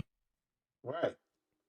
And yeah, so that's what my I said. thing Like, is if you mhm. claim to stand on free speech, you stand on it on both sides. I'm not offended if a white person says the N word on their Facebook. Now, I will admit, when it was going on with the left, where they were targeting them and getting them fired, I Yeah. didn't have a problem with that. But now, being on the other side of this argument, I'm seeing that happen to my people. And yeah, that's one of the few places where I actually agree with Charlie Kirk. When you go home, you should be able to say what you want to who you want I agree without with that too. facing yeah, you Yeah, know? I agree with that too. I agree. I mean, And, you say what you want, and how you want. I mean, you won't get your ass knocked out. You know. No captivity. let me get Anna, because Anna She came back. She got something on her mouth. What do you want to say, Anna? Did you want to answer my question that you heard me ask? I highlighted your chat. What was the question? I'm ADD. Do you think that Damn. the Charlie incident, the shooting, do you think that there is a possibility that it was strategically planned to strengthen the right? Oh, duh. That's what I said earlier. They're all like pawns. But the thing is, once you like sign, okay, so like I like conspiracy theories, right? Oh, finally, it's not lagging. I didn't realize I didn't have it plugged in that whole time, so my apologies. No But problem. let's say I'm like a hardcore leftist, right? Mm-hmm. I will be approached and they will tell me like, "Hey, say this to your audience. Here's 3 mil." If I say yes to that, I also say yes to whatever else they're saying why they want me to do. So the thing with Charlie is that he was a part of that. And I don't have any feelings So he was on being like funded. That was what you're saying. Yeah, they all are. I just said it earlier. He was playing a part. If I he agree was with to that. go to jail, if he was to go to jail for like, let's say he scammed someone and he went to jail, he would be able to go to court and say, look, I'm a agent that is paid by the government to act in this theatrical play that we are putting on. And he would not go to jail just like every other dude that's doing it right now, whether they're a podcaster, an influencer, a debater, an OnlyFans chick, an Instagram thought, you name it, it goes from top to bottom. It's systematically created so that we have these little podcasts talking about how we're emotionally triggered back and forth so that we just talk about that. Because it is exactly what Homie said, that it's a distraction. It's always a distraction. But that's why I said the mind thing is a thing. So like, yeah, that's just it. If you see all the sheep moving one way, pay attention to somewhere else. So Well, like look at, a I don't good disagree with example, that. a good example of this is actually cryptocurrency because these old fucking farts in the financial market, Talk they're about it. putting on a God facade damn it. of like 60 minutes saying like at the beginning of this year they were saying like it's the biggest scam, you can't put your money in it, it's not safe. And what do those fucking assholes do? They turn around and they put all Put their their fucking money in it. money in yeah, they it. dumped. They Yeah. So dumped it. and And that's an came up with all type of example. laws behind that bullshit. And because so many people, so many regular people like us was smart enough to invest early. And once they start noticing, oh, so many regular people getting rich. We need to go ahead and I Okay, don't so disagree it's with the that. same thing. So the same thing. When you see some crazy shit, this is just a rule of thumb for everybody. When you see crazy shit happening on the boo boo box, just assume it's part of the drama that they're distracting you. That's it. If it's someone that's unalived, if it's someone that like everyone's talking about, if it's someone that did something super crazy and they're about to go to jail, like it's a distraction. I don't know though. Yeah. My only No thing with that though, captivity. Shout out to IB Wody in the building too, and True Bleed. my only thing with that though Go ahead, is Straw Wall we Street. Go are ahead, boss. we are seeing things that, if I'm being honest, I didn't think I would see under Bush, Speak. under What Obama, you think? right? We are What you saying? seeing. I mean, what specifically was you talking about? If you don't mind me asking, what? Is, give me one thing. So the case isn't finalized, right? But when you have a kid hung, lynched, right, in Mississippi, and the police go to his family's home and say he was found in his room, not found hanging from that tree, it, I've seen this story play out before in terms of, my study of history. So I'm not surprised that these things are going on in Mississippi. I'm not surprised Yeah. that with the political climate going on right now, yeah, there's violence going on as well. Did that One of happen directly after the Charlie Kirk shooting, the hanging? Right after it, Yes. Right Right after after. right it. after it, bro. Yep. And they said it was That self-induced, didn't they? They reported it self-induced. So they went to the kid's family's home and said they found him in the room. But the whole case is based around them finding him hanging from a tree next to the pickleball court. So I'm saying Wow. if man, you that can is create, insane. yeah, I'm saying if you can create any conspiracy around Charlie, we can see the conspiracy here as well. Oh, I for mean, sure. A thousand if percent. someone's found hung, you don't make a mistake and say, we found the kid in his room. Yeah, I Facts. must have forgot about the other situations too. You remember the situation also where the people had to pay to come get their family behind the police station? You remember that in Mississippi? Nah. Yes. People was in this happened last year. Mm-hmm. Last year, yeah.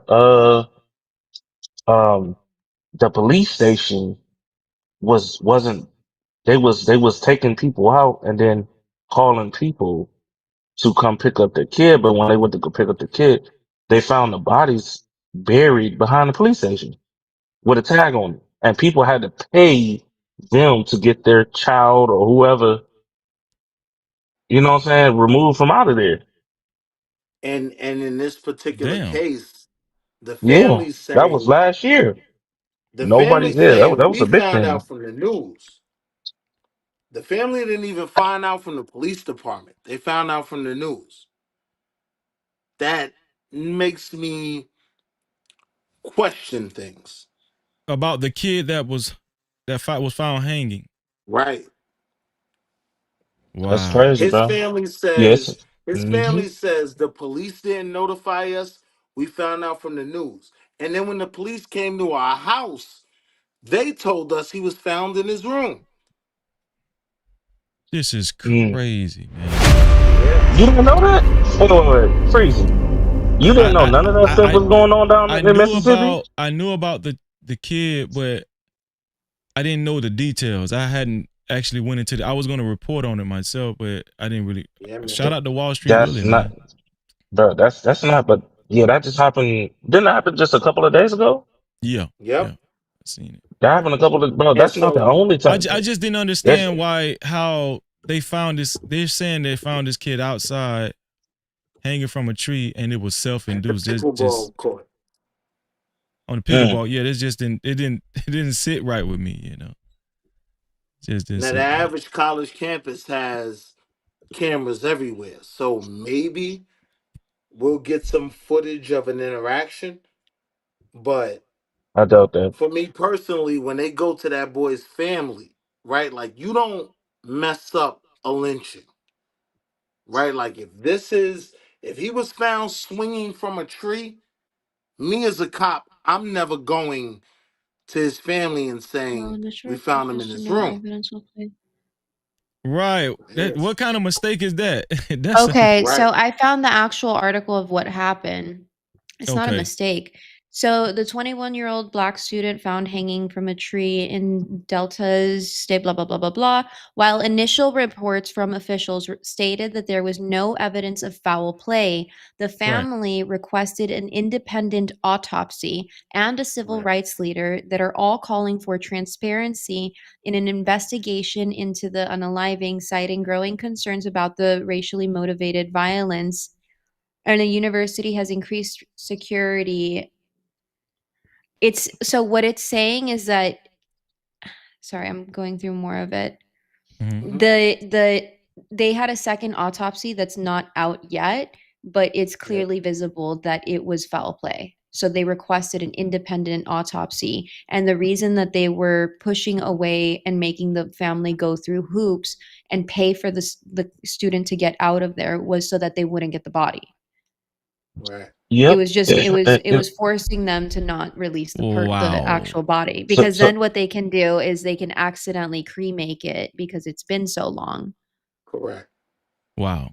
and which is a you don't typical mind me asking? practice. Does it says a location of what part of Mississippi this happened? It said Cleveland. the And it just Delta. says It says university responds Delta State University. Delta State University. Cleveland, Mississippi. Cleveland. That's right. Oh Cleveland. yeah, I'm not even surprised. Damn. You know what's crazy? Vic mentioned that place too.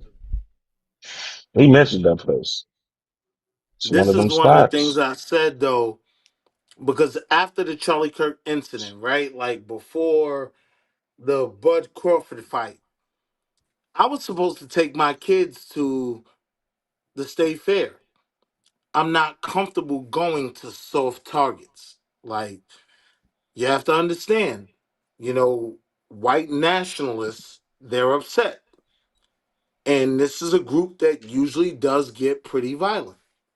So, Dude, the my thing to fucking black people is irony. be careful. And then Hold said, on though. yeah, Hold go on ahead. though. Because the irony that 2025, you would have seen this in the 1950s of the scared white people saying, "Oh, the Right. black people are gonna get us," and it's really like the irony is insane that in 2025 it's a real thing that it's like the black community still has to be terrified. You still And have to so in watch out. You this can't.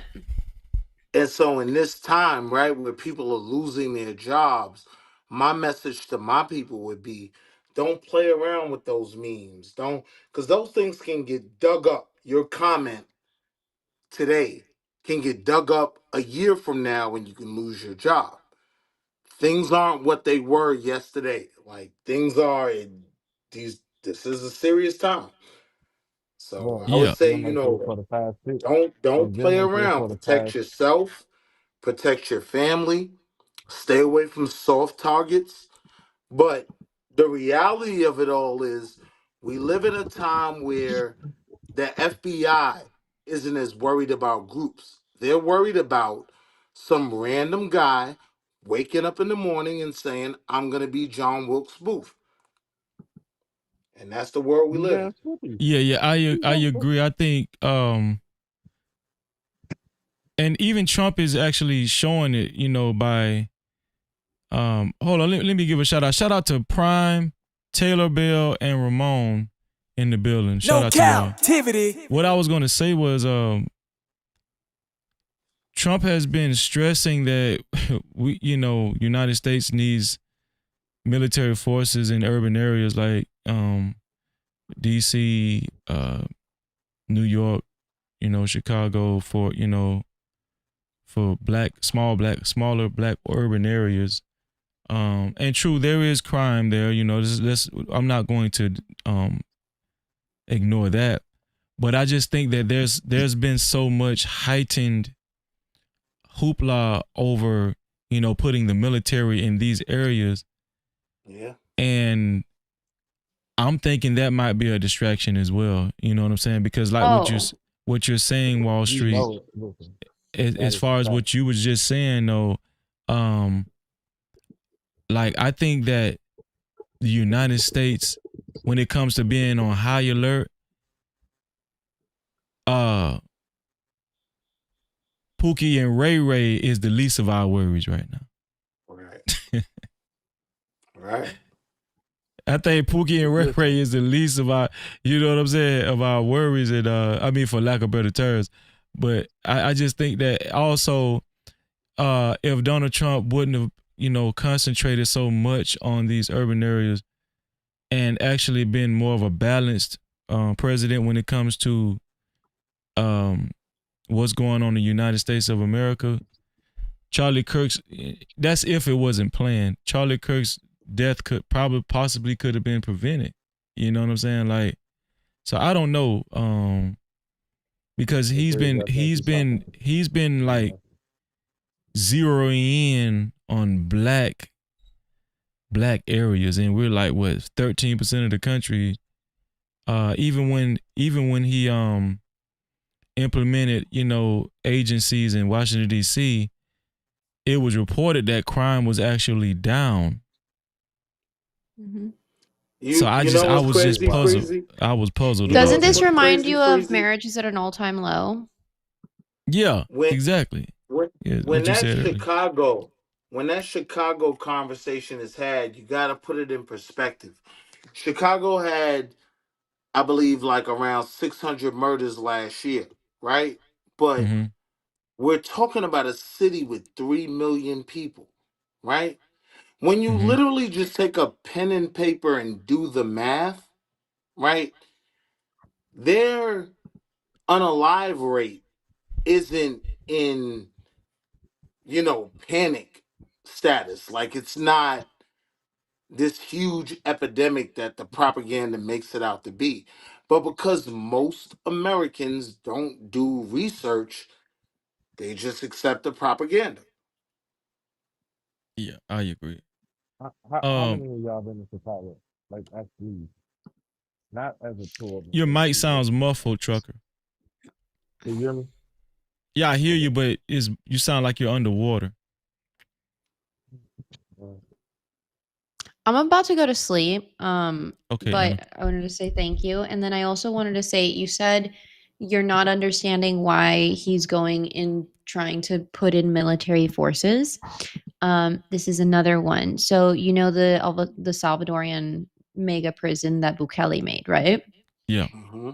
Okay, so the other mega corporation of America and its piggy bank is the prison system.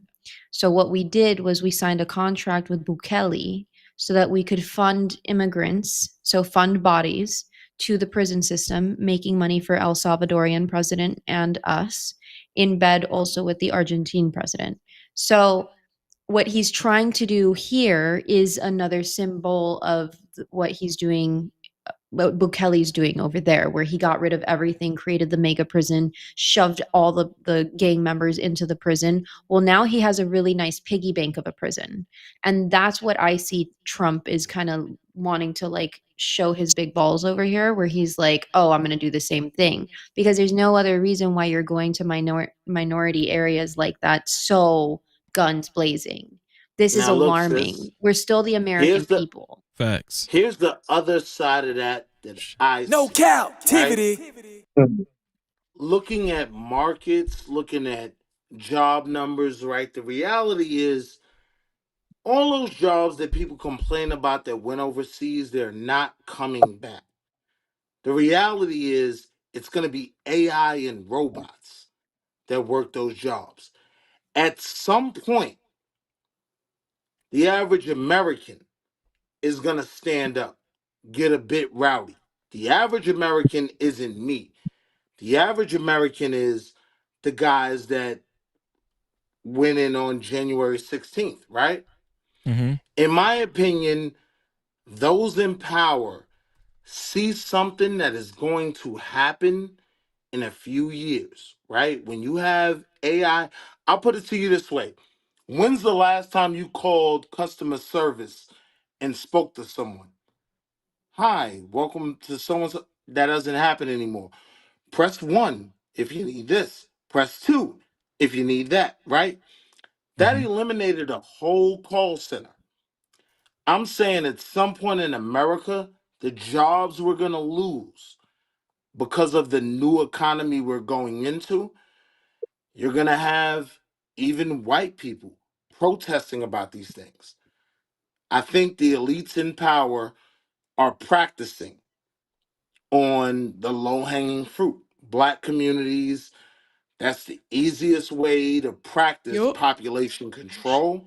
But I don't really think it's about us. I think they see something on the global horizon in terms of AI, these jobs being gone, and what people are going to do. After January 6th, some people are going to stand up. Some people are going to go crazy over losing their jobs, not being able to provide for their family. So, next 10 Hey, years, Freezy, Yes, sir. I put some in the back. Go ahead and play that, clip, sir. Good This night, this is where we're heading everybody. to at this point. Anna, thank you, Anna. We've been putting your link to your channel in the chat, so make sure you guys Thanks, click Anna's guys. link and subscribe to her channel. I've been knowing Anna for a while now. She's, as y'all can see, she's solid as a rock. Shout out to I Anna, man. had Thank you, fun Anna. talking to you, Appreciate you. Anna. And Cap, you know you my guy. but I gotta get on the plantation in the morning, so I gotta drop off, man. Shout out to you, Wall Street Willie. Blue Blaze was asking in the chat, is that Wall Street Willie? I said, yeah. He said, that's my guy. So, you know. You did not just say I have to go to the plantation. I mean, it's what we say. We've let you in, Anna. Just let it happen, bro. No I look captivity. too Salute to the white panel. passing. Salute You to the can't say family, that man. to me. I'm Okay, gonna somebody check in put with guys, y'all. I'll Anna's come Yo, back. love. somebody put Anna's link in the chat again too. Big Bad Bull, he just put your YouTube and Instagram link in the chat as well. So Thanks, guys. there I you can't go. wait to come back. Thank you again. You better not be a stranger either, Anna. I'm gonna be reaching out to you, you know, for some other shows too. I don't know if you have it automated or how you do it, but I still get the DMs when you go live. That's how I've been able to stalk you this whole time. So like, I'm Yeah, here. you're on my my message list. So yeah. That's so sick. I need to figure out how you do that. Anyways, thank you again, guys. Okay, Anna. Shout out to Anna. No captivity. Oh man. Hey, Freak. What's up, Trucker? Let Yeah, me yeah. get your final thoughts You too, gotta play Trucker. that video. I just sent you, bro. Oh yeah, okay, let me This play is it. this is the prime example of where we're going. I promise you, this shit is hilarious. Let me This shit see. is hilarious. It's copyright safe, right? Yeah, it's on It's an Instagram. Instagram Yeah. video. Okay, gotcha. Okay, here we go.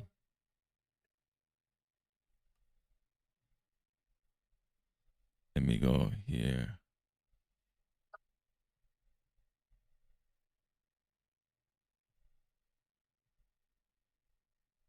Out of control. A lot of the people being targeted in these raids are kind, hardworking, deeply faithful people who care for their families. I have no doubt that there are many, many Latinos in heaven. Oh, no.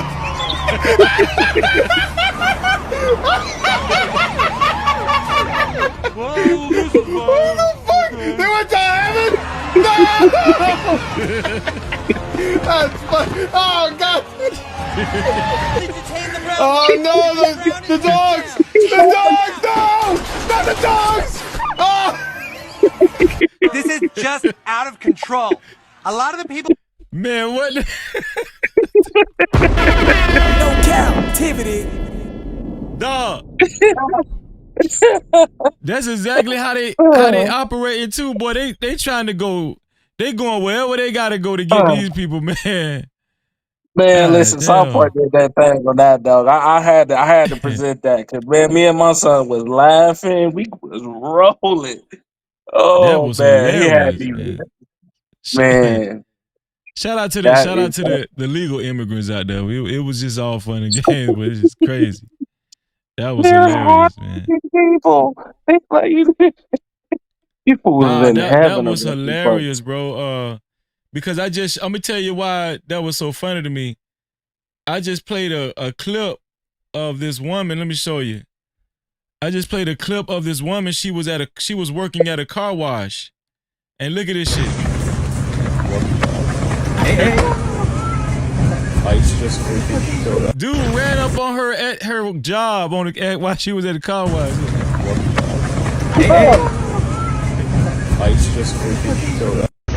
So yeah, man, that they doing whatever. Bro, let me tell you about it. Bro, there's a warehouse in Arkansas, dog. They shut it down because 75% of the workers were illegal, bro. Over 100 and something employees got arrested. But check this out, right? Yeah. These motherfuckers was in the vents of a warehouse. They were you know the big warehouses, okay? Yeah. They're on top of the vent. They're in the vents at the top, hiding, bro. They're in the freezers, Bro, get out of here, hiding. man. Man, I'm dead ass serious, dog. Now they That's could be crazy. hiring regular people in the country, but they hiring all of them. One warehouse. Be trying to listen. I be trying to put people on game, like all these illegal CDLs and situations like that. Yeah. You know what I'm saying? And people be thinking I'll be joking. I'm like, I don't see it because y'all in y'all states. I see it with my own eyes every day. I'm telling you, all this crazy, goofy, mental shit I see firsthand. It's a problem. Like Miss Bella said, like real tough. Like Miss Bella. That's why I asked the question: how many people actually went to they actually go to Chicago? Thank And you, I Miss just Bella. left Chicago. Thank you so I much, Miss just Bella. left Chicago, bro. It's wild out there. You know what I'm saying? She just expressed like over 80 plus deletions in 1 week. Come on. Now, I mean, listen, I can't deny the YN action that's going on. You know, that's why I said I don't want to dumb it down. But I just think that America is just chaos all over the place, not just in urban minority communities. It's chaos, man. It's You know just what my dad crazy in call it? America. You know what my dad call it? What's that? My dad said what we're witnessing right now is the white powers crumbling. So they finding each and every way Damn. to slow it down. Shit.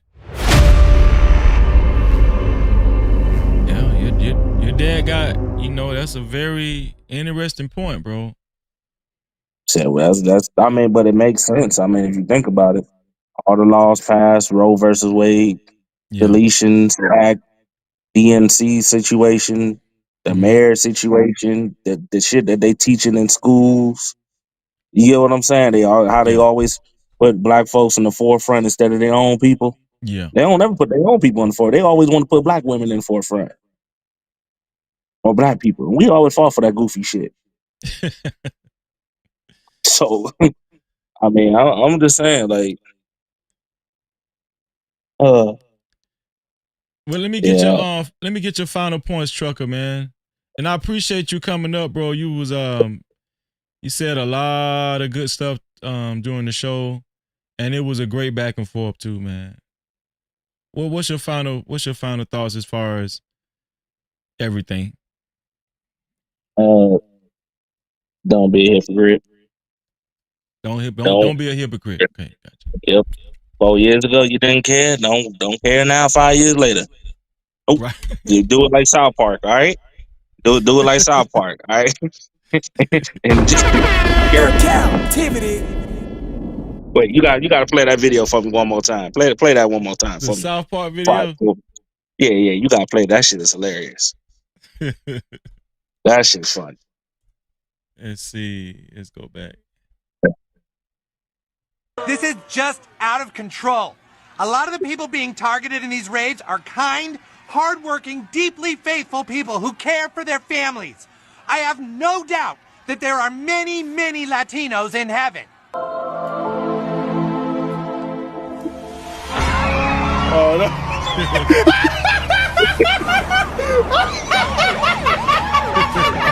Whoa, this is fun. They went to heaven? No! That's fun. Oh, God. Oh, no, the dogs. The dogs, no! Not the dogs! Oh! Even This is just out of control. Like, come on, bro. That was so wrong, man. This is so wrong, man. I feel so bad laughing at that damn video, man. That's crazy. But it's true. It's going on right now.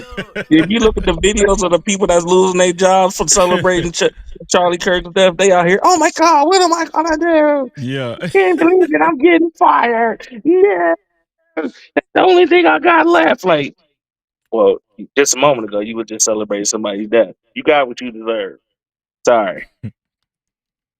But later, man. I'm gonna let you All go. right, I'm gonna Trucker, go ahead. yeah. Man, shout out to my homie Trucker, man. No captivity. Shout out to Trucker, yeah, man. That was an excellent conversation.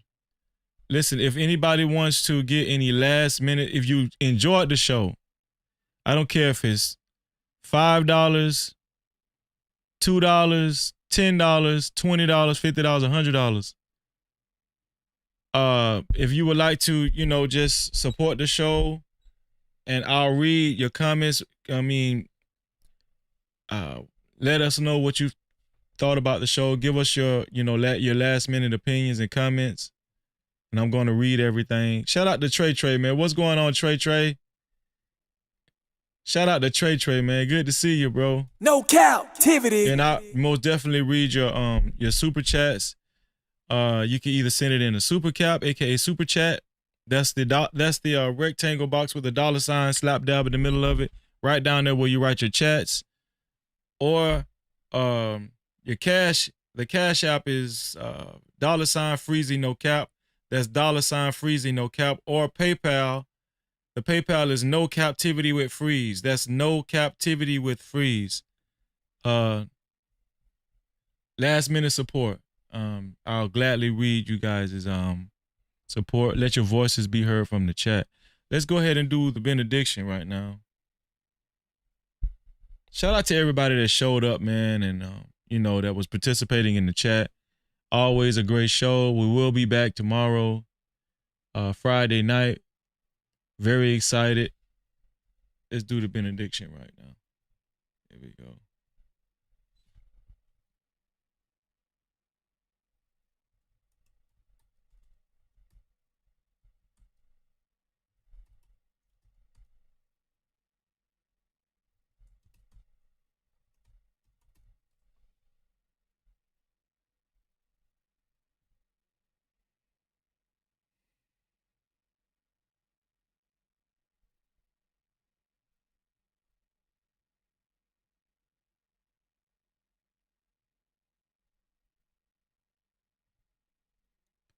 So we were talking about freedom of speech, right?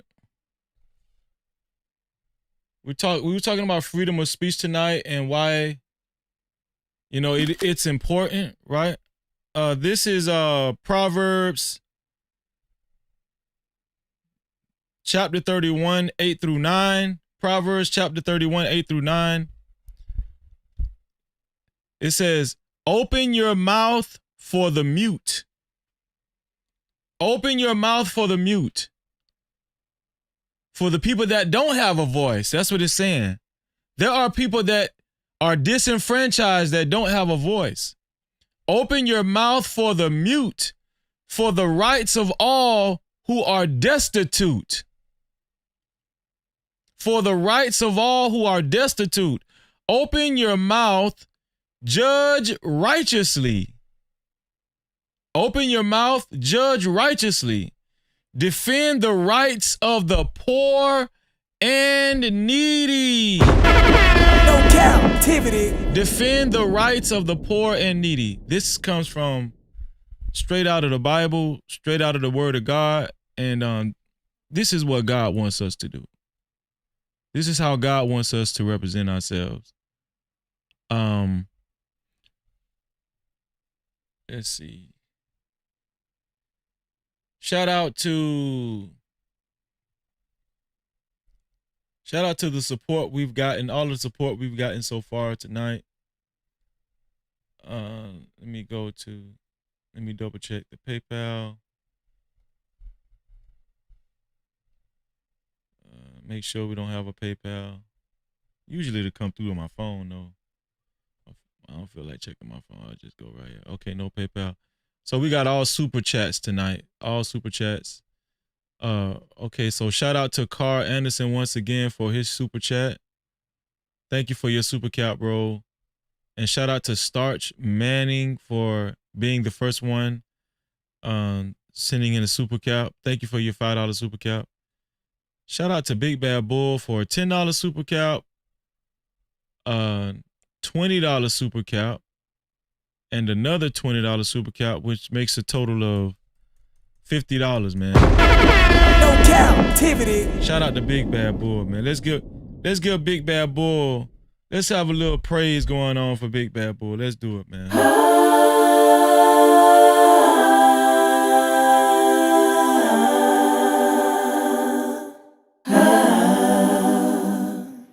Shout out to Big Bad Bull. Thank you, bro. I appreciate you. And it's not over, man. We're gonna celebrate Big Bad Bull. El Cheapo, what you giving the eyes at, El Cheapo? What them eyes for? And you did fall asleep, El Cheapo. I muted you though. I muted you. You did fall asleep, El Cheapo. Shout out to my brother Big Bad Boy. He know I love him to death, man. Y'all get up out y'all seat and let's celebrate our brother Big Bad Boy. Let's celebrate our brother like none other. Shout out to our brother Big Bad Boy. Thank you, bro. We appreciate it.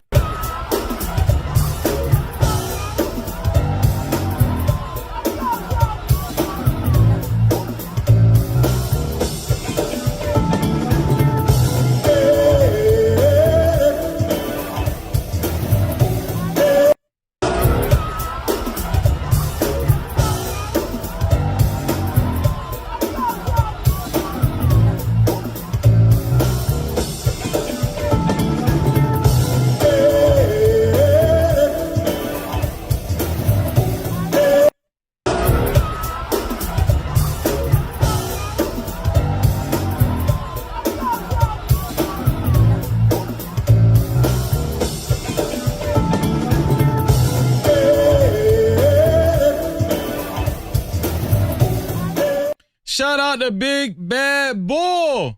No captivity. Thank you, bro. I appreciate you. I really do. Thank you, man. He already know I appreciate him, man. You know, for all he does, man, for all you do. You know, not just a sponsorship, but for all you do. I really appreciate you, bro. Shout out to all the mods, all the top tier mods. Shout out to Big Bad Boy, been working in the chat, working that wrench. Thank you, bro. And shout out to everybody that joined the show. First off, shout out to our sister Anna. Hopefully you guys hit that link that Big Bad Bull, those links that Big Bad Bull put in the chat for Anna. Shout out to her. You know, y'all will be seeing more of her. And shout out to Anna, man. She says she cloud watches, but you know, you need to come down from the clouds more often, Anna. Right? And shout out to Trucker Yale. Excellent conversation. And no doubt, man, Wall Street Willie, man. Shout out to all of the panelists that hit the show. No captivity. Shout out to y'all, man. We will be back, man. We appreciate the 63. If you haven't hit the like button, please hit the like button. If you haven't hit the like button yet, please hit the like button. And shout out to the 3 people that hit the dislike button. And I wish everybody that has hit the like button so far and the dislike button $4 million in your life. No captivity. Also, shout out to everybody that actually shared the live stream. You know, we had a few people that shared the live stream and became a part of the No Cap campaign. I wish all of y'all $11 million in your life. No captivity. If you haven't joined our Discord, the Discord is No Captivity with Freezy. And you know, the icon that you should be looking for is this icon. You'll see the No Cap Crew icon. That's our icon. That's the avatar for our Discord. But the name is No Captivity with Freezy. That's the Discord. Big Bad Bull put the link in the chat for the Discord. If you haven't joined our Discord, please join our Discord. Shout out to all the VIP members. Shout out to the VIP crew. That's our membership only here on this channel. That's the channel membership. If you haven't become a channel member, please go ahead and join. We have faithful VIP live streams every Wednesday. It's actually called VIP Wednesday. Shout out to everybody that's been maintaining their VIP passes to watch the VIP Wednesday night live streams, which is a channel membership. And if you would like to connect your channel membership, if you have both the Discord membership and the channel membership, which is a VIP pass, there's a way to connect the two so you can get extra perks in the Discord. And if you don't know how to do that, please reach out to our brother, Big Bad Bull, in the chat, man. Reach out to, he's a Discord scholar. Shout out to Big Bad Bull. So without further ado, man, y'all know what I always say. Let me make sure I check the, okay, here we go. Without further ado, y'all know what I always say. To free yourself, you must heal yourself. And until the next time, we out of here. Love y'all. Let's get it. Hey, bro, I appreciate you, man. Listen, man, go sub to my boy, man. Listen, man, go sub to my boy, No Captivity, man. He's a good dude, man. Hey, bro, I appreciate you, man. Listen, man, go sub to my boy, man. Listen, man, go sub to my boy, No Captivity, man. He's a good dude, man. Hey, bro, I appreciate you, man. Listen, man, go sub to my boy, man. Listen, man, go sub to my boy, No Captivity, man. He's a good dude. Unlock the future of branding while outpacing your competition. Dive into the digital realm, transforming raw footage into video epics. Our editors redefine storytelling. At Prime Your Logos, where pixels become portals. Prime Your Logos. Unleash the unseen. Your brand amplified. Visit us at Prime Your Logos on Instagram. Or call 704-792-6345. That's 704-792-6345. Prime your brand. Prime your logos, where artistry transcends reality.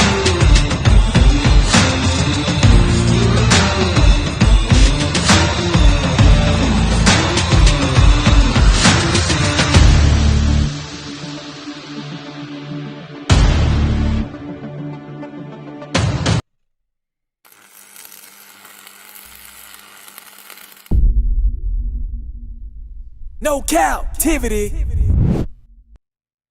Freezy, freezy.